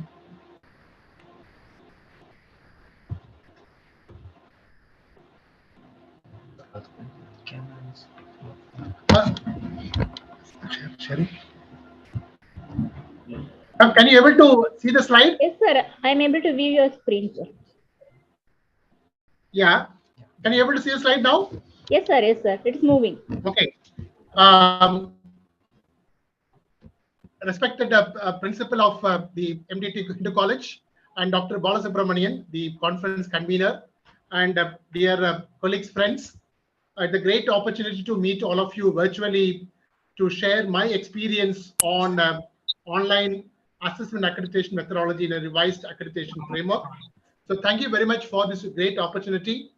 The MDT Hindu College and the management and Dr. Balasubramanian for providing me the great opportunity to interact all of you to share my little knowledge. This is my session overview. Ma'am, can you hear me? Hello? Audible, sir. Audible? Okay. Yes, sir. So this is my session overview. I'll just speak on the revised AA process in the revised accreditation framework and what is the online AAA methodology that we can talk about, and then I will conclude. All of us know that the quality sustenance and quality initiatives and quality enhancement are the core values of any institution. So any higher education institution stands for its quality enhancement and quality sustenance and quality initiatives. See, all the core values of the higher education is focusing on the quality sustenance and quality improvement. All of us know that every higher education institution is standing here for meeting the core values of higher education, that is contributing to national development, fostering global competencies among students, inculcating value system among students, promoting the use of technology, and quest for excellence. So every higher education institution in our country, we have 1,039 universities and we have 47,500 colleges, which mainly focus on achieving these core values of higher education. The revised AAA process, assessment accreditation process, which came into effect from the 1st April 2017, it's a complete transformation which has taken place the past 5 years in terms of online assessment and accreditation. So it's a blend of quantitative and qualitative data. So no more only the qualitative data. So we focus only on quantitative data. So quantitative data has got a lot of weightage, and all these are all system generated score for quantitative assessment. So all the quantitative assessment is based on the system generated score, and we'll have to, in case of autonomous colleges, so here we'll have to prepare all the 92 quantitative metrics and 35 qualitative metrics according to the manual applicable. So in applicable colleges, it will be less. But for autonomous colleges, this is the metrics. And all the quantitative metrics, has got proper templates, proper data templates, and proper standard operating procedures. So all the quantitative metrics need to adhere to the standard operating procedures given by the quality agency or quality agency NAAC. So NAAC has specified a proper standard operating procedures for all the quantitative metrics. Whereas qualitative metrics does not have any kind of data template and does not have SOP. And in case of qualitative metrics, we need to include all the relevant data and all the relevant documents, and upload all the data and documents the same IP address. That is what very important in case of online methodology, the same IP address, and the declaration is very, very essential. We need to declare which IP address we are going to upload all our data. After the 95% of work is completed, then we need to apply for a first stage, that is IAQA. So before we complete any work, if you apply for IAQA, after applying for IAQA, you will be given only 45 days time. So within 45 days, we cannot complete the work. So what we would suggest is we'll have to complete the 95% of the work, and then we should apply for IAQA. The approval of IAQA, it will take 3 to 4 days with IAQA fee. After the approval of IAQA, the SSR need to be uploaded online. That is a major transformation which has taken place now. Within 45 days, we'll have to upload all our data online. That is a major different. That's the exclusive session is on online assessment and accreditation methodology. So that we'll have to upload within 45 days. There is no direct communication between the agency and the institution. All the institution has got a proper web portal. So in our web portal, all these data need to be uploaded. So students' detail need to be uploaded along with the SSR within 45 days, and payment of the 50% of the accreditation fee that we'll have to pay. Then once we submit our SSR, there will be a student satisfaction survey. So this student satisfaction survey, it will come within 3 days that we submit our SSR. So immediately we submit SSR, the principal of the institution will receive an email from the quality agency regarding the student satisfaction survey. Then student satisfaction survey begins. So the student satisfaction survey is very, very transparent process, highly transparent process, and highly technology enabled process. So as a institution, who are the students who are receiving the this student satisfaction survey, we do not know. But at the same time, we will come to know in our progression bar. So each and every institution has got our own portal. So in the progression bar, it will be notified number of students who are submitting the form at any point of time. So score, immediately we will come to know the score in our SSR. In our SSR, the score will be displayed. So that way, this particular process is very, very transparent and very, very technology enabled. There is no human being involved in the entire process. Then there will be a data validation verification. We call it DVV. That will take place within 15 days. So nowadays, it is coming within 15 days. In some institutions are receiving within 7 days. Some institutions are receiving within 3 days. So DVV query will come when we submit our SSR, and we will be given 15 days time to respond to our our query, and we'll have to respond to the query what has been asked. Then they'll be taking their time. Usually it takes about 1 month, 45 days time to accept our DVV queries. And once the DVV is accepted, the principal receive an email from the quality agency regarding the acceptance of SSR. Once the SSR is accepted, the locked SSR will have to be uploaded on our website, and we'll have to pay the remaining 50% of the assessment accreditation fee, and we'll have to submit 3 days of slots for the visit for peer-time visit. So the locked SSR need to be uploaded on our website, and then there will be a confirmation mail regarding the data visit, and then the system generates the PAT members, and there is no human beings are involved in stipulating, fixing the PAT members. All these PAT members are generated by the system itself.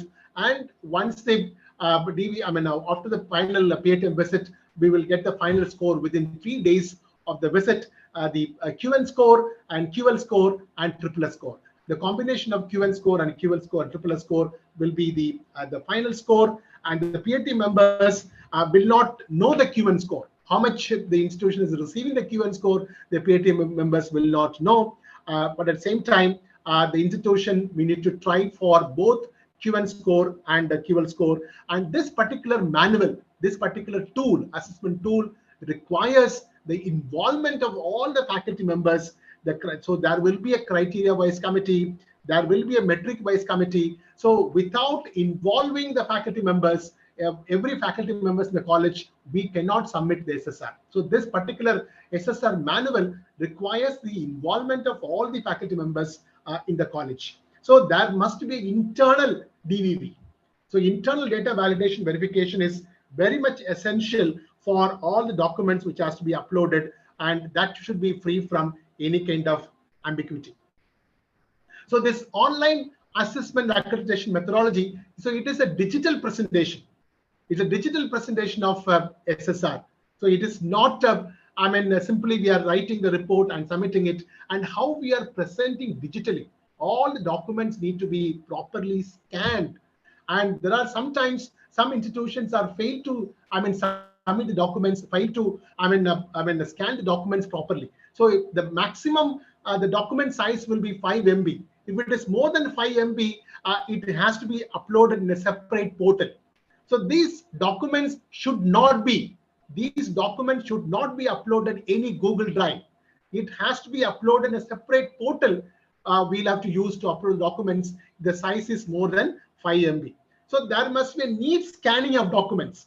So sometimes the office staff who are scanning the documents, they may not know, they may not understand the seriousness of scanning the documents. So as a faculty who are involved in this particular process need to make sure that all these documents are properly scanned, and there must be a horizontal scanning of documents, not the vertical scanning of documents.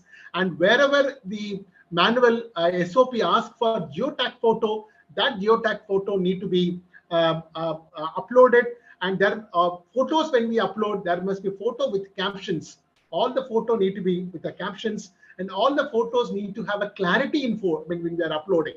So sometimes some photos will not have a clarity. So we'll have to upload all the photos with the clarity. And when we have portal, when we are creating a portal for uploading documents, so there must be easy navigation for the data validation verification. So if you have a number of clicks, so very, very difficult to navigate the documents. So we need to have maximum 2 clicks. With the maximum 2 clicks, we need to get the documents. So that way, the documents need to be created in a proper way. And there are so many registers we are going to scan.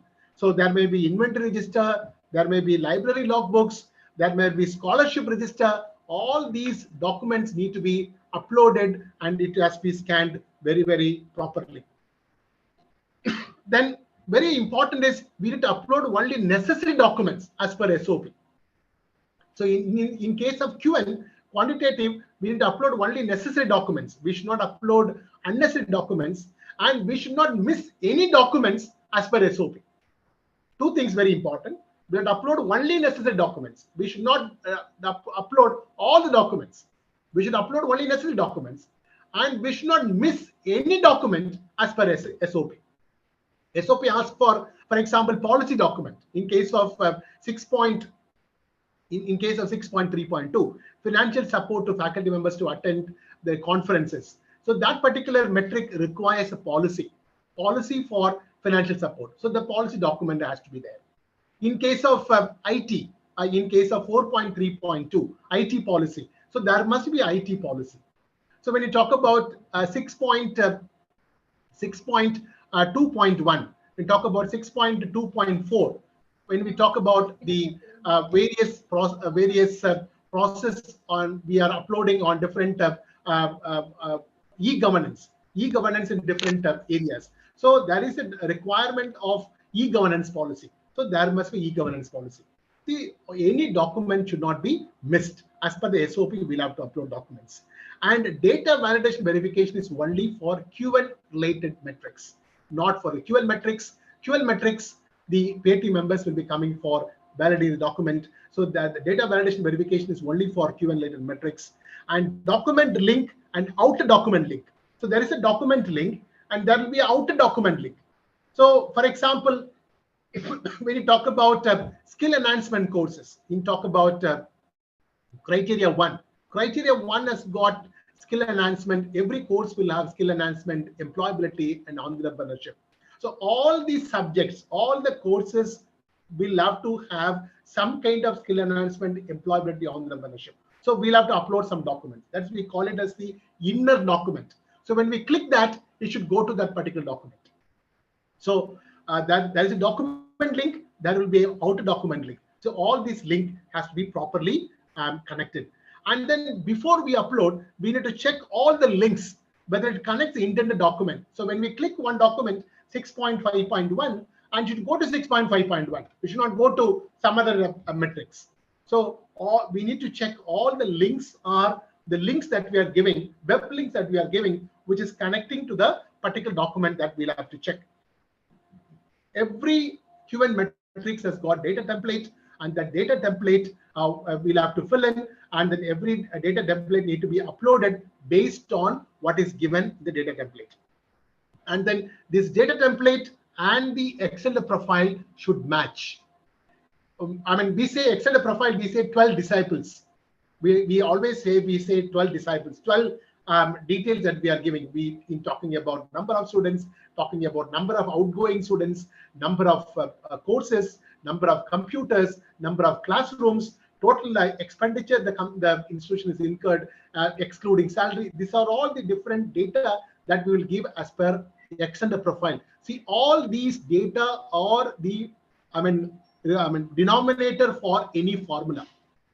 So these data template and the Excel profile should have a proper match.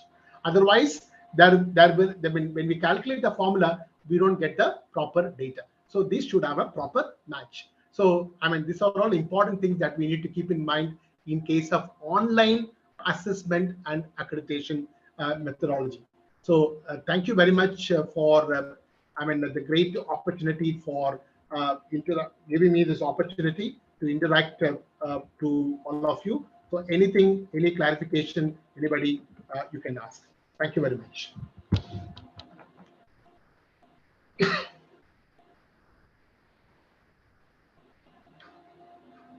Ma'am, any doubt is there? Participants, if you have any clarification, you can ask the resource person. Is there any clarification from the participant side?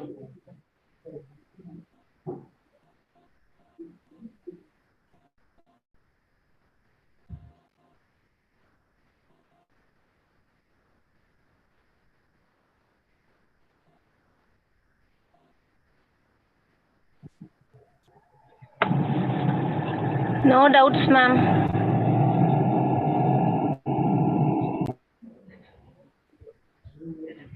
Any doubt, ma'am? No, sir. No clarifications. Thank you, sir. On behalf of our management, principal, IQAC coordinator, organizing committee members of the conference, head of the departments, and all the faculty members, I convey my heartful thanks for taking your precious time from your busy schedule to deliver the keynote address at our conference. Sir, you have furnished a clear explanation about the revised AA process and online AA methodology, criteria-wise and metric-wise. Thank you, sir. Thank you so much. Thank you. Thank you, sir.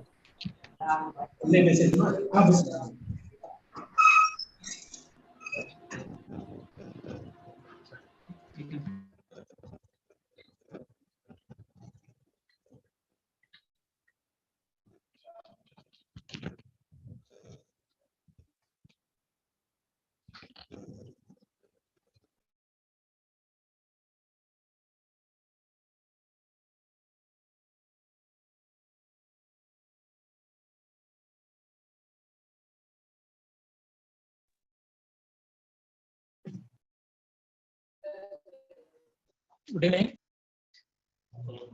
Good evening to all.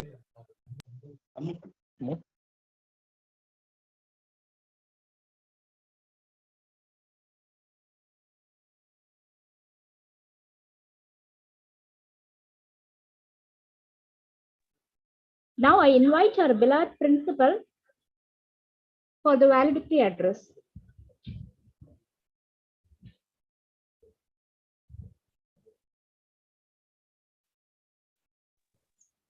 Sir, please unmute your mic.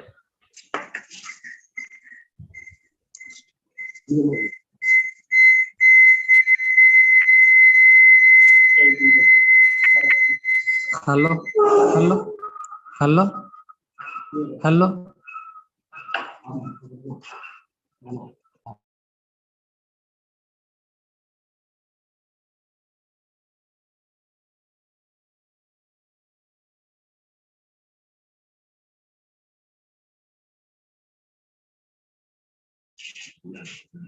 Good evening. Good evening to all the members. I'm very glad to say that the National Virtual Conference on the role of IQAC in quality sustenance and quality enhancement in the context of revised assessment and accreditation framework in higher education institutions successfully completed on 15/9/2022 and 16/9/2022. My best wishes to Dr. K. Balasubramanian, convener and coordinator of IQAC, the steering committee members, organizing committee members, editorial board members, heads and faculty members of both aided and unaided, administrative staff, and research scholars and students. My best wishes to all the resource persons. They have presented very well in this national virtual conference. Now the time to release the proceedings of the conference. Thank you. Thank you very much for giving the opportunity.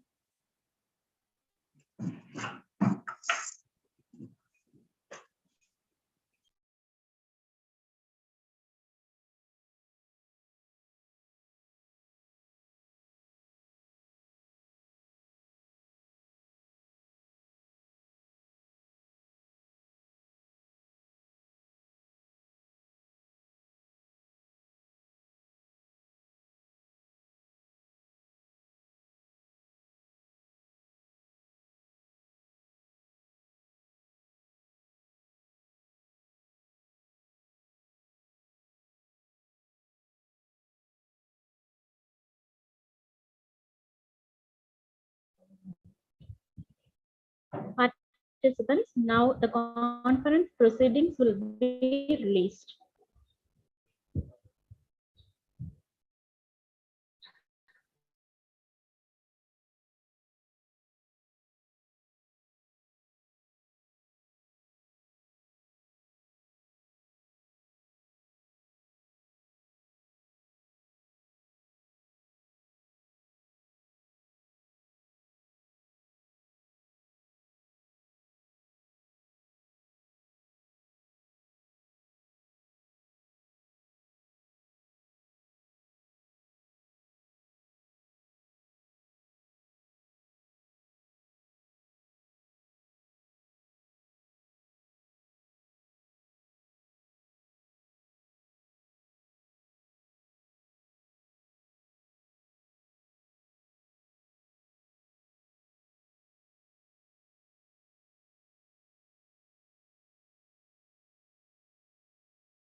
Dear participants, I am very happy to announce that we have received about 47 papers for this conference and about 18 presentations in our conference, in our 2 days national conference.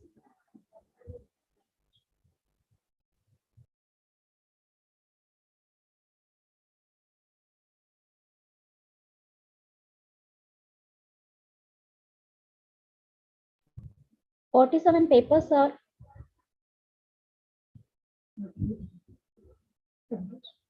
About 47 papers are published in our conference proceedings.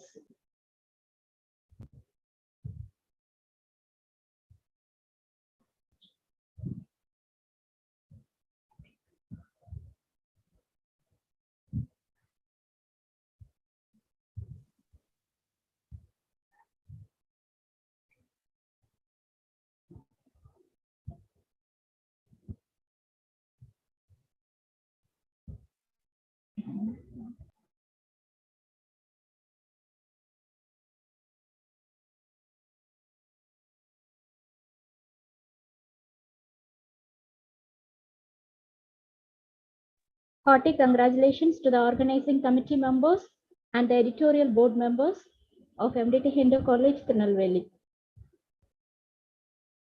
The conference proceedings is released now. Thank you, Principal. Thank you, IQAC Coordinator. Thank you, UGC Coordinator, and all the editorial board members and the organizing committee members.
Thank you is such a prayer that cannot be seen or touched.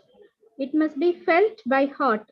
Now I invite our dynamic IQAC coordinator, head Department of Physics, Dr. K. Balasubramanian, to propose the vote of thanks.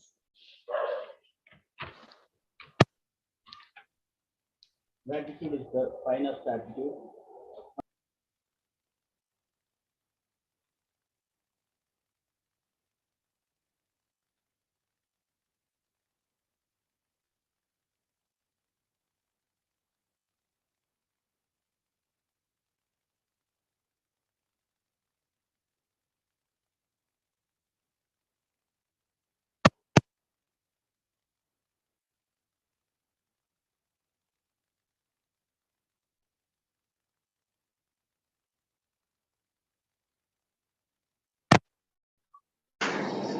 The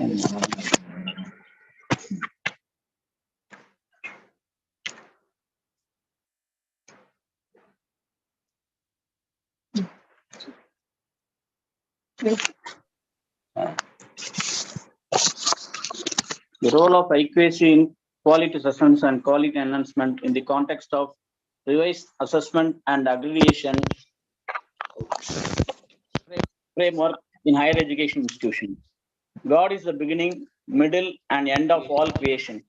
First of all, I thank God for the successful completion of the virtual conference. I thank our management committee members,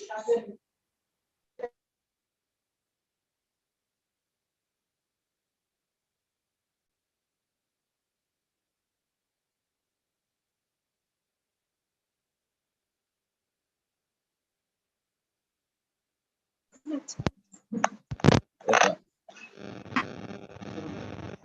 Chairman Treasurer, members, Sir R. Suresh, the ALS Shanmugam, the DR Trimlay Fund, and our Principal Dr. A. Subramanian for their support to conduct the national conference for the development of college. I would like to thank the NAAC Bangalore for their financial assistance. I extend our gratitude to all our distinguished speakers for accepting our invitation and share their valuable views. I thank the speaker of the first session, Dr. M.G. Seduraman, Professor, Department of Chemistry, the Gandhigram Rural Institute, Gandhigram. He discussed several quality dimensions such as smart classroom, language proficiency, quality research, funded projects, and auditing in higher education. I thank the speaker of the second session, Dr. B. Serena Margaret, IQAC Coordinator, Associate Professor, Department of English, St. Mary's College, Thoothukudi. She outlined about the importance of ambassador process, ICT-enabled administrative process, and 3 C's, namely conscious, confirmation, and culture of higher education. I thank the speaker of the third session, Dr. N. Ponbandian, Professor and Head, Department of Nanoscience and Nanotechnology, Bharathiar University, Coimbatore. He pointed out that IQAC is a suggesting body to improve quality culture and the need of learning outcome-based curriculum. I thank the speaker of the fourth session, Dr. S. Sahai Raj, former IQAC Coordinator, Associate Professor of Computer Science, Sacred Heart College, Autonomous, Tirupattur, Velu. He covered the best practices in all criteria from their experience and discussed about departmental plan and faculty plan. I thank the speaker of the fifth session, Dr. V. Vijaya, IQAC Coordinator, Assistant Professor of Botany, EMGR, Yadava College, Yadava Women's College, Madurai. We shared their views in all criteria, department-wise extension services and consultant services to other departments by faculty members. I thank the speaker of the sixth session, Dr. Aloysius Edward, Dean, Faculty of Commerce and Management, Director, IQAC, Kristu Jayanti College, Autonomous, Bangalore. He explained the revised A&A process clearly and verification process criterion-wise and metric-wise. Real success of this conference depends on the participants. I thank the enthusiastic participants from various institutions, the principals of their respective institutions for deputing them to participate in this conference. 447 participants registered for this conference from 85 colleges and from 9 states, including Tamil Nadu. We have received 47 papers. I am very proud to announce that we got ISBN number of this conference proceedings.